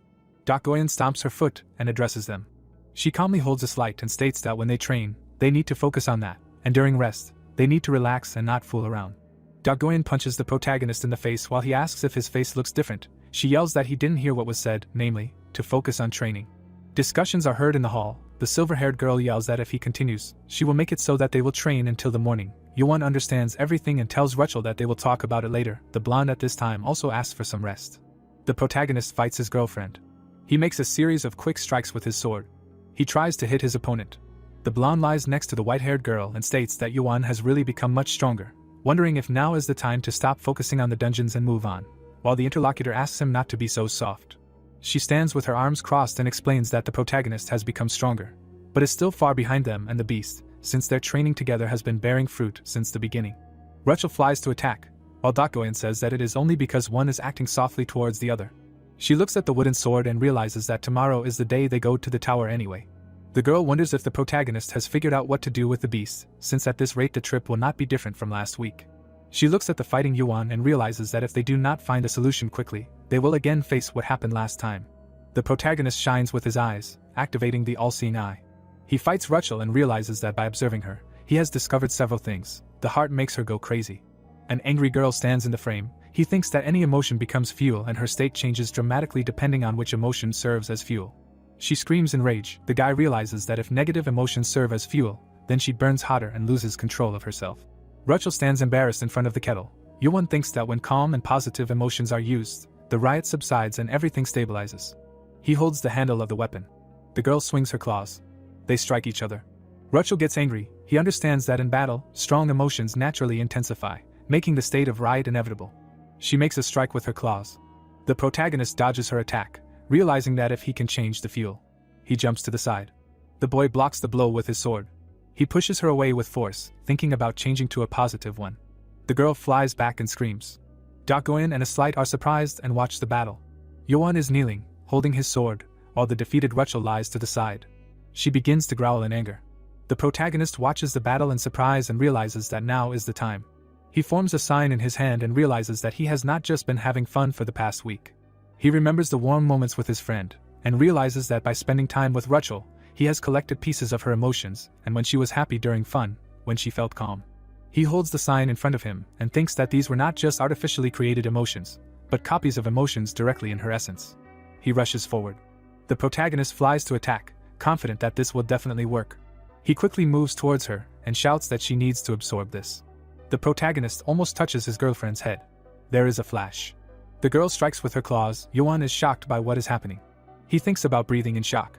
Rachel begins to get very angry and growls. The girl pushes off with her legs. She grabs her opponent, and they fly to the side. Rachel lies on the defeated Yuan. The protagonist grunts in pain and looks at her. The girl gets very angry, looking at him. She puts out her claws and prepares to attack. Dakoin and the blonde run to Yuan's aid. A fast chain flies nearby. An enraged Rachel's hand is entangled in a chain. It pulls her other hand too. There are 2 portals to the side of the girl. She screams loudly in pain. She growls. The protagonist watches her. He turns to her in surprise. Rachel sits, chained up. The guy asks if she came back faster than she was chained up. She replies that it seemed that way to her. The protagonist sits opposite and thinks that he is glad that the beast calmed down quickly. But entangling her in chains and waiting every time is too dangerous. He looks at her puzzled, thinking that there was some kind of change, but not understanding what exactly. The girl thanks him. The guy looks at her and asks why she thanks him, because they did not completely solve the problem. She replies that thanks to Yuan she can fight with peace of mind. Dakoin looks at the confused protagonist, while Rachel states that this is a big step and she is glad that he is here. The guy gets scared loudly, shouting that they only relaxed for a second. The gray-haired girl replies that he sees. The blonde says it's good that no one was hurt. Dakoin stands up and says what's more important now. Rachel looks at her in surprise. She asks him to wait. The protagonist doesn't understand what happened. Dakoin looks ahead silently. She waves her hand and says nothing. Yuan asks him to tell her with a smirk. Rachel watches them innocently. The girl suggests calling it a day and resting. The events unfold in a tall building. Someone calls Dakoin by name. The heroes walk down the street. A Slight wonders if it wouldn't be better to use his sword, at least when they enter the tower, and if it were only for his sake, he wouldn't talk about it. But the fates of 4 are at stake. Dakoin looks ahead and states that they all agreed to create a solid foundation without haste, and this is only their second study in the first semester as newbies, so there is no need to worry. A Slight stands there in fear. The protagonist notes that he didn't even notice anything, but the more the guy uses the holy sword, the more dependent he becomes on it. In the flashback, the blonde is kneeling in front of his rival. Yuan understands that in the concept of a demon, combined with a holy spirit, he is no longer sure that this is actually a holy sword. A Slight looks down in fear and says that he understands everything. The guy understands that it is better to keep the weapon away if it has a negative effect. The blonde looks at his friends and asks if he fails in the tower because of this, he should not be blamed. Dakoin replies that in this case they will just make him suffer even more. Yuan says that he should not forget that millions of subscribers will watch the video. The protagonist opens the access window to the characteristics. A Slight screams that they will still blame him. The girl asks him to shut up. The window says about Yuan: Life 240, Flesh 220, Magic 199, Soul 427, Martial Arts 173, Leadership 7, Writing 19, Resistance 6, Charm 10, Honor 10, All-Seeing Eyes 137, Perfect Pitch 115, Babble Mouth 117, Wave Active 25, and Super Strength 14. The protagonist realizes that this is starting to make sense. He looks at the assistants with a smile and thinks that he will prepare Eve and Taichi, saying that he will count on both of them. The girl approaches the guy and addresses him by name. Rachel stands in front of him and states that she will do her best and will listen to what he says. She stands next to the unperturbed Dakoin with a smile and states that she believes him after saying that he is strong in real combat. On the streets of the city, the friends are discussing something among themselves. Dakoin states that he hopes that he will hold out at least until Saturday evening. The protagonist notes that she seems to enjoy punishing others. A Slight wonders if they really don't need the holy sword after this. The silver-haired girl asks Yuan to come over for a second. The protagonist goes to her and asks what happened. She wants to clarify a few things before leaving. The girl looks at him calmly and states that today will be the first evaluation, and to be honest, she is disappointed with the other guys, asking if he forgot the promise that if everything goes badly, he will have to answer for it. The guy says with a smile that they are both starting to change, and there is no need to wait for the result, because everything will be as he said earlier. She replies that she hopes for it. Dakoin talks to him, while Rachel overhears that there is something she did not say about the beast. She wants to snap her fingers. The guy looks at her in surprise. She snaps. Rachel covers her ears in horror. Dakoin wonders if she's trying to eavesdrop. The girl cries off to the side. The heroine says that the beast is becoming bolder in front of him. Yuan realizes that it looks like Rachel can hear the sound. The protagonist looks at her questioningly when she asks if he knows the meaning of the word submissive. He replies that it means dominating someone. She replies that it doesn't. Dakoin looks at him and explains that from the perspective of the one being dominated, it may seem uncomfortable, but some people find stability in strong leadership. Rachel covers her ears and cries, while Dakoin explains that in this sense, the beast seems to really like someone who can completely dominate and control. The protagonist stands in front of her and asks what she means by that. The interlocutor is confused as to why he doesn't understand it.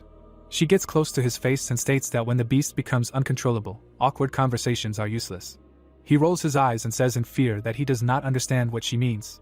Dakoin turns around and leaves, saying that he should just remember it if he does not understand. He says that he will keep it in mind. A blonde man nearby asks if they are coming. He touches the doors. The protagonist turns to his friends and asks if everyone is ready. A Slight confidently holds his weapon. Dakoin and Rachel look at him. Yuan smiles and addresses the first years of the special selection, the 11th grade, and talks about the second sortie. She opens the gate and announces the beginning. He stands on the floor. The heroes turn around, standing near the entrance. Yuan looks at the glow in the sky and the various plates on the ground. Dakoin seriously says that she is confused, because she thought they would start from the first room. The boys are standing in the middle of a huge labyrinth, and realize that it is not. A Slight stands next to the protagonist and realizes that it is a labyrinth. He replies that judging by the number on the pendant, it is the 5th floor. The guy looks forward, while the blonde calls it a relief that they are starting from the 5th. Dakoin notes that it looks like he has relaxed. He shouts that this is not so. The protagonist looks at Rachel, who declares this side. She looks forward and says that she senses a monster. The guy wonders if she found a monster instead of a road. He watches her in surprise. In front of them is something that is creating interference in the space. A Slight exclaims that this is the hidden passage they encountered on the first floor. Yuan says that it is something else, feeling an unpleasant cracking and distortion, as if it is about to break. Rachel runs to attack, baring her claws. She deals hard blows to the distorted space. The protagonist looks at the pop-up window in surprise. It says the characteristics of the glitch: Essence 0.1, Demon Spirit 0.2, Light 0.1, Noise 0.1, Malfunction 0.05, Inversion 0.01 absorbed. Yuan realizes that this is a glitch phenomenon where the signal is disrupted and the image and sound become distorted, and the inversion of the shape gives the moment of the monster's appearance a sense of fear. He stands and sees the essence, realizing that its type is completely different from any monster that they have encountered, and there are many unfamiliar concepts here. Wondering how malfunction and inversion apply to each other, noticing that inversion looks like something very useful that can be tried to assemble. The protagonist stands in front of the glitch. His friends exclaim the guy's name. Dakoin shoots an energy beam at the enemy. She looks at him and asks him not to get distracted, because cleaning these things while getting out of the labyrinth will be quite problematic. He apologizes. She runs forward, exclaiming that the path is difficult and they need to be vigilant so they don't get separated. A Slight shouts that those things keep popping up. Yuan looks at the window in surprise while Dakoin explains that it doesn't look like a monster that can appear on the 5th floor. It says that the 0.01 inversion has been absorbed. He realizes that even if it's just a little bit, he's slowly building it up, wondering if he needs 100 of them to use the ability, and whether it's worth trying at all. Rachel runs to attack. The guy turns around at her shouts. She prepares to fight. He asks her to wait. He puts out his hand and states that she doesn't need to fight alone so much, since she might go berserk soon. Rachel looks at him in confusion. While he orders her to stand next to him, she agrees. Dakoin attacks the enemies and demands that they stop flirting. Since they need to move on, the guy yells that it's not like that. Rachel takes cover behind Yuan, who realizes that she won't try to absorb the concepts emerging from the walls of the labyrinth. Her friend tells her that several will appear nearby. The protagonist, with his hand outstretched against the monsters, realizes that he needs to focus to absorb many more of them. The boys run through the corridors. A Slight is indignant. Will the labyrinth ever end? Dakoin notices this is really strange, saying that she remembers the route they ran. The protagonist stands with his back to her and states that despite the different shape of the passage, it was as if they were here. She responds that he is right. The girl clenches her fist and says that this is not just a labyrinth, because it changes in real time. She holds a fighting stance and states that the only option is to destroy the labyrinth completely. The protagonist is shocked to realize that now he thought about it. He looks at the heroine and realizes that he was focused on collecting inversion and overlooked something. At this time she notes that if they destroy everything, something will appear. The protagonist interrupts her, telling her to wait a few seconds. He touches the wall and states that it makes sense that the constantly changing path doesn't make sense, and that there must be something. He pushes them with a smile, saying that there is a trick hidden in the walls. With one hand, Yoon pushes the part, and says that it is possible here. The pop-up windows state that the 0.5 illusion has been absorbed and that it is a concept that cannot be possessed by a human. The guy happily raises his hand and shouts that he knew it. A path opens in front of them and the protagonist says that his guess was correct. Rachel stands next to her and asks how he did it. A slight remarks that even in this situation, he is making his way through the labyrinth. The protagonist realizes that he noticed it a little earlier, but was too focused on collecting concepts to notice it. The guy smiles and states that he doesn't like wasting time either, and that he just spent a couple of hours observing the surroundings, and found a part that seemed wrong to him. He stands in front, and says that they need to go. Rachel agrees with him. Dakoin thinks that he found a magical vulnerability that even she did not notice. The protagonist looks forward with a confident smile. The girl realizes that as expected, he is not just a genius. The blade cuts through the glitch. The protagonist cuts a path. His friends stand behind him. A slight declares that again an elite immediately on the second sortie and their group is really different from the others. Rachel notes that this is indeed the case. The pop-ups say, Life 5, Demon Spirit 7, Light 5, Noise 5, Malfunction 2, Inversion 1, Resistance 0.5 absorbed. The protagonist turns around. The pink-haired friend asks what happened. He looks at her and says that he is not injured and everything is fine, while not believing what he sees. Yoon is excited to see that the magic power is 199,999 points and realizes that it has not increased at all. He recalls the moments of the fight with the glitches and realizes that although he has absorbed enough concepts, and even a little more in the last 3 hours, until this moment his magic power did not exceed 200, and with life or body there was nothing like this. Dakoin looks at the guy and asks what's wrong with him. He does not understand what is happening. Voices are heard among the labyrinth. The protagonist screams in fear. The white-haired girl asks about the problem. A slight questioningly clarifies if he has it. Yoon stands in front of Dakoin and states that even considering that he defeated an elite monster, his magic power does not grow. She laughs. He does not understand why she is happy. He is shocked to hear that he ran into a wall. The picture schematically depicts a plant in a pot. The girl explains that he absorbed energy, as if sucking it out of everything around him, but he continued to water the plant, not giving it time to increase and quickly reached his limit. The guy stands in front of her and asks what he should do in this case. She replies that at the moment, trying to surpass his limit, but hunting monsters like this is not the best choice. She looks away and states that a more effective and efficient method would be. The girl looks at the frightened Rachel. Dakoin turns away with displeasure and says that some people must like this, not hanging around the campus on weekends, but breathing fresh air, eating delicious food and going shopping. The protagonist with a smile states that if she helps him, he will gladly learn and even consider the possibility of going to eat or shopping. She agrees. With the labyrinth in the background, Dakoin says that it will take some time. Rachel replies that if it helps the protagonist, she does not mind. A slight notes that they destroyed an elite enemy, but there is no movement, so there is no choice. Yoon thanks everyone. They are standing in the middle of the labyrinth. She explains that the best method for him now is to learn the basics of the art of divine manifestation. He asks again. She looks at him and explains that despite its grandiose name, it is just a basic martial art, so it will not be too difficult. The protagonist recalls the training and thinks that until now he learned the basic principles from Dakoin, but he has never practiced martial arts before. Then he clarifies if he will be taught at this time. The girl stands silently. He asks if he should not at least hold a formal apprenticeship ceremony or something. She turns away and states that this is just basic internal training that children learn and so it is better to forget about it and prepare. Yoon takes off his jacket and is surprised. The heroine walks forward with her hand raised and realizes that the person from another world is talking about a formal ceremony, and she acted as if it means nothing, and the art of divine manifestation is not something that can be learned just because someone respects a teacher. She remembers someone, thinking that this is a secret technique strictly passed down through generations and if her father knew about it, he would be shocked. She turns around and realizes that they just met and he is from another world. The protagonist stands there shirtless and awkwardly asks if he really had to take his clothes off. The girl realizes that she is passing on a secret art meant only for the descendants of his family to this ignorant and reckless man. She looks at the embarrassed guy and thinks that she will never admit this until he becomes her husband. A slight watches through her fingers along with Rachel, stating that he can do it because he is a guy. She calls it a cowardly excuse. Dakoin stands in front of the protagonist and tells him to sit down and calm his mind. She holds her hand over him. She realizes that from the first time they met until now, a strange feeling has been growing. Dakoin looks on with a straight face and realizes that she wants to raise this man with her own hands. The picture shows the protagonist's battle. The girl realizes that he is different from everyone else and his talent is undeniable. But what amazes her more is his potential. The guy is standing with a sword. Dakoin understands that if someone with his talent and abilities were to develop systematically, what would happen then and how fast and far he could go. She watches and thinks that at the same time she does not want his potential to be affected by someone else. The girl touches his athletic back. The question arises, what is it about this man that makes her feel such feelings? The embarrassed protagonist notices that her fingertips are warm. At this time she states that she has already explained the basics earlier, clarifying if he is ready. The protagonist turns around and states that before starting, shouldn't she recite a mantra or something?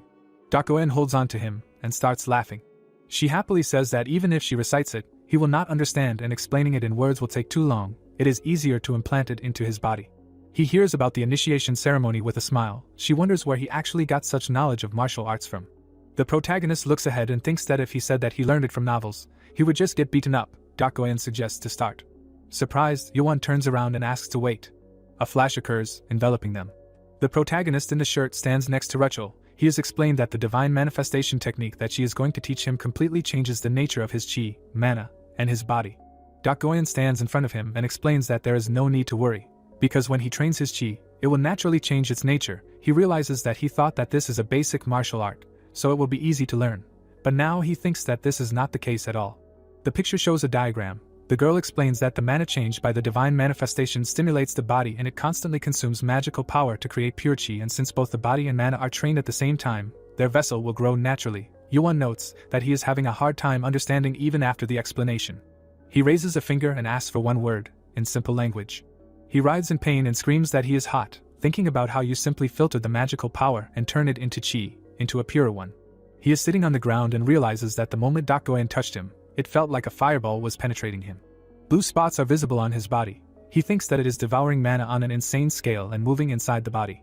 Against the background of blue smoke, he thinks that it seems to be paving a path that did not exist before. The protagonist looks forward with a serious expression. Dakoin is next to him. He wonders if his body will burn from all this energy. The girl asks him to calm down.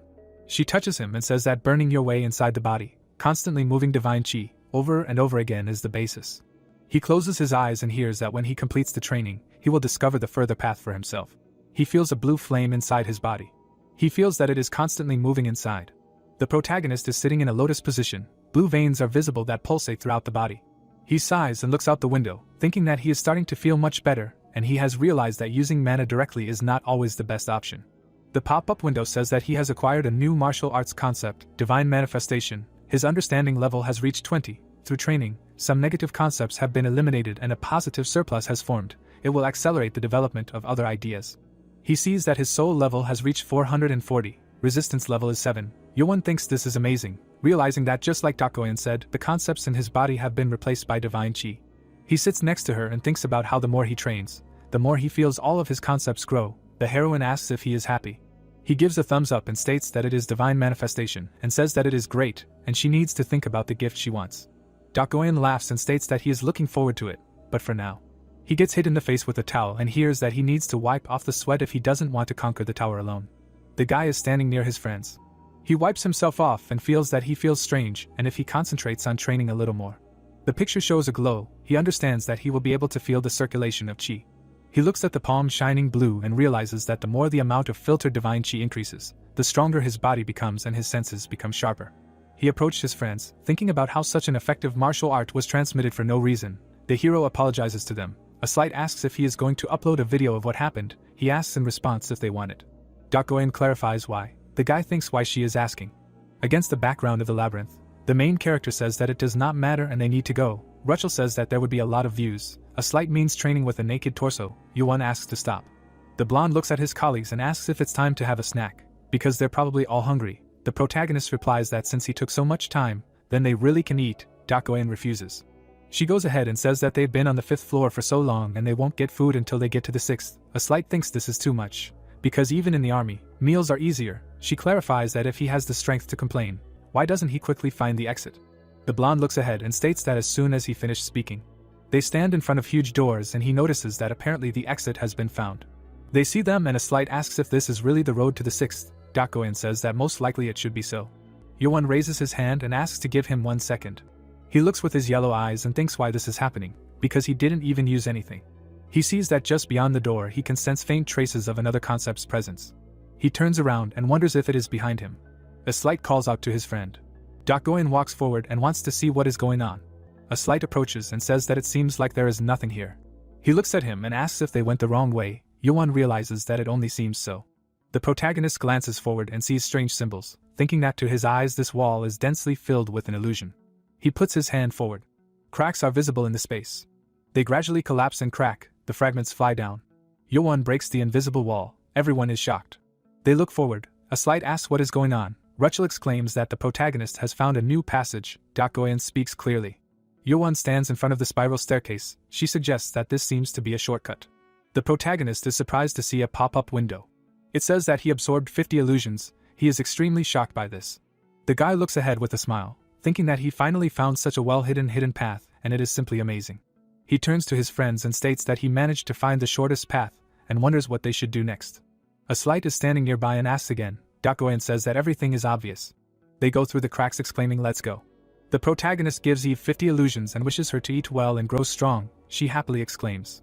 The friends go up the stairs. Yowon states that the room changes when they go up this way, but there was no separate shift for this. Dakoin notes that perhaps the stairs are the shift. A slight goes with a spear and asks what if someone jumps on him. The girl says that he will just fight him, and there is nothing to worry about here. Rachel looks up and realizes that this is already the 8th room. The protagonist walks up with a smirk and asks why they skipped 3 rooms at once. The white-haired girl says that he found a great shortcut. He replies that he didn't even know it was that short. A slight looks scared and says that the manual said that a shortcut is a big luck, but the more rooms they skip, the harder the one they get to. Dakoin notes that it also says that the reward will be higher. Yowon looks forward and agrees with the blonde's suggestion to not look for shortcuts next time. The protagonist notes a slight whining. This didn't happen in the last sortie, and he doesn't understand why he's so scared now. The blonde holds onto his spear and states that if the difficulty increases more, it will be dangerous, and the holy sword, if only he could use it. The protagonist thinks that she looks less mentally stable. Dakoin tells him that he is very loud and maybe it will be easier for him if she breaks the damn sword. The blonde demands not to talk nonsense. Rachel walks behind and exclaims. Yowon notices this. At the end of the stairs there is an exit, she states it. The guy stands in front of him and says since the student ID shows the number 8, behind this exit there should most likely be a 9th. The pink-haired girl asks him to be careful. She looks forward and senses hostility behind this door, noting that everything is like that time. A slight is standing next to Dakoin. Rachel explains that when this abnormal feeling appeared. The white-haired girl turns to the blonde and says that caution cannot hurt, and when they enter the next floor, it is better to draw a sword. He asks again if she is serious about this. A joyful Aslight shouts that he will take everything on himself from now on. Dakoin behind him states. The way he instantly changes his mood is very annoying. The heroes walk among the ruins. The protagonist recognizes this place. Yowon looks ahead and notices that there are no monsters and there is a high ceiling. The blonde man says that they have entered a rest area. They walk forward. Not far from them is an unknown character and the protagonist doubts, because there is no mention that the 10th room is a rest area. A bright flash occurs. Yowon looks ahead in surprise. A huge ball flies towards Dakoin. She calmly notices this. A strong impact occurs, dust flies around. The heroes lie to the side and exclaim their partner's name. She stands astride the ball and asks what happened. The girl confidently holds it, and wonders if they said that no one but him can use the gun in the tower. He replies that it is true. Yowon looks ahead, puzzled, and says that it is most likely disposable. He sees through the wall that there is an enemy standing nearby. The protagonist realizes that he just fired out of nowhere and thought that he would not notice. Yowon points his finger and shouts for a slight to attack there. He loudly declares that there is an enemy behind the 3rd pillar. He understands. The unknown character in the hood turns around. He is standing behind the pillar. A slight is already heading towards him, while the stranger wonders how he determined his location. The blonde strikes with his sword, while the enemy realizes that his stealth skills should not be detected by beginners. He dodges and thinks that this is confusing, but everything should be fine. The guy looks at the guys and decides that he will first lure the hero out, and then destroy the entire group. Yowon turns to Dakoin, asking if she is okay, because if that first shot had hit someone else, it could have been dangerous. She replies that it most likely would have been. The protagonist looks forward in shock. He points to her legs and says that something is wrong with that projectile. He sees it, and realizes that it is a level 30 magic bomb and a very powerful one at that. Yowon sits down in front of her, and asks everyone to move away a little. He analyzes it, and sees that it is a level 30 magic bomb captured by force. He exhales, saying that it has stopped. Nearby, a slight bravely fights the enemy. The protagonist is sure that the opponent will pay for what he did. The hooded criminal realizes during the fight that his enemy is good. He frowns and states that at this distance. The protagonist runs towards them while the stranger is sure he won't get caught. The guy stabs him with a dagger and notices that there are 3 seconds left until detonation. He looks ahead with a sinister grin and wishes them to die. The guy notices something in shock. He sees a ball in front of him and exclaims, not understanding why the bomb is next to him. A slight looks at him in confusion. He screams in fear that it will explode now. The bomb bounces off the column. They fight and the villain notices that it does not explode. He hears in fear that the other guy does not understand his fear. A slight calmly runs forward, declaring that the opponent should not be distracted during the fight. He confidently cuts his enemy. The stranger holds the wound on his shoulder and says that this is strange. A slight stands in front of the defeated enemy and asks why he attacked them and how he got here. The protagonist approaches them and addresses the stranger. He picks up the orb and states that from the moment he saw it through stealth, he didn't think that the bomb hidden in the shell would be found by the protagonist as well. Yuan looks at the shell and says that he is too confident in his tricks and that is why he got into this situation, because he can't be fooled by such defective things. The villain holds his wound and asks who they are. The protagonist calls him stupid. The villain is furious and wonders how newbies who are still exploring the first floors have such strength. He suddenly starts screaming in pain. Dokoyan holds out his hand and states that before they can talk calmly. She continues furiously, saying that she needs to break his arms and legs first to prevent him from doing anything. Someone remarks that they most likely need to kill him. Rachel exclaims that they can't let him live. The protagonist asks again. She screams in rage that if they don't kill him, there will be consequences, repeating this several times. The girl runs to attack. Yuan screams, demanding that he stop. The heroine's claws almost reach the opponent's face. Rachel's hand is suddenly entangled in Yuan's chains. The guy yanks her to the side and screams for the girl to calm down. Someone asks what failed. The stunned heroes look ahead. Someone calls him a fool. Yuan and a slight turn around. He wonders what kind of pressure is. The blonde thinks that it can't be. Dokoyan looks ahead, while the villain holds his head and declares that it is a constellation. He hysterically exclaims that he can still do it. An unknown voice declares that his role is exhausted. The shocked heroes look at the fallen stranger, who screams that he can still kill them, but the voice objects, ordering him to sacrifice himself to get the share of his comrades. Yuan turns around and yells for everyone to retreat.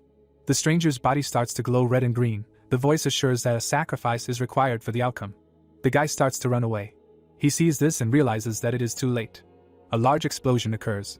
The 3 guys cough from the dust around them. Dokoyan excitedly calls the protagonist's name. Yuan sits on the floor and coughs.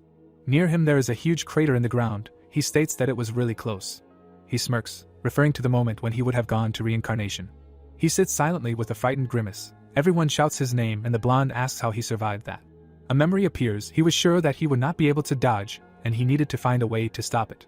He began to cast a spell, using a level 30 magic bomb. A large explosion occurred from the hands of the protagonist. His friends surrounded him. Dokoyan asks if he really stopped the explosion with his explosion. He replies that if he was even a little late, a disaster would have happened. The blonde wonders what happened to that guy.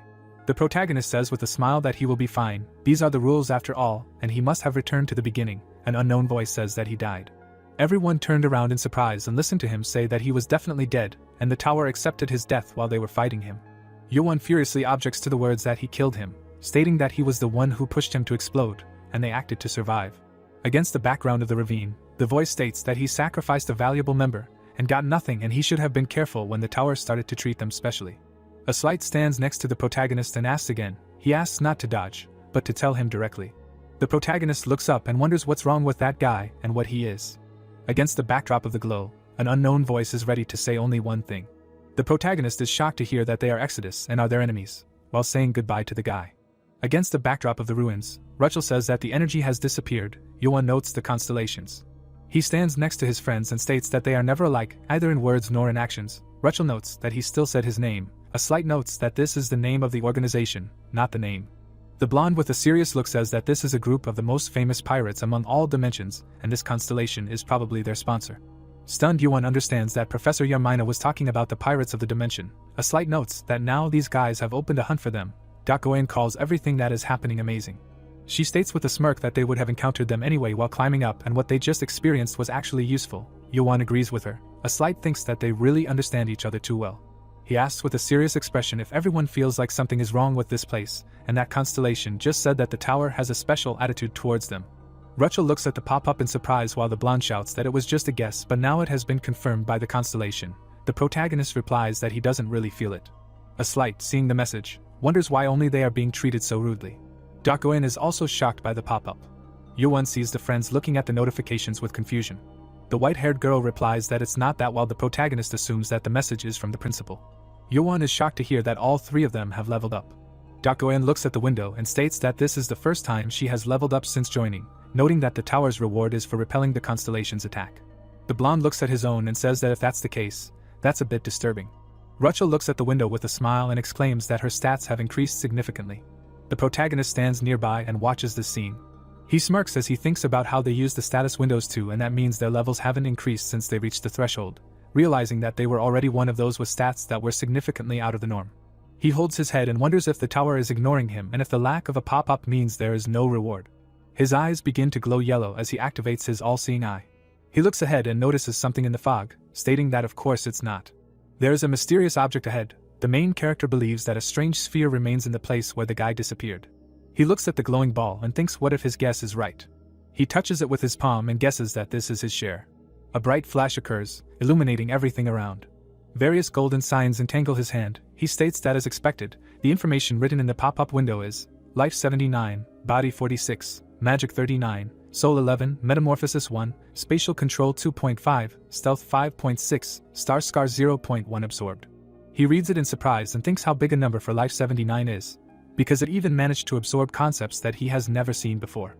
The pop-ups state that Metamorphosis 1 is the highest concept that humans cannot possess, and Star Scar 0.1 is a trace of a star, pure starlight left after the personality disappears, with Yuan thinking that Metamorphosis is an excellent concept for transformation, and the scar may be related to the constellations.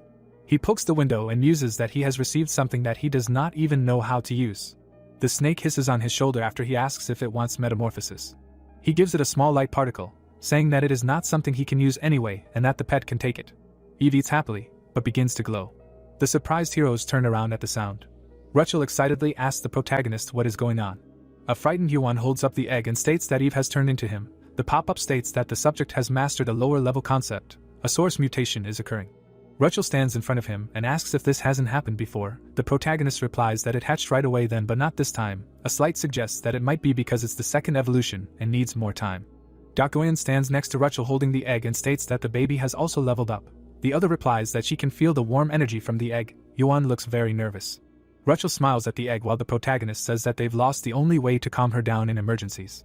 With a constellation in the background, a slight says that the next floor is a rest area and they can only hope that she wakes up by then. Rachel exclaims that a shift is starting. The protagonists stand in the middle of a garden. A beautiful fountain and greenery are visible. The protagonist says that this is the very same 10th floor they've heard so much about. From the trees, it's heard that sometimes there is no food here if you're unlucky, but that's not the case. The protagonist walks ahead and states that they're actually lucky.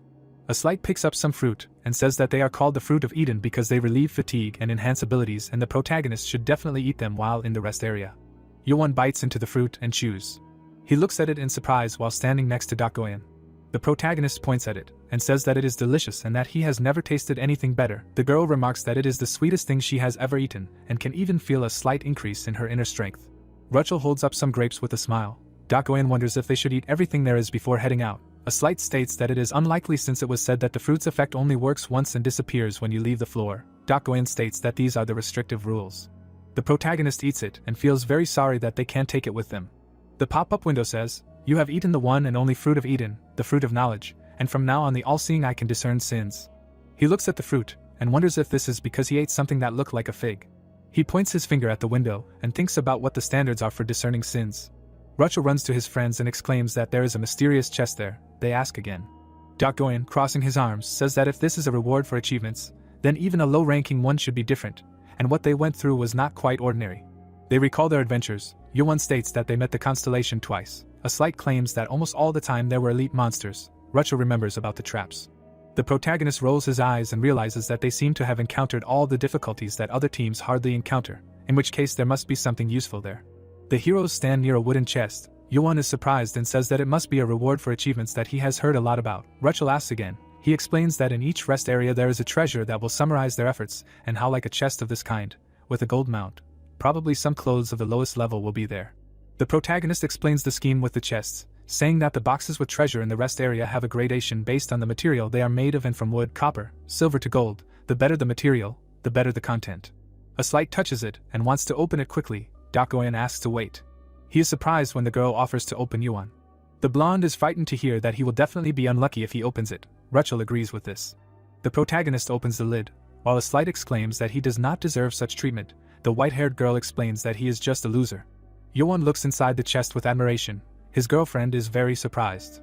Inside is a strange object in the form of a pink heart on a stick. The girl does not understand what it is. The lady took the thing in her hands when the hero asked, judging by the appearance. It seems that this thing does not have any functional feature. Maybe it is just for ceremonies. To which she replied that it has an interesting shape. And Dakoin added that you can definitely feel a strong aura. So most likely it is an artifact. After which the protagonist asked Rachel if he could borrow it for a second. The guy raised his hand with a stick up and thought, only judging by the design, this thing is definitely from his world. It is used by magical girls. The data on the item appeared on the screen when the protagonist thought, all concepts are related to magic, and the soul is 200. The blue-haired man opened his eyes in surprise, covered his mouth with his hand and said, could it be? When suddenly the blonde asked him a question, managed to find out something, to which the hero replied that he thought it was a magic tool for beginners, and the pink-haired girl asked again, a tool for beginners. The young man touched the stick with his finger, grinned and answered, yes, it seems to have some kind of ego built into it to transfer knowledge to the user. Looking at the thing, the two opened their mouths wide when the guy asked, is it something that trains users, something like that? The young man held the object tightly in his hand when the blonde shouted, ah, this is real, and the girl added, it really feels alive. The main character looked to the side, pointed his finger at the stick and told the guys that he wanted to take it for himself and asked, everything is okay, of course, he will pay for it. The protagonist was standing in the park when one of them said that he was fine, but suggested to study it later, to which the student replied, as he did, compared to how much he had done, it was nothing, and the girl supported, naturally, Ban should have it, when the guy thought that only Rachel had strange logic.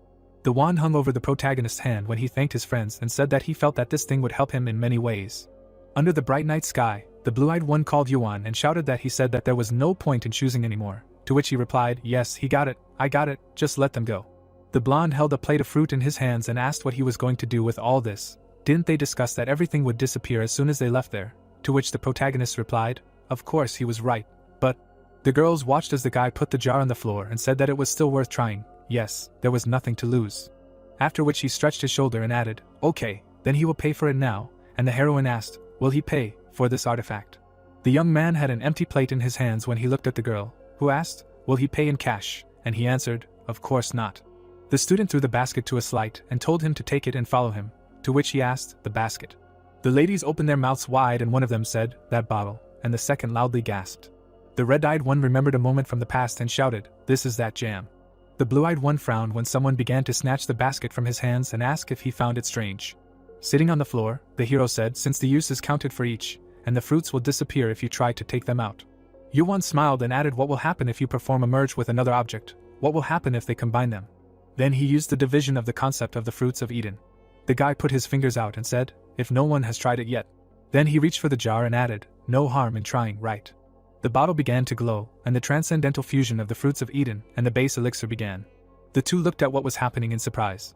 A new jar appeared in the protagonist's hands. He created the elixir of life soul, which significantly restores and enhances the user's life and magic. It also grants countless new abilities. Long-term use enhances the effect, but excessive consumption at one time causes divine punishment. People ran up to the guy. The blonde shouted how he did it at all. The girl said the name Ban Yuan in surprise, and the red-eyed said, so he made that jam too. The blue-haired smiled and answered, but they can't use it yet, because of the rules of the room. He thinks he should go and find out what it tastes like and how it works, when someone told him to move out. The blonde made a dash when the young man, looking at her, asked what, and she answered, everyone agrees. Under the glass dome, a slight's voice was heard, who answered that they had already rested and the pink-haired girl agreed with him, to which the heroine replied, okay, and suggested going, and the student thought that they were blinded by the anticipation of sweetness. Looking at the screen, the blonde shouted that the 11th room was reached. The lady turned her head, looked at Ban and asked what about the elixir, to which he replied to wait a second. The guy smiled happily, gave a thumbs up and said, as expected, it worked. The girl began to hug the young man tightly and screamed that she knew he could do it. Suddenly, she opened her eyes wide and screamed that. Throwing the hero aside, she screamed that he was too close, when the blonde said that she just pounced on Ban, to which she screamed at him to shut up. The blue-haired man winced in pain, holding his head, and said that he was even more surprised than her. After which he looked down, where a strange sound was heard. In front of him were the shell beasts. When he shouted, it's here, the monster of the 11th floor. Running away from the beasts, he shouted to the guys that they were here. He rushed forward with all his might and shouted, monsters of the 11th room. The guy fell to his knees and turned around when someone said, speaking of time, She was very sad that she could not try the elixir, because she had eaten her fill. The blonde opened her mouth wide, put her hand out and shouted, "And now the prey itself is coming to help her get hungry," to which the protagonist asked the question, "Is she going to eat again?" The beasts flew in different directions, when the girl shouted that they continue to advance until they get hungry again, and the young man thought that he had to do something else, not the elixir. 10 hours later, in the 14th room, someone clenched their fist, growled, and asked why. The boys sat exhausted on the floor, and the girl asked why she wasn't hungry. The monsters were tied to a pole, when the protagonist said he didn't think he'd be full by the end of the day, and the blonde replied that he could bet they were the only team to have gone through 3 rooms in a row just to get hungry. Sitting on the floor, a slight added that he seriously couldn't take another step anyway, to which the blue-haired man replied, "The same thing," and the girl, looking at them, snorted indignantly. Frowning, she asked if it would pass if they got to the 15th, after which the boys began to shout loudly asking them to stop. It was already 11 at night. Looking up pitifully, the protagonist said even if they hadn't used up their stamina completely, it was better to stop now, to which someone asked why that was. The guy waved his hand and told the blonde to look back. Someone was scratching the wall with iron claws. The girl was very aggressive when the boy noticed that Rachel was about to lose her temper.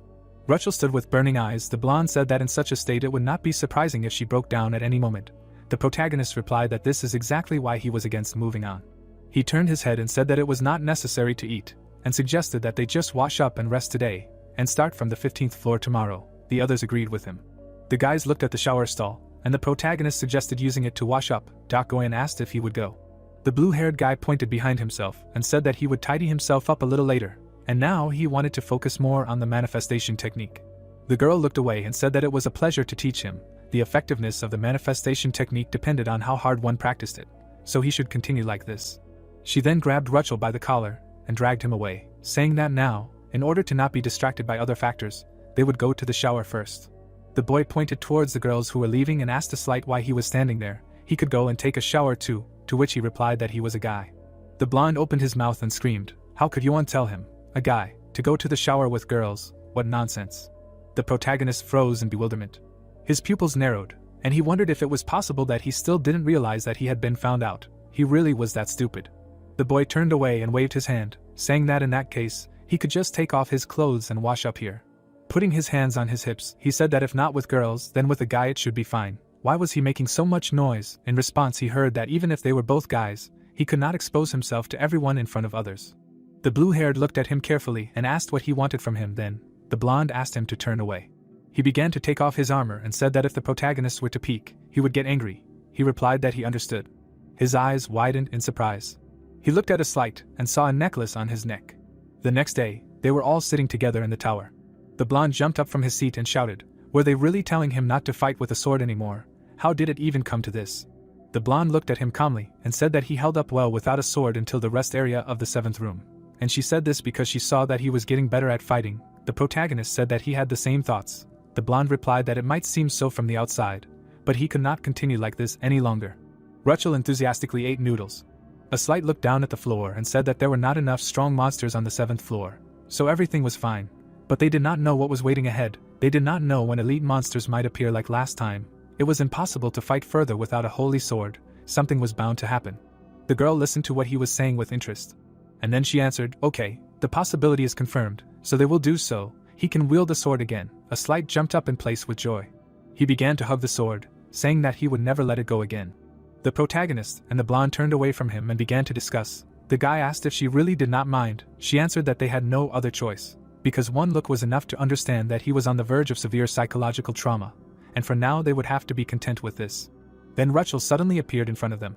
She clutched a fork in her hands and growled. The blonde wondered why she was so angry if she had just eaten well. The young man answered that maybe she was wary because they were too close. Goyen began to move away from them, saying, "From obsession to addiction, she begins to worry about the future of the team." They continued to sit in place. The guy asked if they could do it, to which the girl answered why he was asking her this. They ended up in the 15th room. There were monsters. One of them raised his sword up and ordered to shoot and kill them all. The guys began to be surrounded by monsters. A slight swung his sword and shouted for them to get lost. He continued to swing his sword, and the protagonist watched him with interest.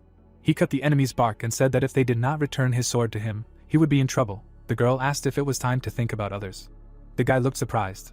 A monster towered over us, shouting, "Vengeance." Goyen extended her hand to Yuan. The young man swung his sword. The girl jumped up. She rushed to attack. The blonde looked at her and asked her to be careful. The protagonist thanked them both. He turned his head and thought that a little more and Rachel would fall into a state of disorder. Eve showed no signs of waking up. When the time came, he would have no choice but to try again what failed last time. A monster appeared behind him and raised his hand to strike. But the guy raised his hands above his head. The blow of the sword flew right behind his back. The enemy slammed the sword on the floor. He opened his mouth and shouted that he looked like the weakest. The blue-haired man smirked and asked where he got that from. The monster growled and said that he was a cannon from the valiant battalion of the Rusty Halberd. He would disappear like dew under the sun. At that moment, a slight struck him from behind, saying that he was too noisy. The protagonist looked at it in shock and said, "Oh my god." The blonde frowned and said, "It's just a puny tower monster.